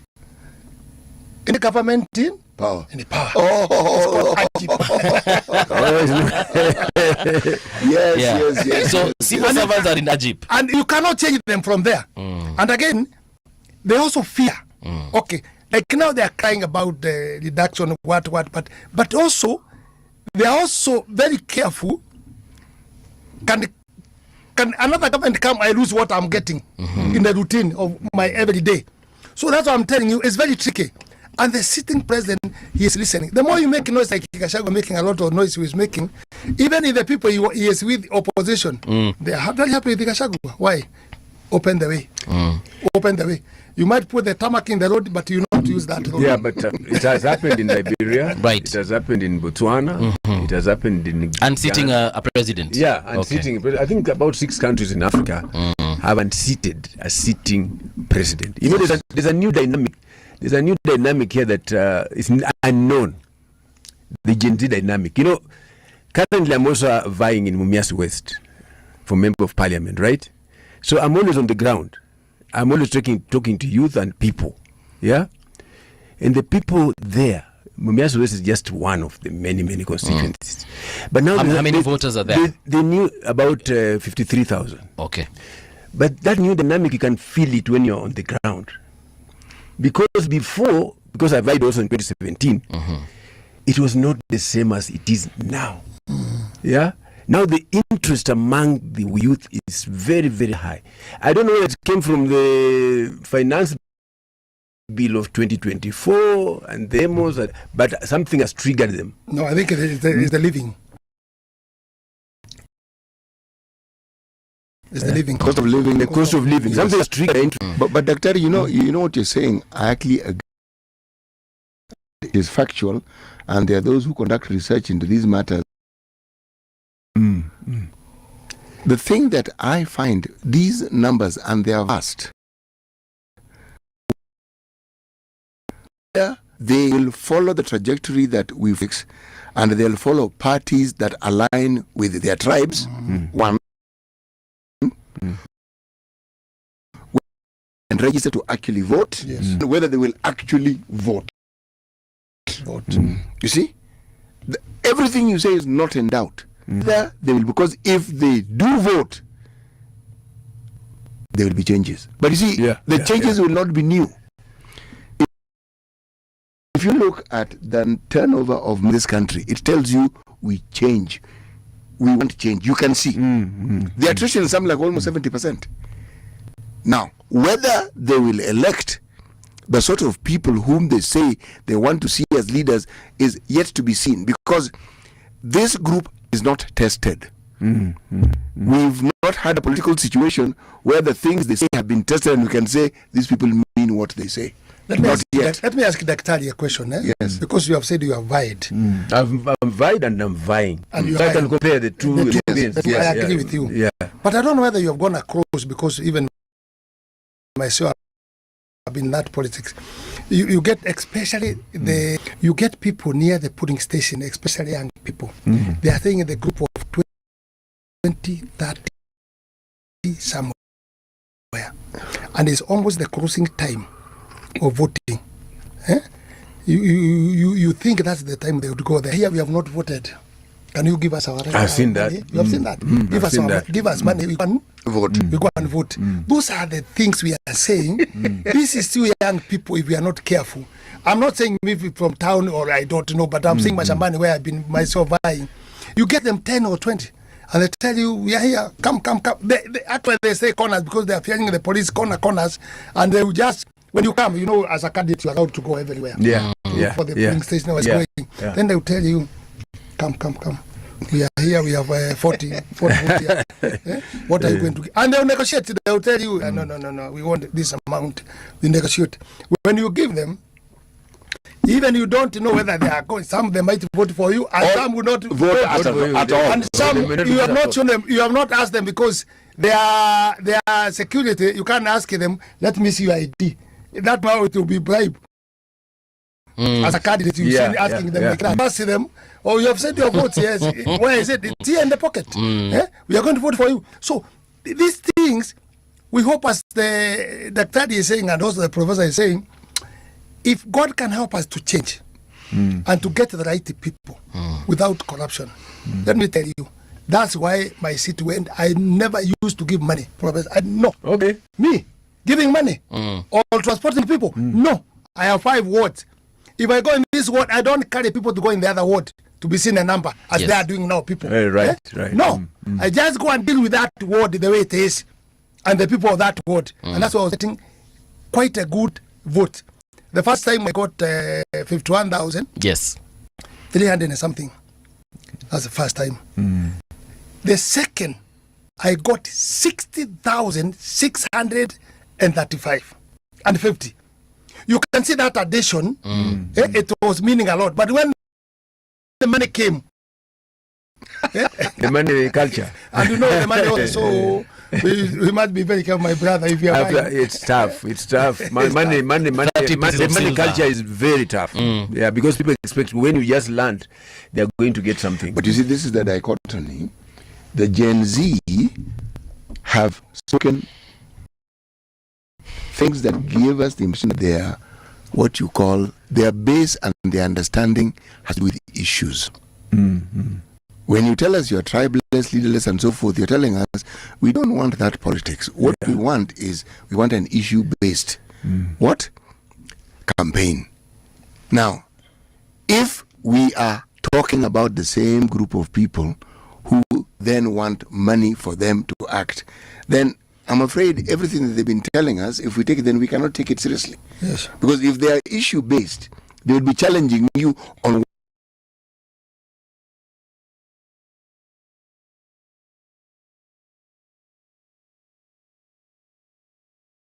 group, be asking you, tell us what it is that you plan to do. Not how much are you going to give us. And tell us how you are going to do it. Or they would have formed into groups where instead of waiting for the day of the election, long before they say, look, this ward has 4 groups of youth. We want to invite you on this day to come and tell us what it is you want to do. Okay? The others will tell you when. That way, the communication is clear. These people want to understand what you want to do. But do you see that happening? That's why there is a big problem. And let me tell you what Kikuyu are saying about Raila Odinga. Now, they gave him vote 8. They gave him 800. Okay. They gave him 10. They gave him because they have told the followers also there. Now, I met some groups somewhere. A big group of people and also opinion people. They were saying, hata afadhali demonstration ile ilikuwa ya Raila. Hiyo ilikuwa haidamage vitu yetu vile hii sasa ina damage. Saying it's better demonstration. Raila alitoka opposition kwa nini? Kwa sababu wakati alikuweko demonstration ya watu yake ya ODM ilikuwa haiharibu mali yetu vile imeharibiwa. And again it was maybe only Nairobi. But now they are saying this one have extended. Even Central supermarket 31 counties. That one counties. If it's Raila, we expect him.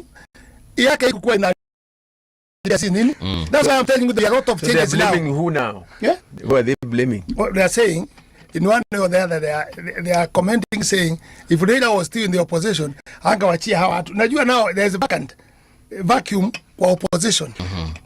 If Raila was there, let me tell you, this mzee knew how to control. So essentially they are saying that they want Raila to remain in the opposition. No. You see, to their thinking, they're not saying that way. Kind of. But what they are saying, it was better. It was better. It was better because their property was not being done. You know, the thinking of the people is different. Mheshimiwa, this one I have to ask you because you are a plain speaking man and you're an honest man. Why is it that when we talk about our elections, the people of Mlima speak well of Raila? Yes. To voting, they do not vote. Why? Let me tell you what I think about. Unajua, ukiweka sumu sana kwa mtu kutoa ni ngumu. Hii sumu ilikuja tangu siku ya Kenyatta, sumu ikaingia sumu hii.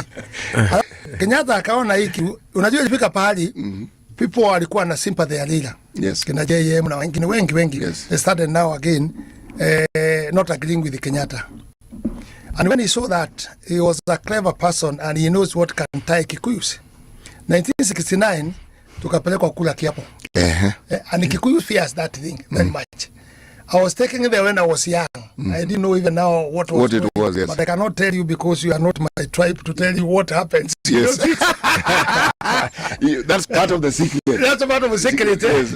But you see, he saw that they are going. He saw that they are going. So he trapped them on 69. That is the time after Mboya had been killed. Exactly. Okay. That's akaita hao akapea kiapo. And it was very serious because even some people have been killed there. Yes. If you are seeing funny or saying something different, what they're asking you not to say. And there was some instructions which was been given. He saw Kikuyus also they were changed because of democratic rights. Yeah. And also they were bitter and they were supporting now also Raila Odinga because they were saying mashamba. It was Jaramogi then. Jaramogi. Yes. Jaramogi tulikubaliana and we support him mashamba iwe nini? Si ya kununua ni free. Yes. Lakini Kenyatta alipokuja hapo na Midland wakampea nafasi ya kwenda kuongea na wazungu. When they talked with wazungu inside there, they convinced him. Hii mashamba sasa unajua there's a way. Ukisema hii mashamba hii watu wachukue free. Sasa Britain na ndio ilikuwa ikiongoza hapa ikisaidia itakusaidia and there will be a lot of crashes, itakuwa na shida mingi sana. So what we do, we are going to give you money. We have talked with the England people. Yep. We are going to give you money to buy those shambas. Then you settle your people. And that money is going to come from us. That's why it was made SFT, settlement scheme. Okay.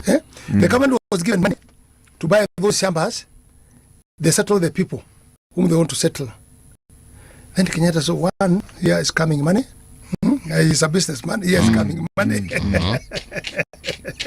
Here is coming opportunity, all these lands for me to say who get where. And when he came out from that meeting, he said, hakuna chaburi. Hapo ndio walipitana na Raila sasa. Jaramogi kabisa. Wakapitana wapi? So Kikuyu Mau fighter. Yes. They were still with him saying what Raila was saying, it was what they wanted.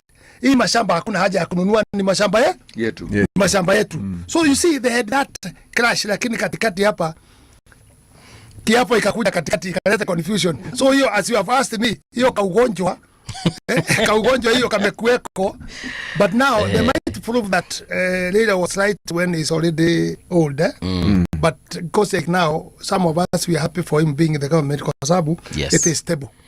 Government is stable. And we also feeling the other side, he was on the other side, he could have raised the things without distraction of the things. So he's somebody who is fitting on many areas where he can control, but don't underrate Raila in this Kenya. Don't underrate him. He is a mzee, and even now, si wazee wengi wamefikisha hiyo miaka, wataweza kufanya instruction ile anafanya. Na kufanya mikutano, bring it. And you see, it's praising people. You see the problem which we had with Gachagua, it's about himself. Yes. But you see later, it is himself and his people. It is himself and his people. And again, it doesn't go even wakita at the tribalism at Nyanza. No. The city got 6 of ministers. He gives everywhere. I think he only got 2. Ingine akapeana Joho, akapeana wapi, alipeana. Hiyo seats to fit the party. And that's why you see, the only party, because I was in the Kanu. Yes. The only party which in a survive, the ODM. Why? Kenyatta went with it. He survived his term. Moi went to his Kanu, so his time. From there, no one party can make the government. If you look at the ones who are there, who have changed about 4 times, Ruto have changed about 7 times. People are changing. You know, and you see, Raila Odinga, he knows how kutunza chama yake. Why? It goes in the ground. Inafanya uchaguzi kwa ground. He talks with the people, anaenda Nyanza, anaenda Mombasa, anaenda pahali ingine, anakuja Nairobi, talking about the party. You see why we are having a lot of problem now with the government we have now. You know, you need people to defend you. And people to defend you, if you have strong party, people will be defending you through the structure of the party. But you see, you can see like now where we are, I left to UDA, many people, it is vague. It doesn't have the people. Yeah. Moi used to do this because I have a big experience with Moi. Ikikuta demonstration ama kuna shida nini mambo mingi na sumbua hidi na ma demonstration ananiita na kulu akikuja na anasema itafuta ngutili abana anapita tu kwa control na hii kijana nani ameona sasa wanajua natakikana naenda anapita story mbali anakuambia sasa unaona walimu nini demonstration basi mkataa kuchunga nchi yenu hii county yako kataa kuchunga basi. He has just told you that not to do anything, but he have told you that na anapewa pesa. Sharif Nasir nafanya mna hiyo kama the other person anarudi anaenda anashika media, he spend money anashika media kabisa. Sasa maybe it's that week and we know after that week now we have to do the statement now on Friday or Saturday. That's what we used to do. So you organize the issue which was fighting with finance or something. Yes. Kimani Ngojili Nakuru said, Chairman of Kano. Sharif Nasiru said. Kamoto said, so and so said. Muli Motisia said. Are you seeing? Inafuatana kwa?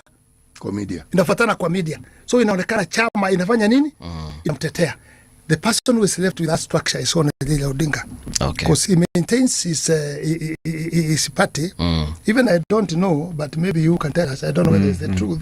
I was told, Sivuna, I think he was told when from rumors. I don't know. You can tell us. Yeah. And don't defend because you are on that side of as the truth. When the head neck was told, there are 2 things. You support both system or you resign. I don't know. But there was rumors. There was something like that. And also confirm if Baba buys the media.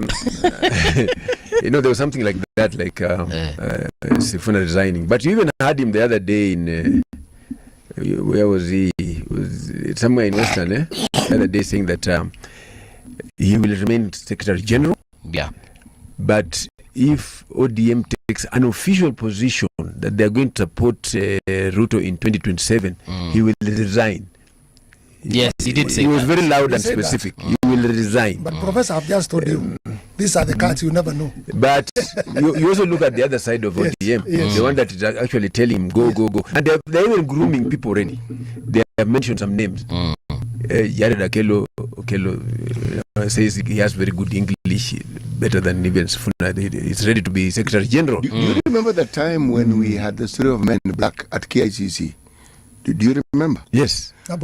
Yes. Just what happened? ODM were having an election. Is that not so? It was. Ababuna Mwamba, Joe, and some people assumed that they were in a position now to enact because they had following within the party. Yeah.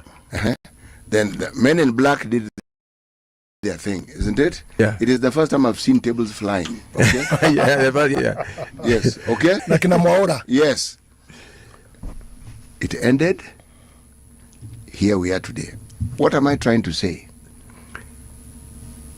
With the politics of this country, can we trust the optics that we see and the words that we hear politicians uttering to be the absolute truth of anything? No, but you know, you must also accept that fighting in political parties is real. It is real. And it is real. And it is healthy. It is healthy. I agree. And sometimes it can go overboard, and sometimes it can be contained. That is why Mheshimiwa amesema it's only ODM which has outlived those fights. But many other parties, look at UDA now, UDA. It is depleted because of internal struggle, power struggle. So probably in ODM, they know how to contain that power struggle. But the new dynamic is that there are so many parties now being formed, and people are positioning themselves. You know, like in Nairobi, where Sifuna, a lot of people believe that Sifuna can be senator not only on ODM in Nairobi, he can be senator on any other party. In this Nairobi that we are in this on, Nairobi, really, if he leaves ODM, that he has a high chance of being, he can be elected. And who is going to elect him? Last time he was elected by ODM, the Luhya community, the two communities, right? Actually, if you look at the voting patterns of Nairobi, yes, who are the big tribes in Nairobi? Yes. How do they vote? Okay? And the answer will be there. So, if he leaves ODM, that's a question I'm asking. Hypothetically, who's going to vote for him? That's what I'm asking. The big group. How was Sakaja voted for? Was he in ODM? No, Sakaja was not in ODM. Sakaja was a government project. Yes. And ODM had a candidate. ODM, no. No, Azimio. Azimio had a candidate, but Sakaja was a government project. It is true. Okay? And when you're a government project in a place like Nairobi, the likelihood of you winning is very, very high. Because the very deals we're talking about, you don't know the negotiation that takes place as to let's do this and let's agree here. You may assume that an ODM candidate lost that particular seat or did not get the seat. The political negotiations that take place, when you look at the history of this country and you're told by people who are there of what actually happened, you hold your head and said, oh, so that's what actually happened. What you're seeing is not necessarily what happened. For instance, if you ask me, had Tim Wanyonyi stood, Tim Wanyonyi could have won that seat. Yeah. That is what we believe. Yes. No, it's what I believe also. Yeah. He could have won it. Why did he not stand? Because he was told not to stand. Now, I'm not saying because I guess. I'm saying this because he said this on air when he was interviewed. Okay? Yeah. So yeah. I'm simply saying what we don't know about the negotiations that took place that made Tim Wanyonyi withdraw from the race. And yes, he was front runner. Now he wants to run in Kakamega, right? Or is it he wants to run Goma? He comes Right. from Mungoma. Then you have something about... so anyway, he feels good about himself as Secretary General, and he feels it's attractive to anybody. You think so? So let's wait and see. Then you ask about whether Raila bribes media. I think working on media for any political party is natural. Yeah? If you don't work on media, don't think they'll come for you. Media has become a project of politics. Okay. Yeah. So you find that many political parties normally have a budget for media. Okay. Yeah. So you don't expect him as strong as it is, as big as it is, not to be working on media sometimes. I think they do all the time. All right. It is just natural in politics. But if he works in the media, on the way you are saying, maybe others, but not this media. This media, we are yet to meet him. We are not asked anything, and we are here. So it is not all the media. What was happening in the last election? Yeah. Just look at what happened in the last election. People believe that royal media was behind Azimio or Raila. No. People believe that the person who owns royal media Macharia was supporting. Yes. And he was open. He was also open. And he puts in the resources. No, he did. Yeah. He said open. You know, even if you're in the media, you must be where you belong also, and what you think. And you have that media. That's what you see. Some like now my brother here is just very neutral, but you see some people pretending. You can weigh and see that this one goes to this side and this goes to this side. You can tell the color of the blood.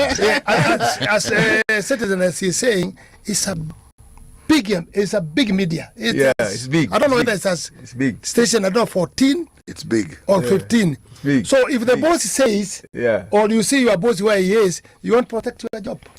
So Look, definitely gentlemen, you try to. Yeah.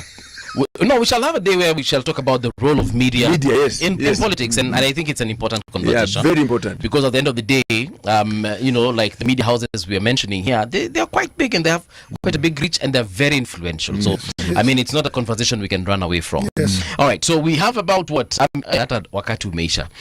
I think in conclusion, maybe Mheshimiwa, you can just let us know whether, number one, I know perhaps you might be wanting to run for your MP position again. Is that something we should look forward to? Yeah, well, there is. I'm a bit stranded somewhere. Right. Because our people in the constituency really want me, and they want to prove that they don't know where their votes went. Okay. So they are saying they want to vote and stand for their vote. And I want to tell you, there's one thing. Yes. If you come as a stranger in the constituency or somewhere, you bribe people, or I'll give you like your crowd. Somebody came, bought a land. He was working with the bank. And when he bought land, a big land, I think he has stolen enough money, and he had put flowers, mingi. Hii nini inafanyagwa ya maua. Now, maua inakuwa na workers wengi sana. Yeah. So the time of nomination, because that time was Kanu. He told his workers, "You're not going to work today, but I'm going to pay you double. But all of you go for nomination to nominate me." Yeah. You see, he went and he succeeded that way. Yes. But later, people started thinking, "Hey, who is this person? He came with money. He's not from here. He made us elect him, and he's not from here." The repercussion was very bad. Okay. Very bad for him. After people realized, even when people realize you have stolen the vote, the reaction is very bad. So, and also people are pushing me in Nakuru so much, and maybe you can weigh and listen to the people. Right. Because of being that I preach peace, I've been putting the people together. I'm putting there. The Kalenjin community and the other tribes are in the other end. We don't want you to go in the constituency because you always help us, all of us, for peace. We want you to go to the senator. Okay. To the Senate. So, I don't know, but my stand up to now, because you can lead from anywhere. And because I have a party called Future Party to work pamoja other people. All right. I would like to have less job and also maybe concentrate. Okay. With also selling my party. All right. The work of Senate just Mheshimiwa nitanyongwa, time imeisha. But nashukuru for the first time. Yes. Kuja hapa. Okay. And this is not the last. Yes. No, we welcome you again. I've seen this guy can be a very good friend. We can advise him. I'm also buying, so. All right. So, gentlemen, unfortunately, that's it. Festo, tafadhali kuja utupatie manifesto sasa yako ya kule. Umesema ni which north? Mumias West. Yeah. Sawa. Yeah. Thank you, Mheshimiwa, for coming through. Thank you, Daktari, for coming through.